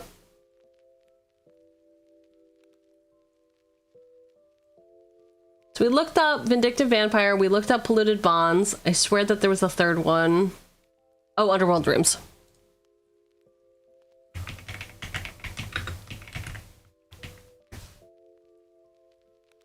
Ah, yes. Black, enchantment. Whenever an opponent draws a card, this is going to deal 1 damage to that player. Great. Punish you for playing the game. Listen, next week we'll build a landfall deck, okay? The antithesis of punishing you for playing the game, reward you for playing the game. I have Stab Wound in my Blim Comedic Genius deck. It's always fun to give people garbage. There's better art of Underworld Dreams. Oh, this one? Is it this one that you love? Or the eyeballs? I think, honestly, it's this one. Pit the landfall deck against the punishment deck. Yeah, I will. I definitely will. Dude, no, this, whatever the fuck this is great. Also the oh no, it's Mark Riddick. I really thought this was Junji Ito. I have a soft spot for the Theros art, so I enjoy it. Temporal Extortion is probably one of my favorite black cards. Okay, this is gonna be the most tragic thing we've ever seen.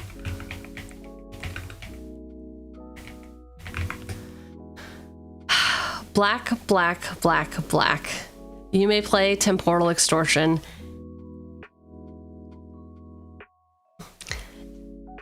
When you play Temporal Extortion, any player may pay half their life, rounded up. If a player does, counter Temporal Extortion. Take an extra turn after this one.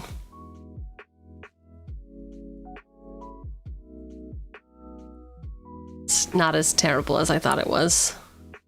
Absorb Time is the Final Fantasy version. Hot. Yeah, I mean, she do be looking goth, but I really like this art. All right, Blight, your card is making it in. We will take an extra turn with our mono black aggro drain deck. Ah, Painful Quandary. Quandary. Oh yeah, we got this in. Yeah, because I kept reading like 2 life. It's like, oh yeah, they lose 2 life. No, that's a lie. That's a lie. Shadow Alley Dennison, the most goth girl of all goth girls. 1 black, 1/1 vampire rogue. Whenever another black creature enters the battlefield under your control, target creature gains intimidate until end of turn. Yeah. Look respectfully. Soren, how about some Planeswalker? How about some Planeswalker? Gotta show some love to them. Soren the Mirthless. I mean, he definitely do be hating himself. 2 and a black, 4 for Soren. +1, look at the top card of your library. You may reveal that card and put it into your hand. If you do, you lose life equal to its mana value. You can -2, create a 2/3 black vampire creature token with flying and lifelink. You can -7. It's going to deal 13 damage to any target, and you gain 13 life. I like his vibe.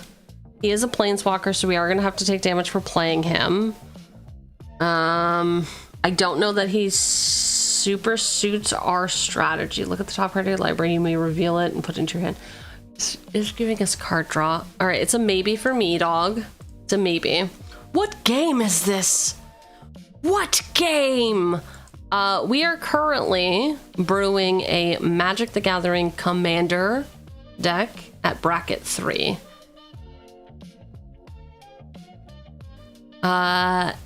And also some draw and life gain late in the game. Twilight Prophet. Ooh, Magic the Funny.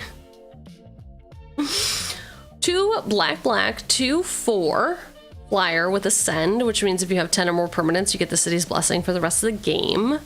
At the beginning of your upkeep, if you have the City's Blessing, reveal the top card of your library, put it into your hand. Each opponent loses X life and you gain X life, where X is the card. I don't even need to know anymore. I love her. Hello?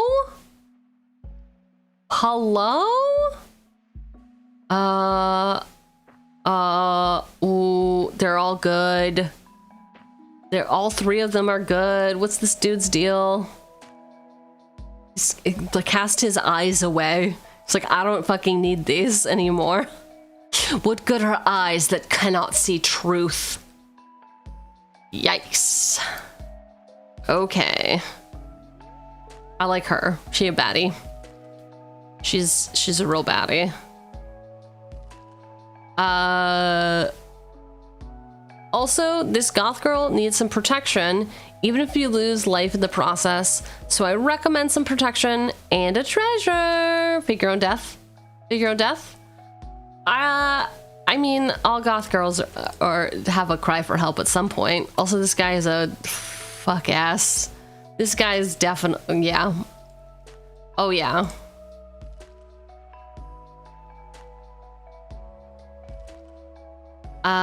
And for another life gain, it's gotta be the underrated card of Darkness Crystal. Is Darkness Crystal an underrated card?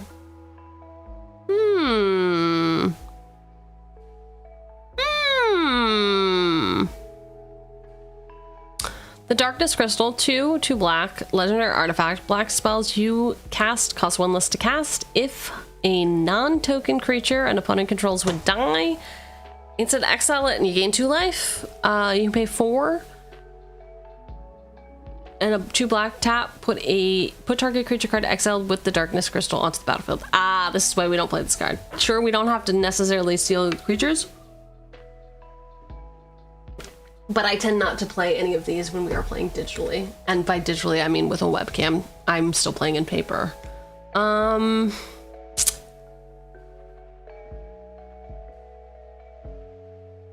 Soot Imp.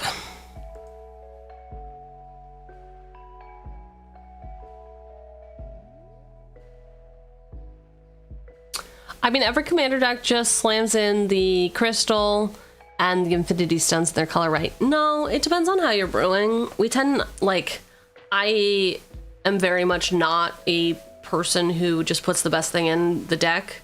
Like, winning for me, like playing the game is not, having fun playing the game is not just about winning, to me. I think I know I have more fun when I lose but get to do interesting stuff.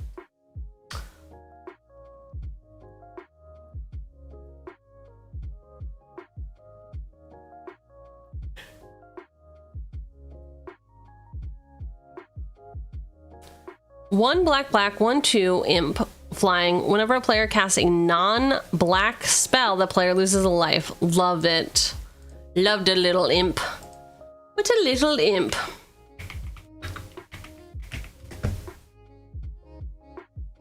LT Surge didn't exist.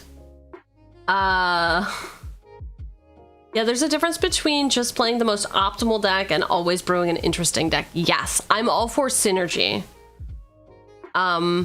Not like, okay, well, if I have this distribution of lands and this distribution of rocks and this da-da-da-da. No, I'm like, if a mana rock feels like the vibe for this deck, I'll put it in. Otherwise, nah. I don't think it's gonna make it, but for giggles and land hate polluted bonds, we're doing it. We're doing it. Oh, are we gonna do Unstoppable Slasher? Chat. 2 and a black, 2/3 zombie assassin with death touch. Whenever Unstoppable Slasher deals combat damage to a player, they lose half their life rounded up. When Unstoppable Slasher dies, if it has no counters on it, return it to the battlefield tapped under its owner's control with 2 stun counters. 4 mana reduced by 1 isn't worth it. The later text makes all the difference. All right, Slasher. It gives me Edward Scissor. Oh, I forgot that we got a new secret layer for the Japan Standard Cup. And by layer, I mean, I guess I didn't. Okay. I mean, these are the goth girls. These are the most goth girls. All right, Slasher. I have to come in here and fix it while I can. Oh yeah, great. It pulled in the correct card version of it. They can slash me up whenever they want. Ayo. Xenos. 3 black, 4/4 human noble warrior. My first friend. When Xenos enters, choose a creature an opponent controls until end of turn. Creatures other than Xenos, and the chosen creature get sorry. Get -2/-2. When the chosen creatures leave the battlefield, transform him into an 8/8 dragon. So dragon does go with the avatar theme for the Fire Nation. Flying as this creature transforms, choose an opponent. When the chosen player loses the game, you win the game. Wow. That's pretty fucked up, man. You're okay, alright. Whoa. That's like a great alt win con. And finally, to cap off my 10, Tree of Predation. That's pretty good if you can get the second side to work. Yeah, if you can. 3 and a black for this 0/13 plant. With Defender, you can tap this, exchange target opponent's life total with this creature's toughness.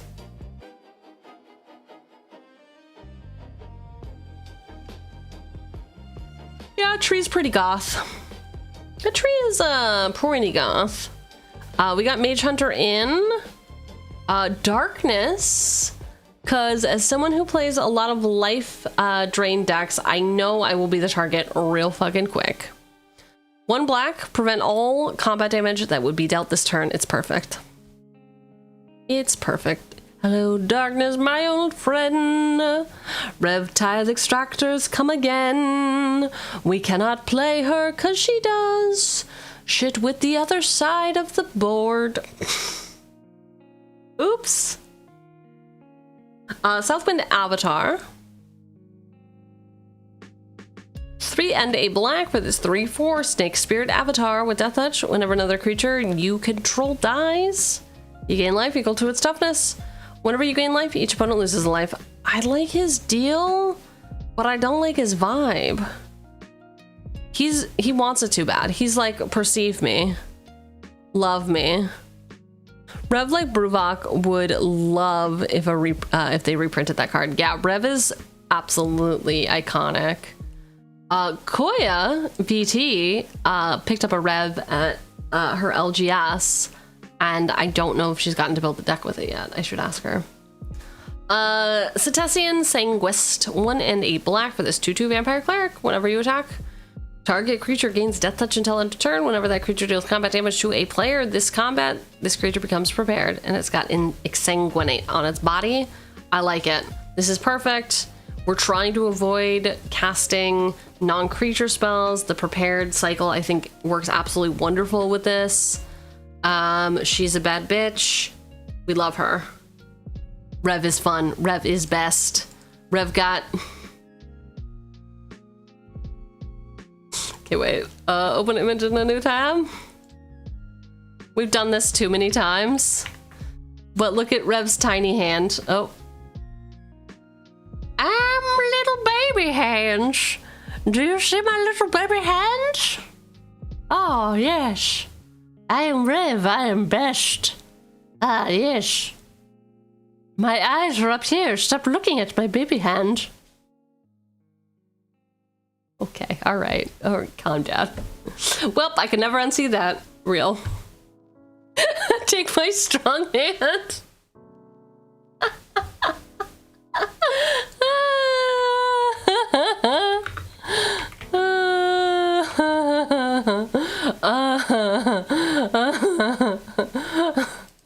Wait. Wait.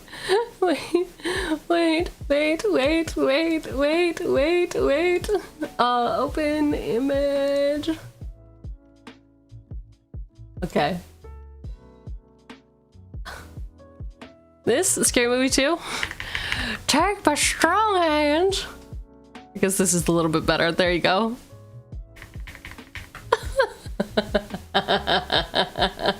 It's Rev.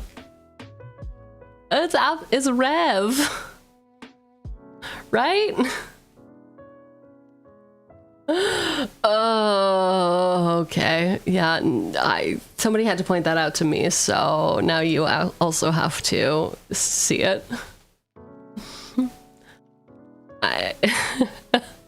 Vito, great suggestion. We've already decided to play Bloodthirsty Conqueror though, so we don't need the combo in here. Conformers Shuriken, because May needs her fans. Just imagine this is a fan. May doesn't have fans, the other one has the fans. Suki? That's from True Blood. You know, the one that wears green.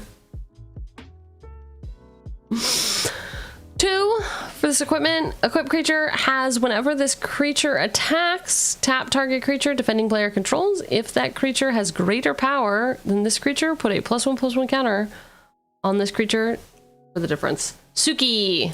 Oh, Suki! That's from True Blood, if you wanted to know. That's what Bill says.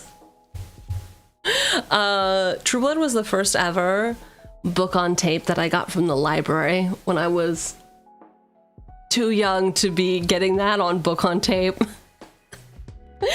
True Blood was my hooked on phonics. I don't know what to tell you. It probably explains a lot though. 3 and a black 2/2 spirit with extort. Whenever you cast a spell, you may pay an Orzhov. That means we can't put it in this deck. Who's getting banned? Maury's fine. Actually, for anyone in chat that asks, this can go in mono black decks. The reminder text does not count as an actual mana symbol for color identity. That might be fair. That actually might be true. Maury is a genius. Let's see. Ghast. How do you spell ghast? Cryptghast can definitely go in this deck. Damn. Damn. Hot damn. All right. Anyway, what does it do? Do we even want it in the deck? Do I even want it? Okay. Extort, whenever you cast a spell, you may pay 1 black. If you do, each opponent loses a life and you gain a life. Whenever you tap a swamp for mana, add an additional mana. Great. I love that. We're getting it. It's in there. It's perfect. It's everything I ever dreamed. I'm gonna put this as an excellent. Excellent. And for anyone in chat that asks, this can go in a mono. Yeah, we just read that. Phyrexian Obliterator. You gain that much life, so they each lose 1, and you gain 3. Yep. If you have 3 opponents, yep. Black. 5/5. Phyrexian Horror. Trample whenever a source deals damage to Phyrexian Obliterator. That source's controller sacrifices that many permanents. Whenever a source deals damage to this guy, that source's controller sacrifices that many permanents. Oh. So he my blocker. Really? Really? Really?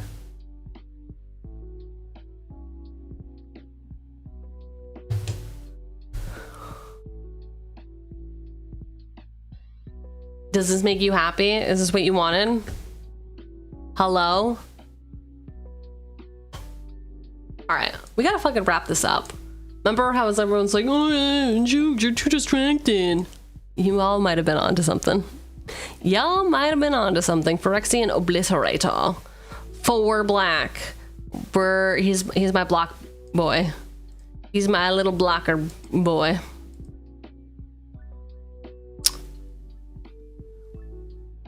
There's also Eben Drake, which def adds another cut to the 1000 cuts.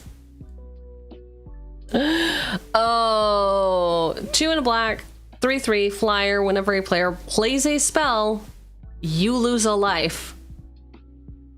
What?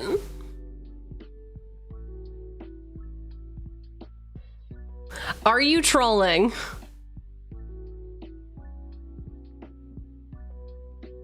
Bro. Bro.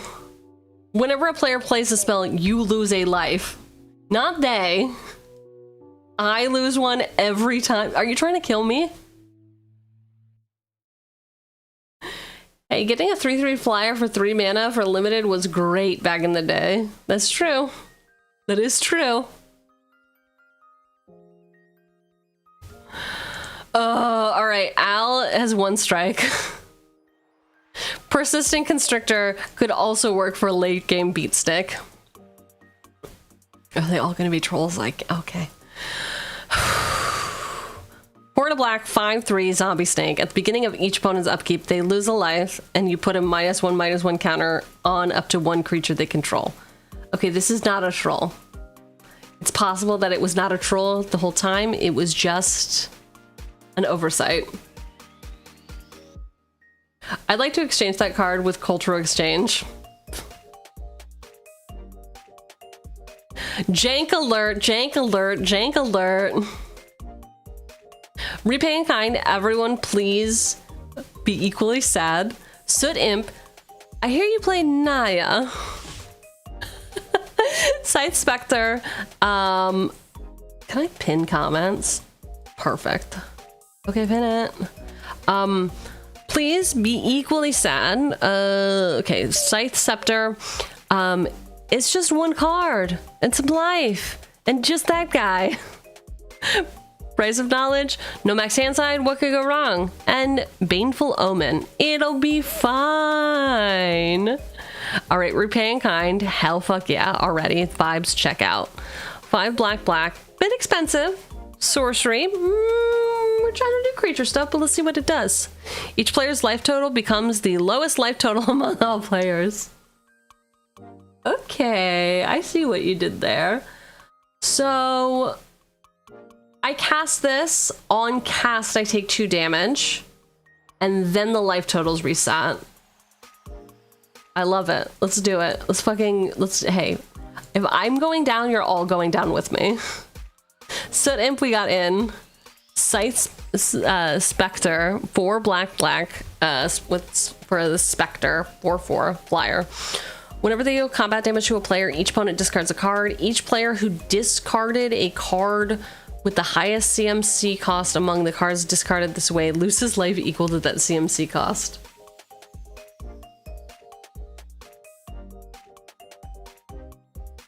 Give it away like Archfiend of Drost. That's, yeah, I guess so. Just give this card away. I like this. He does have to hit though. But, who's this horse he rode in on? Is this just a bunch of bodies? This is just a bunch of bodies. This is, wow. Wow. 6 in a black. Enchantment. Players have no maximum hand size. At the beginning of each opponent's upkeep, Price of Knowledge deals damage to that player equal to the number of cards in that player's hand. Yes. Can we look at his eyes? Take my good hand. Bruh, I love this so much. This is great. This is really good. Okay, we're getting Price of Knowledge in here.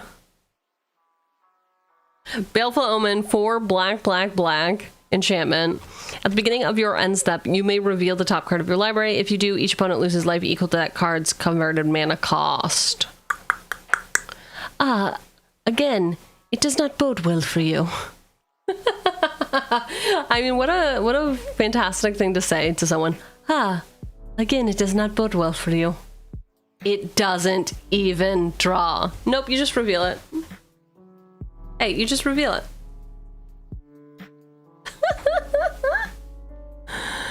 Oh, I don't hate it. Listen, hurt people hurt people.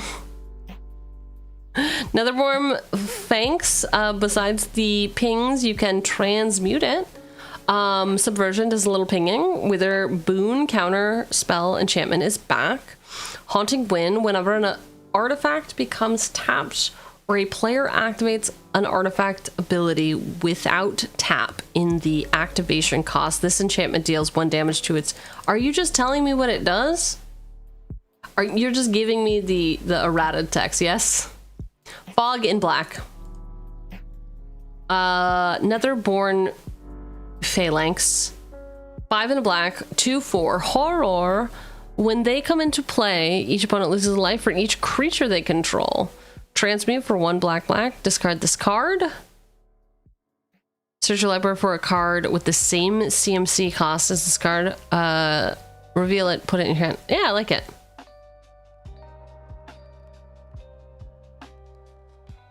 It's so old, the Oracle text is better than you reading it and trying to figure it out. Okay.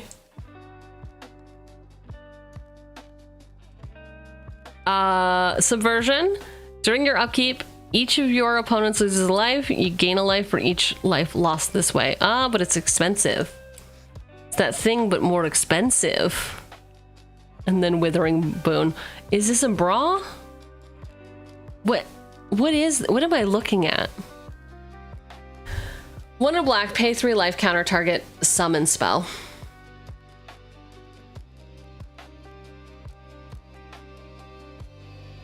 As an additional cost to cast a spell, pay 3 life, counter target creature. Excellent. Excellent.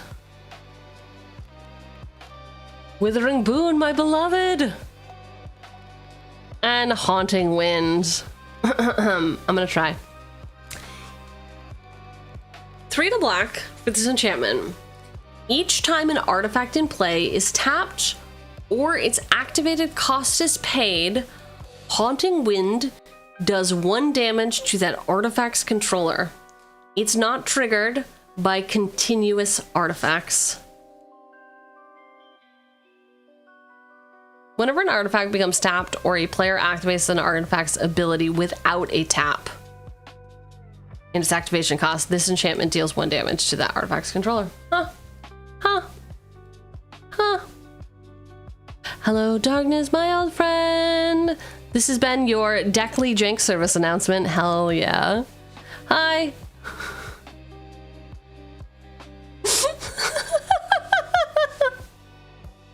Hi, I'm not Anita. Wink. I play my May in Ranked Brawl on Arenas. Somebody already posted Phyrexian Obliterator, which is one of my faves. A really nice creature-based removal is Ravenous Kupachapra. Oh my god. Kupachapra. I'm closing my eyes because I know what the word is. It's not going to help me to sound it out. Chupacabra. Nailed it. Another card I really like to play, although it's not a creature, is Poxplague. I find that opponents aren't prepared to make the best decisions on sacking and discarding half their stuff, and it gets life totals down symmetrically, like May. Ooh. Ooh. The train wreck is slowly approaching. Great. Ravenous Chupacabra. 2 black, 2/2. Beast Horror. When Ravenous Chupacabra enters the battlefield, destroy target creature and opponent controls. Great. Excellent. Love a little bit of removal. And then Poxplague. Black. Sorcery. Each player loses half their life, then discards half the cards in their hand, then sacrifices half the permanents they control, rounded out. Listen, hurt people. It's just the name of the game. It's exactly what's happening. It is a little bit of a non-bow with the price of knowledge, but you know, we got parallel paths now. 2 roads diverge in a wooded path or something. Marlin of Mornsong, 1 black, elf wizard. Players can't draw cards.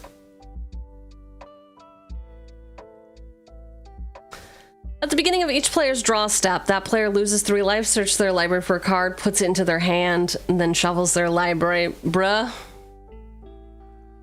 You know I would never play this. That's why I'm gonna put it in the deck, but I'm gonna put it in the sideboard.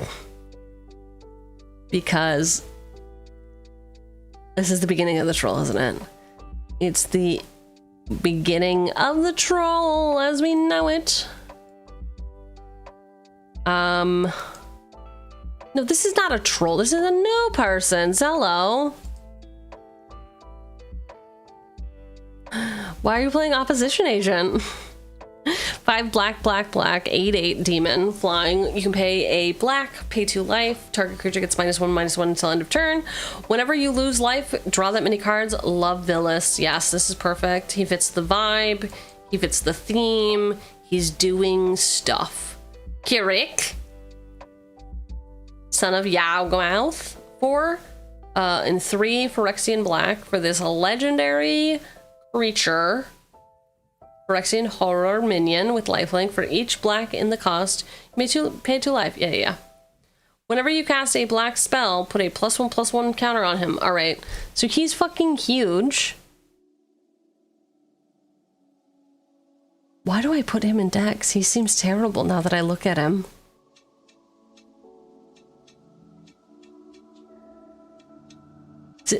Why do I put him in decks? Explain it. Posty, make it make sense. Legit amazing.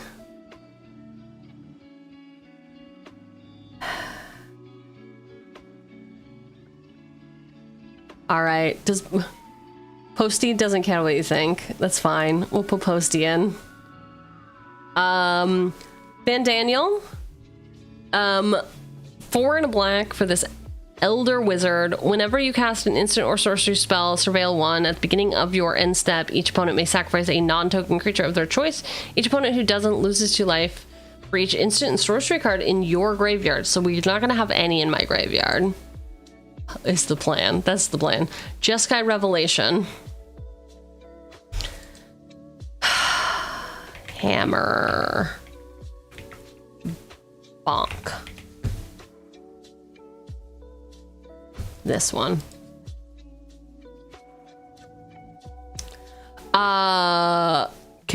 Kelly. Yo, Kelly, we looked this up. Thank you for this. Onk of Mishra. This is really weird in a mono black card. Flying Crane Technique. Terry Tomato, are you here?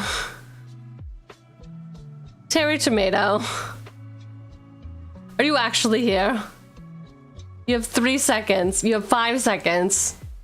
And then, Primo, you can ban this new person, Terry Tomato, who is literally just trolling with Jeskai cards.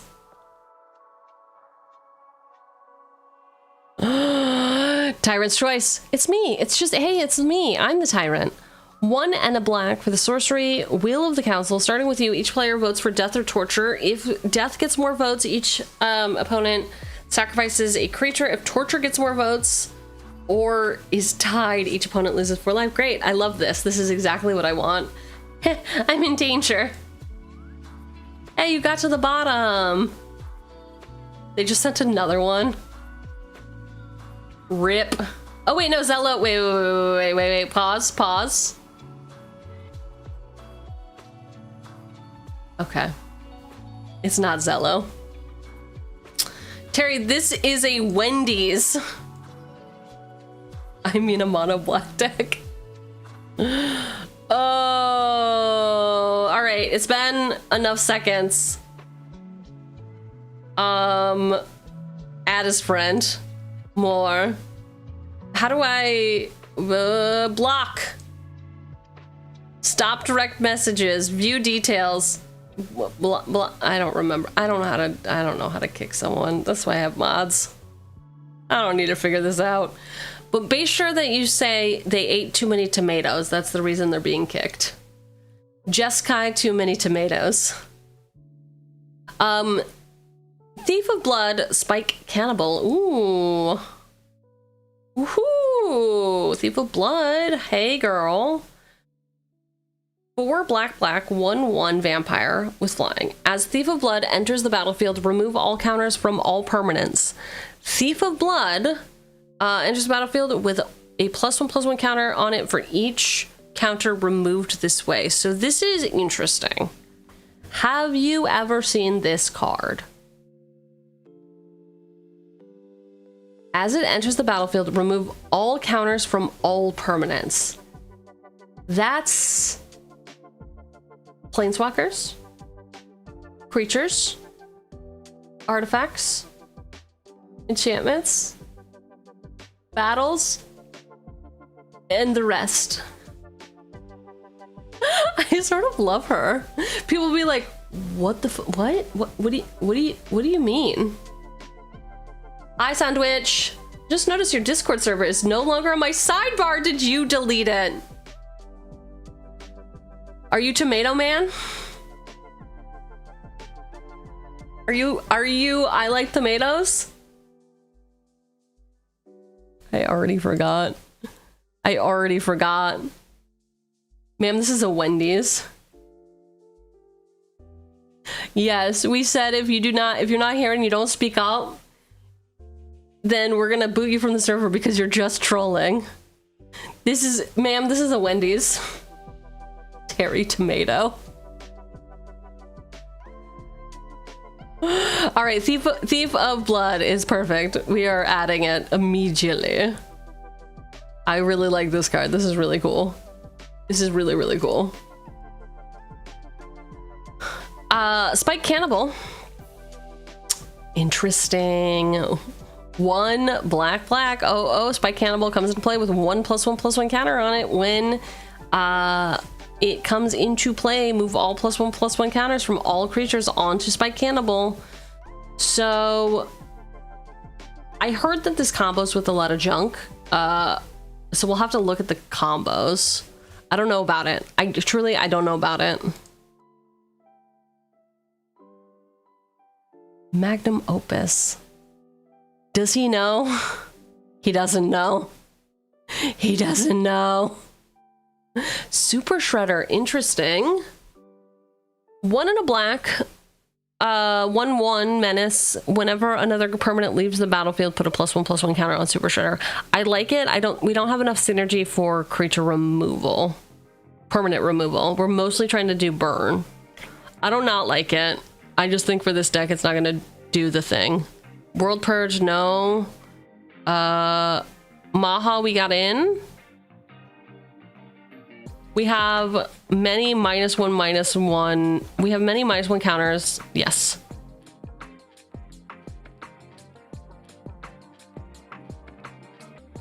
Killing a player is permanent removal. You're... Boss, I don't want to go. You have to go to work. What's happening? Bloodthirsty, yes. Kirk. All right, we'll see. Terry saw the future and is building Boss's next deck. God. Orcish Bowmasters. Just because existence is pain. As in, a player leaving the game does trigger Super Shredder for every permanent they had. That is interesting.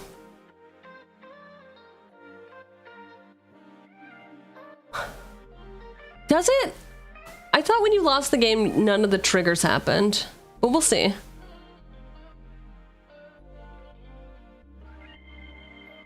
One and a black for this 1/1 Orc Archer with Flash. Whenever this creature enters and whenever an opponent draws a card, except the first one they draw in each of their draw steps, this creature deals 1 damage to any target.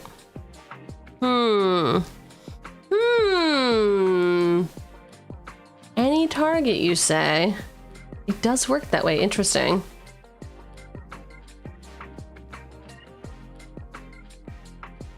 When you lose the game, all of your cards currently in play also leave play. An opposing Super Shredder can see them leave. Source: I am a level 1 judge. Trust me, bro. The ultimate trust me, bro.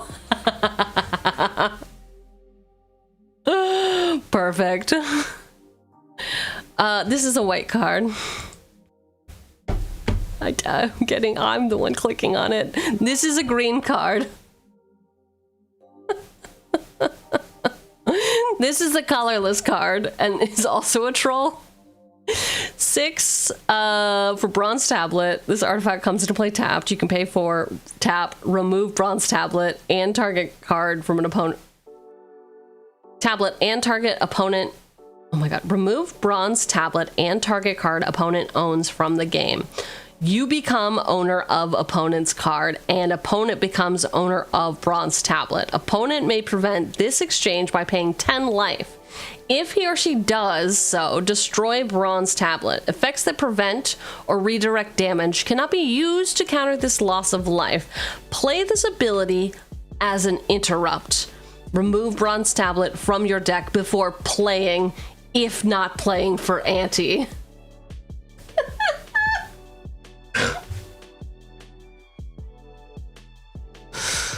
Okay, at least your trolls are good.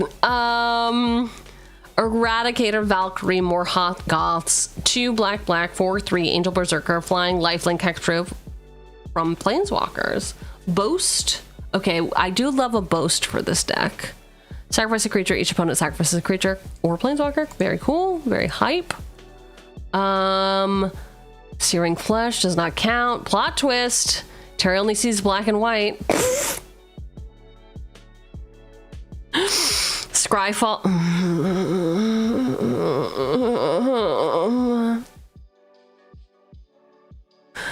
What the hell is happening to the Rex?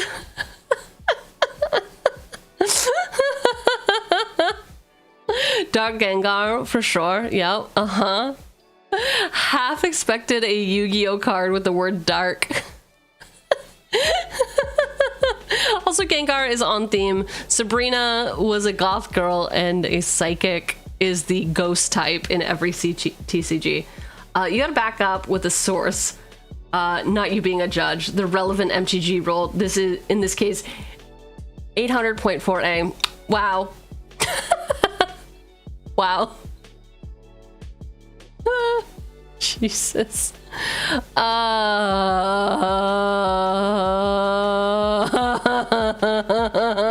He's already dead. Stop. Stop. Terry, please, I don't want to be here.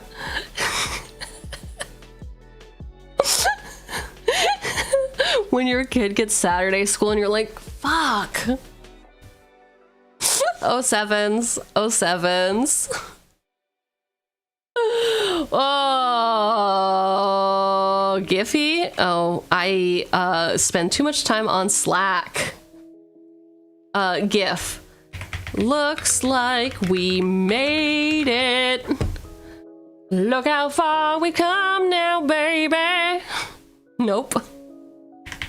And you're all cut off. Looks like we made. I will read Corrupt though, only because it's black. Bro, that doc is like 300 pages long. I ain't going through all that. I'm lazy as hell. Yeah, you think judges? Listen, what makes you a judge is knowing that you don't have to know all the rules. 6 mana. Sorcery. Corrupt deals damage to any target equal to the number of swamps you control. You gain life equal to the damage dealt this way. Excellent. Love it. All right, I'm gonna go make dinner. And definitely not at all ever think about how you all have been horrible. Horrible, no good, very bad people today. That's simply not what's on the menu, okay? I'm hungry. What's for dinner? I have to cook. I have to cook. I want to see the fish. Is the fish streaming? Or are you just waxing poetic about how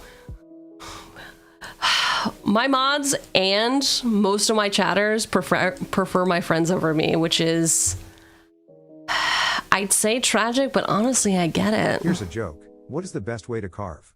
Whittle by whittle. Okay, whittle by whittle. Pal world, huh? Yeah, look at, wow.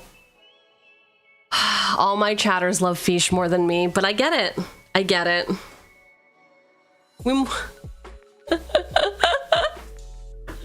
Oh my god. All right, everyone. Thanks for hanging out. I will see you tomorrow. I will probably post a schedule tonight. I have to cook dinner. I have to do a couple things. I will see you tomorrow for the Magic Arena.